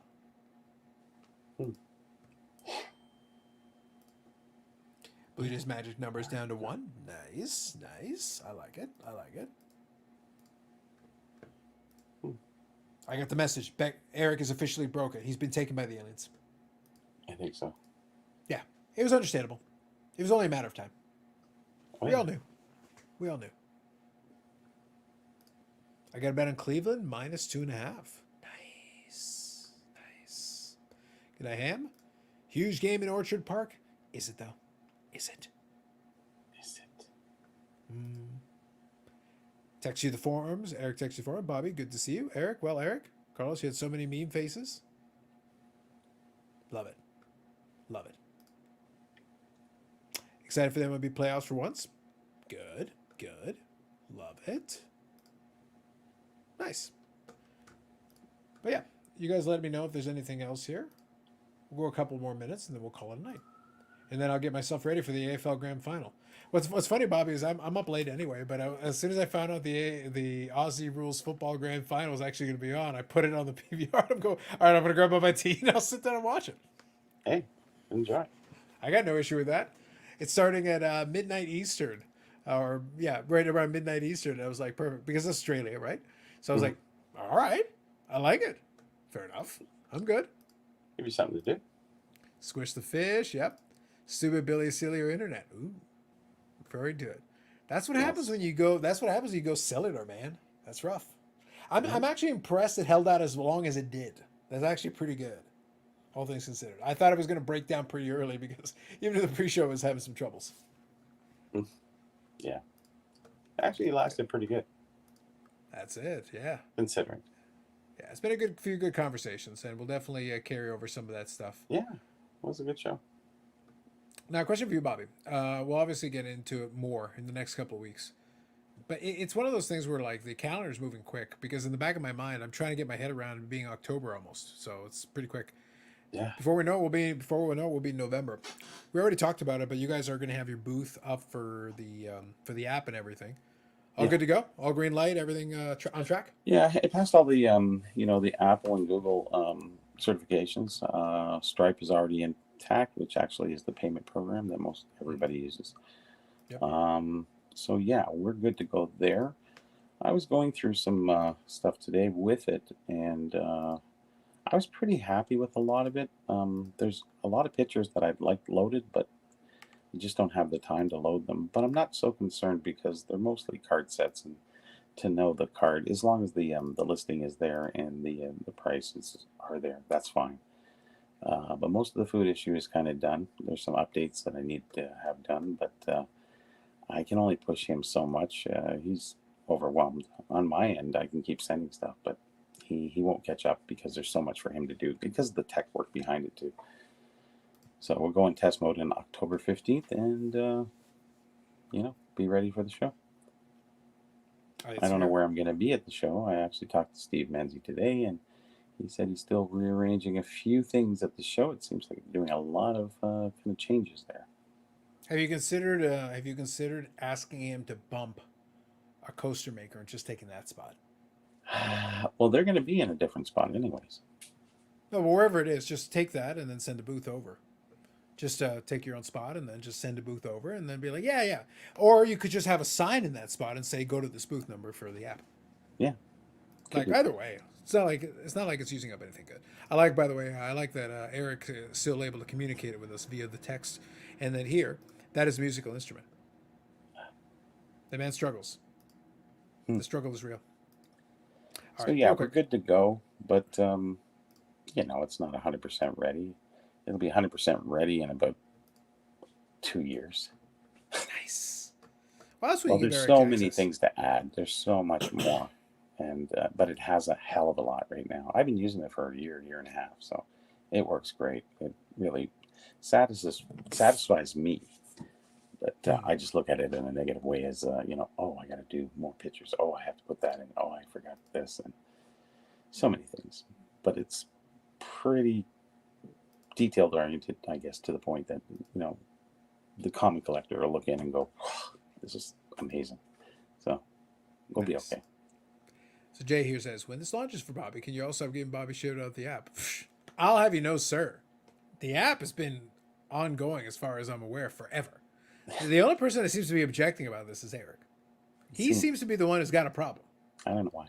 I don't know what his deal is. Tom here has a quick question here. Did you talk about the one-of-one Superfractors copies popping up? So let me quickly touch on that. That's actually a fair question. So basically, Topps was having a situation where they had duplicate Superfractors. Superfractors are supposed to be one-of-ones, but they basically multiple copies of them have made it out into the wild. So long story short, I've seen it. I've been kind of peripherally keeping an eye on it. At the end of the day, it's there are manufacturing problems with the way they do it. But again, I kind of have to go back to the suppliers themselves who are doing it. It's like, what's the quality control over there? If you guys remember, it's been a while now, but there was a whole controversy and a whole bit about a little while ago where somebody opened a pack and got a card from a different manufacturer in the same pack. I can't remember if it was Panini and they got Topps, or Topps and they got a Panini card, or some variation therein. And they're like, how is this possible? I go, it's in the same factory. The same company is doing these things for multiple manufacturers. So of course it's possible. Was that a G.I. Joe pack in a Pokemon box? It might have been. It might have been. It could have been anything else. But I really want one of those G.I. Joe packs from that pull. From that infamous, yes, from the infamous clip, yeah. Oh yeah, that'd be a good historical artifact, yes. Oh, yeah, and you've got you don't only have photo match, you have video match. Historical provenance, right? We'll get Maigret on it. But the point is that so that was supposed to be a whole controversy. But the thing is, they do this. Multiple manufacturers use the same supplier, and if you use the same supplier, it is totally possible for cards to get mixed into the batches because somebody's being sloppy, somebody fell asleep at the wheel, somebody's not doing their job properly, or a QC person failed. So when it comes to the one-on-one Superfractors, you usually make multiple copies in case there's damage. Like, it's always possible damage happens. The problem is, how is your inventory control? That's really the question you're asking. You know you're probably going to make multiple versions of it. So the other card exists. But then if somebody is asleep at the wheel, they're like, oh yeah, put the one-on-one in there. And then later on, hey, did you put the one-on-one there? I think so. Hold on. Oh, here's the thing. I'll put it in. And all of a sudden, both of them are in the cycle. And then you got a problem. As soon as that starts to happen, you immediately start to have a problem because very quickly it can spiral out of control. And I think that's what happened here. I think somebody got really sloppy. And the end result was you started seeing these one-on-one Superfractors. The truth is this. I guess the way I would put this. If you're the buyer on this, just understand that there's always a possibility another one crops up. At the same time, like, even if it's a one-on-one, you know there's so many one-of-ones now. Like, maybe this would be a good way of presenting this because we talked about some of these topics earlier tonight. Here's how I would answer this. You know, it's like playing a poker game where you know you have incomplete information. You can make a bet. You can bet everything. Or you could just bet a certain amount and try to mitigate your risk because there's always a possibility somebody else has a hand you're not expecting. Something that you're not expecting can crop up that completely ruins your entire plan. So why on earth are you throwing everything you got at this one-of-one when it's like there are going to be more one-of-ones down the pipeline? Yeah. Oh, but it's the first one. It's like, limit your exposure, and then you're not going to run into as many problems. That'd be all I'd say. I just put it that way. Had like a 10K stuff for one of the cars. The second popped up and sold for like $500, killing the original buyer buy immediately. And it's really unfortunate. Like, I feel for the buyer who thought they were getting a one-of-one, and obviously there was a problem. But unfortunately, it's not shocking that a manufacturer could screw up, or that the supplier in turn could screw up too. And now the question is, how the manufacturer going to make it right now that we know that's true? I'll give you a different example. This is going back years now. Back in the early days of the hockey refractors, there was a certain print run that was the advertised or spoken of print run. I can't remember the exact number. It escapes me. But what happened is somebody actually started buying Yarmir Yager refractors for that year. It was an early 90s Topps refractor. And there was a certain amount that was expected to be part of it. And What happened was that person put together way more Yoggers than was the entire expected print run. They actually had more physical copies available than what the whole print run was supposed to be, thereby proving that the print run was wrong. This is going back to the 90s. So it's not like this is new that somebody screwed up completely. They were supposed to limit it. They were supposed to stop at a certain point and stop putting more in the packs. And they went well past that. And it's like, yeah, that happens. Even if it's serial numbered, you can have multiple copies of the same serial number. All kinds of stuff can happen. Yeah. For legitimate and illegitimate reasons, for both. True. It's like a Panini basketball card in Topps basketball pack or something. Yeah, that's. I think it was something along that vein. In Bowman baseball, having the Bowman first, 101 super factor is supposed to be kind of the be all and end all. But I agree with your side. Better safe than sorry. Yeah, just don't spend too much money on it. You'll be fine. So Will here joining us, esteemed gentleman of chat and Carl. I'm not in the chat, Will. Can't help you. Good try though. Good evening, Will. Absolutely. But yeah, that's kind of my answer to that. Is I agree it's bad. Like it shouldn't have been. It was advertised as 1 of 1. It should have been a 1 of 1. Somebody fell asleep at the wheel and screwed up. Somebody screwed up what should have been. Not the first time it's ever going to happen. Not the last time it's ever going to happen. I guarantee it will happen again. So, as the buyer, factor that risk into your buy price. If you know there's a possibility something like this can happen, don't pay $10,000 on it. Don't be that guy. Let somebody else take that hit if that turns out to be the case. If you're what if you're the person who bought the second one for $500? You actually did all right. Sure. $500 is not so bad. That's okay. Oh, but it's 1 of 2. Yeah, but for $500, it's way cheaper than the $10,000 guy. That's not so bad. That's fine. What came first, chicken or the egg? Yeah. Both the same I'm willing to live. I'm willing to live. If I bring the risk down to an acceptable level, I can live with it. But factor that in and then make your bet accordingly. Mm-hmm. They never expected someone to hoard them. Greed bit them in the ass. Yes. Makes you wonder if the state print runs are bullshit as well, even if they're not trying to. It happens. Still happens. I have to admit, the show seems a little better than before. Not sure why, though. I can think of a reason. But yes. Indeed. All right, folks. Last comments, and then we'll let everybody go for the evening so that y'all can go out there and watch the AFL Grand Final. Yes. And that concludes the AFL Grand Final pregame show. That was what the entire 155 episode was. It was the Aussie Rules Football pregame show to get y'all ready for. Let me make sure I call it up here. I think it's Collingwood versus somebody. Hold on, Yeah, 4-hour preamble. Oh my gosh. Bobby. Look, one of my favorite things in the world is in football. There are people that do watch-alongs and pregame shows for this thing. It's Tom Grossi who does the Packer cast, and he does watch-alongs. 12,000 viewers in the live stream doing the Amazing. watch-along. 12,000. That's amazing. Again, did I mention Sports Crush are a niche? Even our biggest in the space are not even in the ballpark of close anywhere. No. 12,000 people hanging out, watching somebody watch the football game and talk about it. Reaction videos are the best. Yep. And you're getting in real time. Thank you, Jay. Appreciate you. All right. So it's Collingwood Football Club taking on the Brisbane Lions. Y'all can make your picks. Brisbane Lions against the Collingwood Football Club. Y'all got about 27 minutes to make your bets. Hey, there's an online betting house right now that'll take your wagers. Guaranteed. Mm-hmm. But yes, so that's good for this week. We'll be back next week with some other stuff. I will say that it'll be a little bit fun. I think there's going to be some more. I think what I'll do next week is I'll try to include a couple of pickups because it's always fun to talk about some new stuff that's coming in as it go along. So I'll make sure to include that a little earlier on that too. And then also, if you haven't had the chance, I mentioned the whole thing with AMG Collectibles. Go check out the YouTube channel because we're going to start having some videos coming up next week. And then we'll start rolling into that. And the more feedback we get, the more we'll be able to tailor it to what people want to see. Because they literally run a card shop. So if it's about new products, if you're curious about how that kind of shop runs, if you're curious about somebody starting up a breaking thing from scratch that is new, that's actually happening. I literally gotten pictures and they're building up the whole infrastructure and everything from scratch. And it's actually kind of fun to watch. So it's going to be enjoyable to get a lot of that in there. A women's mountain bike watch show. Yes, you do that. Can you get negative viewers? Maybe. I think this might be our first attempt at it. Robert says it's pronounced Brisbane. I don't know. Is that like Reggie Lemon? Maybe. Or Brett? Maybe. I don't know. Good try, though. Have a good night. Much love. Stay safe. Enjoy cardboard. Perfect. Perfect words to end in. Eric will have his mom hate watching that show. Yes. Very true. Mm-hmm. Very true. I think valid words. I'll leave Tom with the last word on this one. This is a good one. It's a good one to finish up on. All right.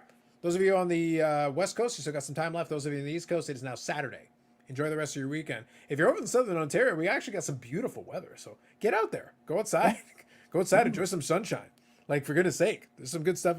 Like, I'm going to enjoy it. This is probably the last week that we're actually going to have decent weather until until next year. So this might be it for us. So I'm going to enjoy it while I can. I won't speak for the rest of y'all. All right, hold on. Actually, I want to make sure I get this comment in there. Good evening, name. Eric goes screw. Yes. Yes, my That's it. Thank you. Nice. All right, folks. Have yourself a good weekend. We'll catch you in the next one.